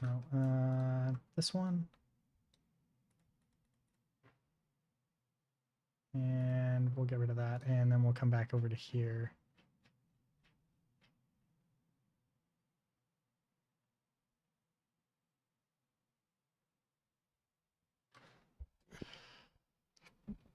Bazooka? No, because it okay, so the game is Truck-kun, right? Which is based off of the a anime trope, which is let's see. So the entire game is based off of a anime trope where uh, people will get isekai'd or sent to another world, right? By getting hit by a truck, and it's so prevalent in the anime community that somebody put this video together.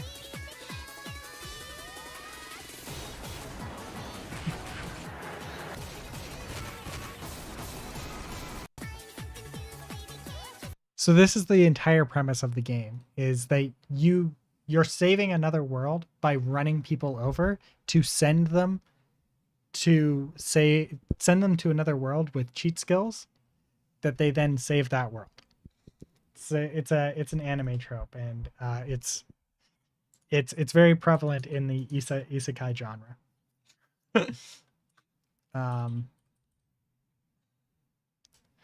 Okay, so target character. We need to figure out what we can do here. So if not ragdoll, and we don't want the ragdoll to be set here. We want the ragdoll to be set on collision.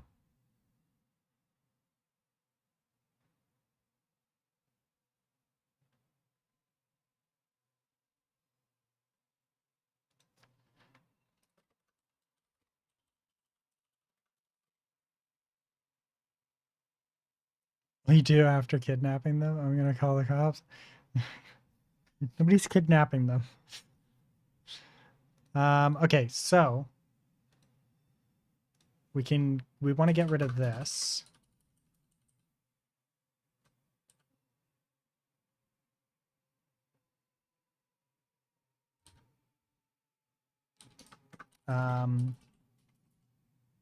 Get mesh location. Get actor location. Location.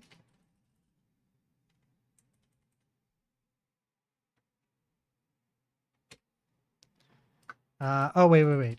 Get bone location. Bone location.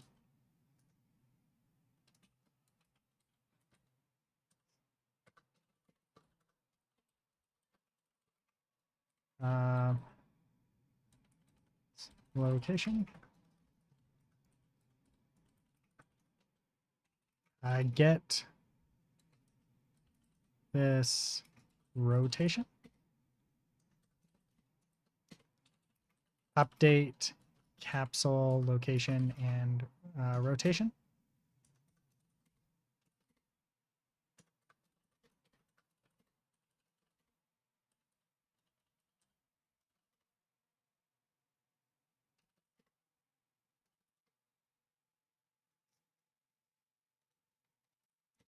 If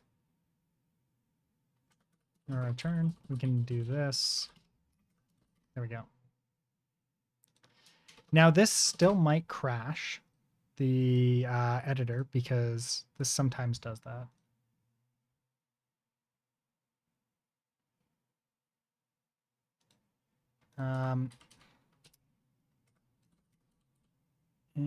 If enabled and get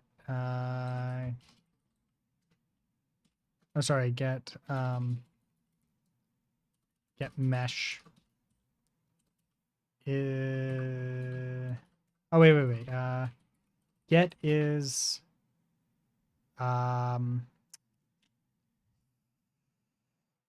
mesh simulating physics. Get mesh.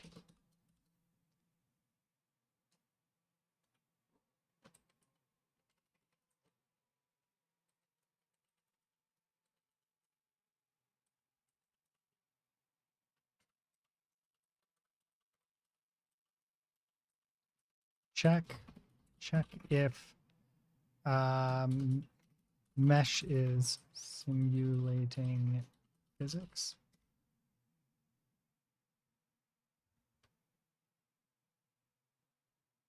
Then it's just going to be yeah, it'll just be a weird game then. It won't make any sense.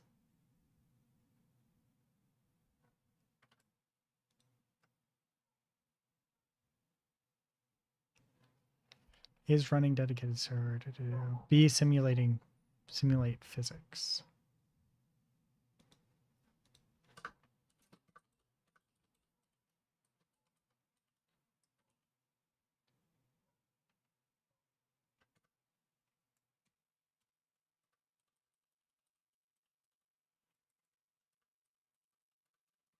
Oh, I was hoping that that would work.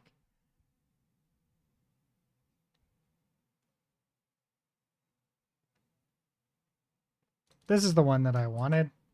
Jeepers. Is simulating physics. And is not simulating physics.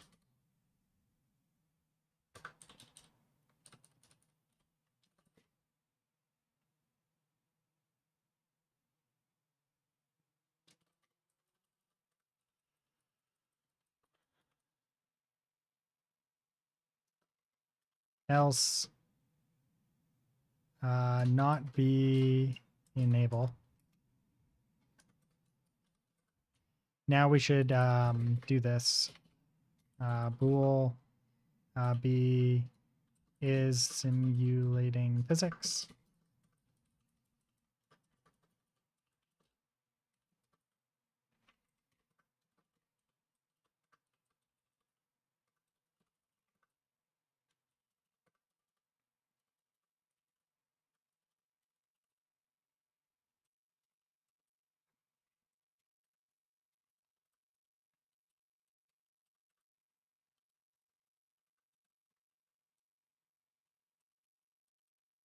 Oh, there's already a... There we go.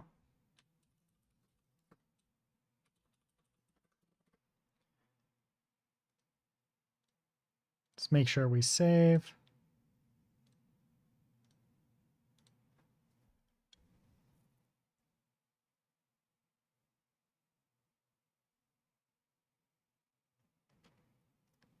Who forced you to use virtual hotties in stream? You mean the characters? I picked them myself.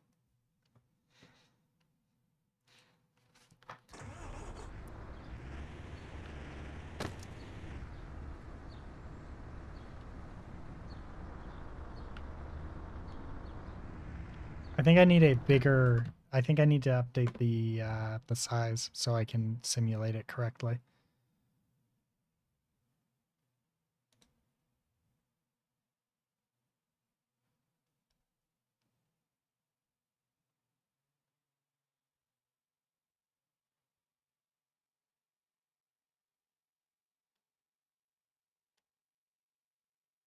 The virtual camera girl in your past streams?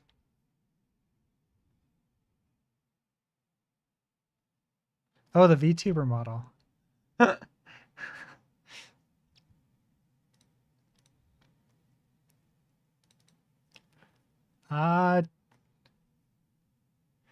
yeah. Nobody forced me. I still have it. I just don't use it. Helping building horror game 1, 2, 3.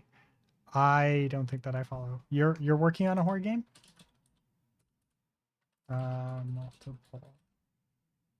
Multiplier.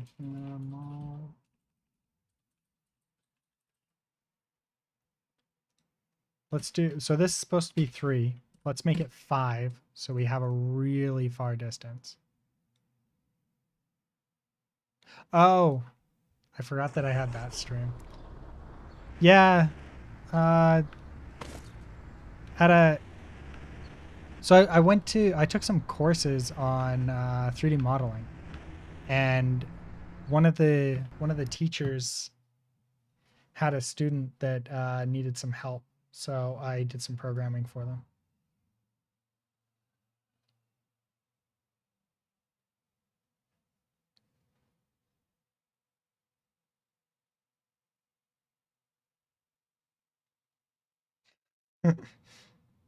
uh, it's not really that.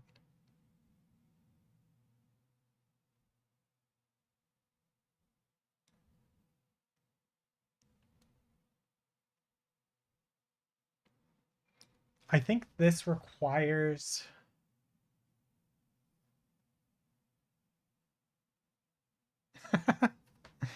It depends on what you mean by into anime girls. I like anime. I'm not into anime girls in a sexual manner.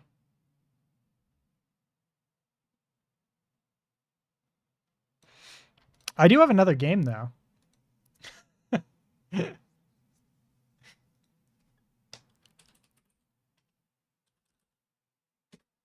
I have one other game.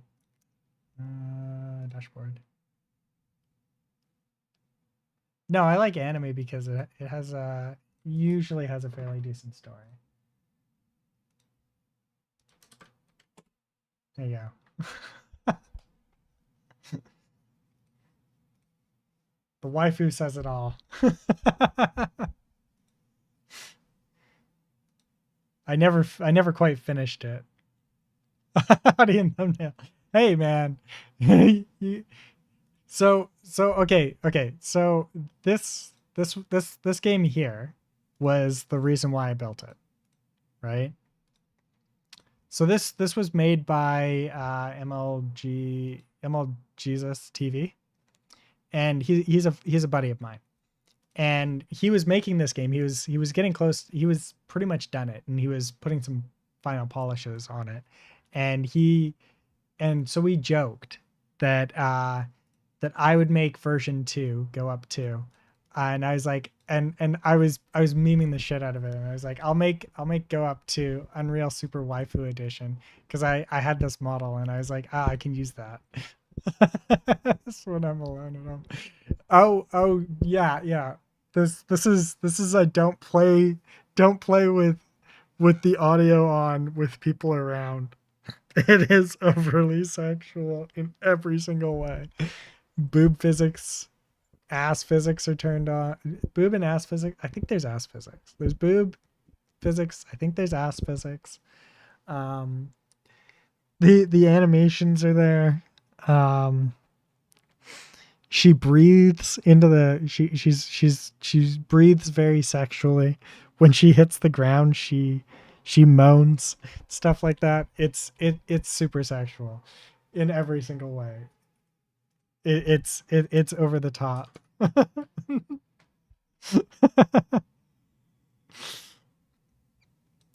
Array index bound. I think there's something in here, right?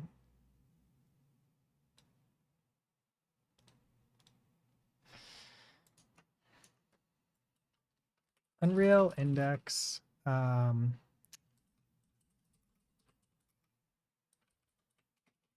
Mesh.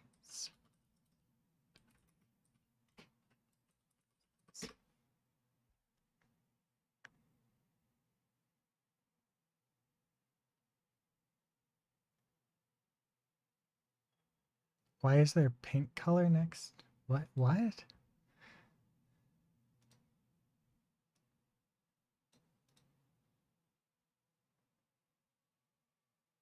I don't follow.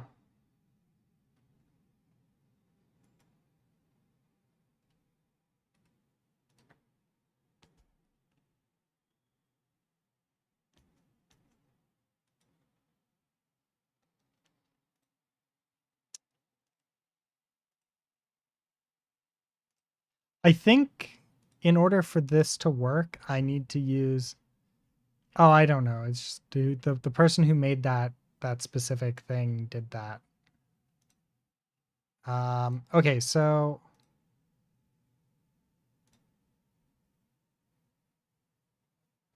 right. This has the This has... This doesn't... Oh, no, it does. It has the physical animation component. Okay.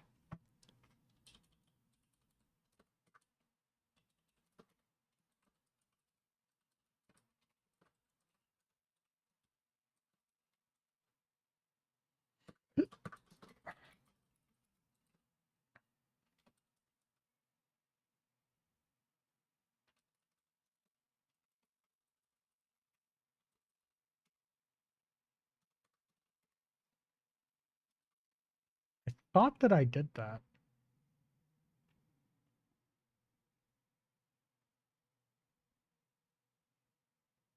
No, I don't know how to use Blender.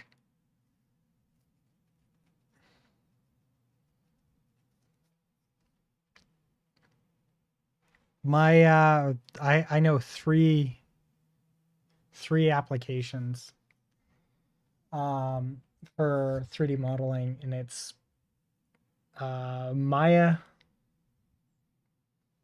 ZBrush, and Houdini, with Houdini being my primary. It's the only one that I have installed right now.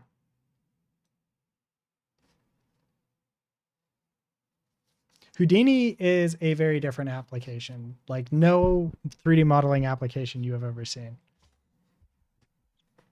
This is my 3D application of choice. I will show it to you, and then you will be like, oh, he's a psychopath.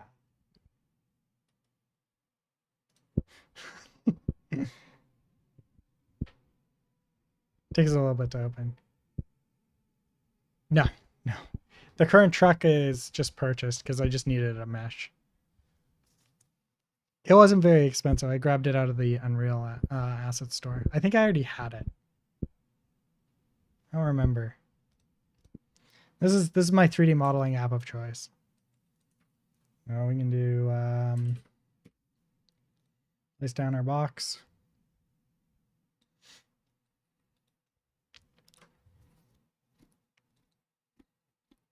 Here, let's make a really quick table, right? Let's place down a grid. Here's our grid. Our grid doesn't need to have more than 2. There we go. Then we're going to transform it.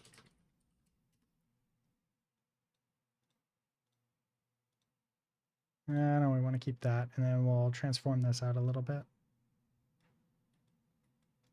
Then we will copy to points. There we go. Let's match size. Drop that down. Min. Did I do the wrong one? Max? Where am I? Yeah, no, that's right. Did I do that wrong? Oh, you know what? I probably just want to do this. There we go. That's fine. Then let's take this and we will poly extrude.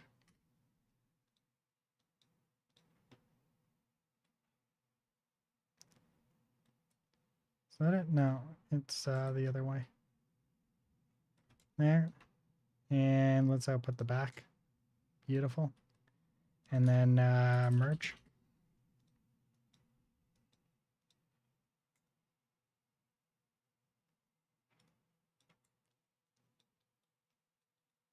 Somewhat, yeah. Check it out.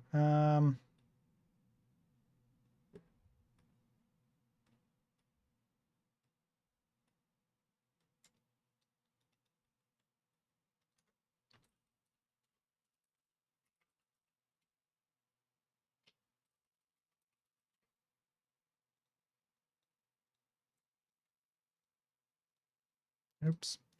There we go. There's a table. Now, if I really wanted to do this, I could do this. Group. We're going to do this. We're going to do primitives. We want to do by normal. Normal is up. Let's take a look at this. these are definitely the wrong side. So let's do 0, 1, and then we'll bring this down here. So that's also not the side that we want. That's the wrong side. There we go. That's the side that I think we want. And then we'll do blast. And we'll select group there. And when I do copy to sides, there we go. Now we don't have extra geo. Yeah. There we go. It's beautiful. Now if let's say that we wanted to add some edge damage or something like that to these, right? We could do this. Edge damage.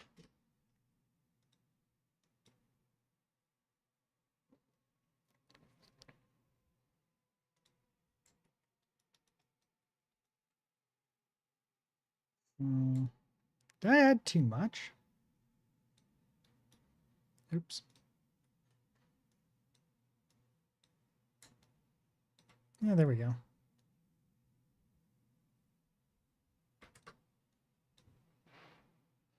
Oops. I keep doing the wrong one. There we go. Oh, it's because it wants VDB and there.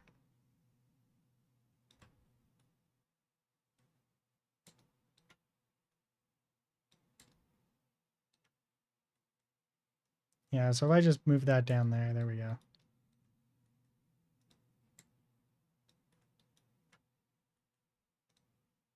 Now I think we want to bring this down. And then we'll probably want to offset this a little bit in this direction. There we go. Then we should probably UV this.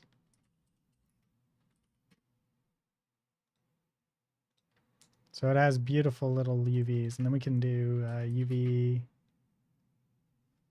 Yeah, we'll do this. Let's take a look. There we go. Look at that. Terrible fucking UVs.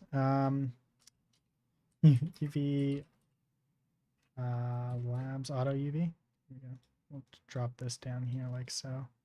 That's a better UV. Bring this over here. Bring this over here like this. There we go. Better UVs. Much, much better. Okay, there we go.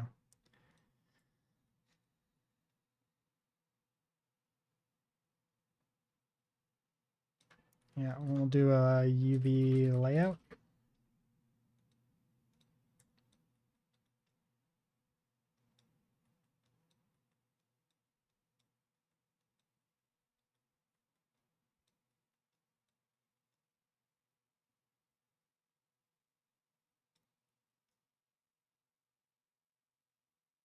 Now, if we really wanted to do the edge damage, we should probably move that down like this. Do the edge damage after, and we should probably also fuse this together, right? But if we're going to do that, we should also probably, because like these now don't have what we want, right? They're not actually together because we have no points to fuse. So maybe instead of that, maybe instead of a fuse, we should probably just do a Boolean. And then we don't actually want to merge, we want a Boolean. So we do that, bring that in, bring this into here. Then we do that, and then instead of subtract, we do union. There we go. Now this has that, and then if we come over to here, we can see this with the damage and everything like that. It's all beautiful and terrible. The thing about edge damage is that you have to play with it, right? UV auto layout.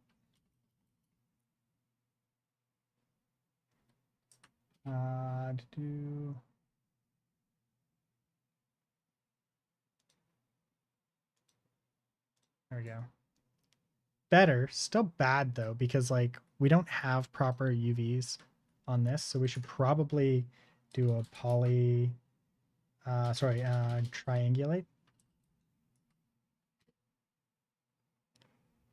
Because we just did a Boolean, so we've got wonkiness. So you can see these points, right?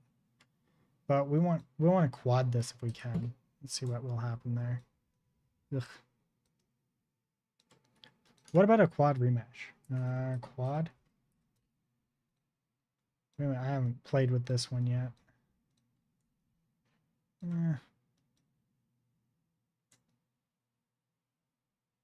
I didn't do a very good job. Polyfill.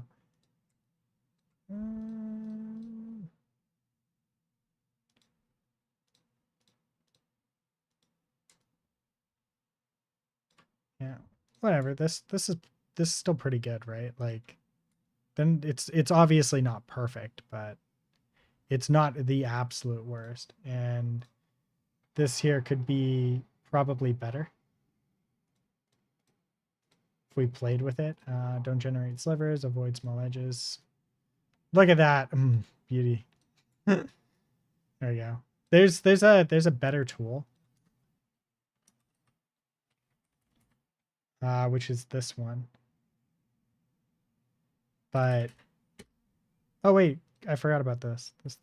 This. I think this one just came out. There we go.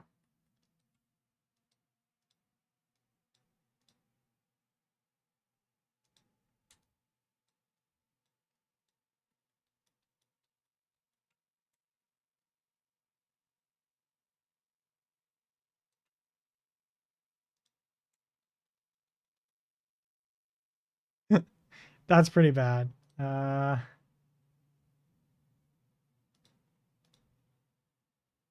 we'll just do one. Yeah, apply subdivisions. No. Oof, it's so bad. It's so bad. We're not going to use it. Anyways, there we go. And then we can do this to add the destruction. And look at that. It's beautiful. We've got a destroyed table.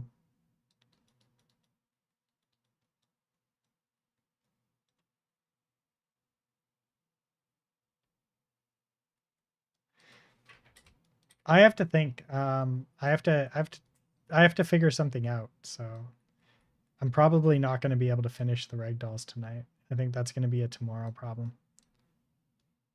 By the way, to anybody who's new here, I stream usually Monday through Friday, starting at around 5 p.m. Pacific Standard Time, or California time, or Seattle time, or, you know, depending on where you are in the world. So I will be back again tomorrow if I don't finish anything here. It's been more than 4 hours. It's 4 hours, 40 minutes. And I did an 8-hour shift at work doing web development. That's my usual go. But 10 o'clock is usually my bedtime anyways, so.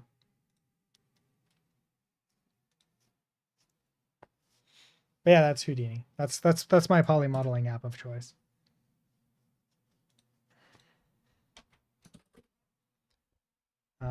So I'm gonna go raid somebody because I need to get to bed. Wait, is Rush still alive? Oh my god, he's still alive. Let's go raid Rush. Rush is a good friend of mine. It's time to raid the Rush. I've never gotten to raid him. What time there? It's 10 p.m. So I've been streaming for about 5 hours almost.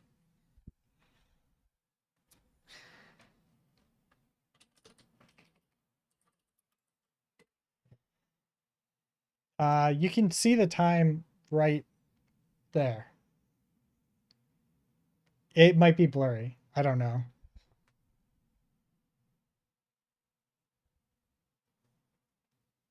What are you talking about? There's 22 of us. All right, be kind to Rush. He's a good friend of mine from Spain. All right, I will chat with you guys tomorrow. Thanks for showing up. Ta-ta for now.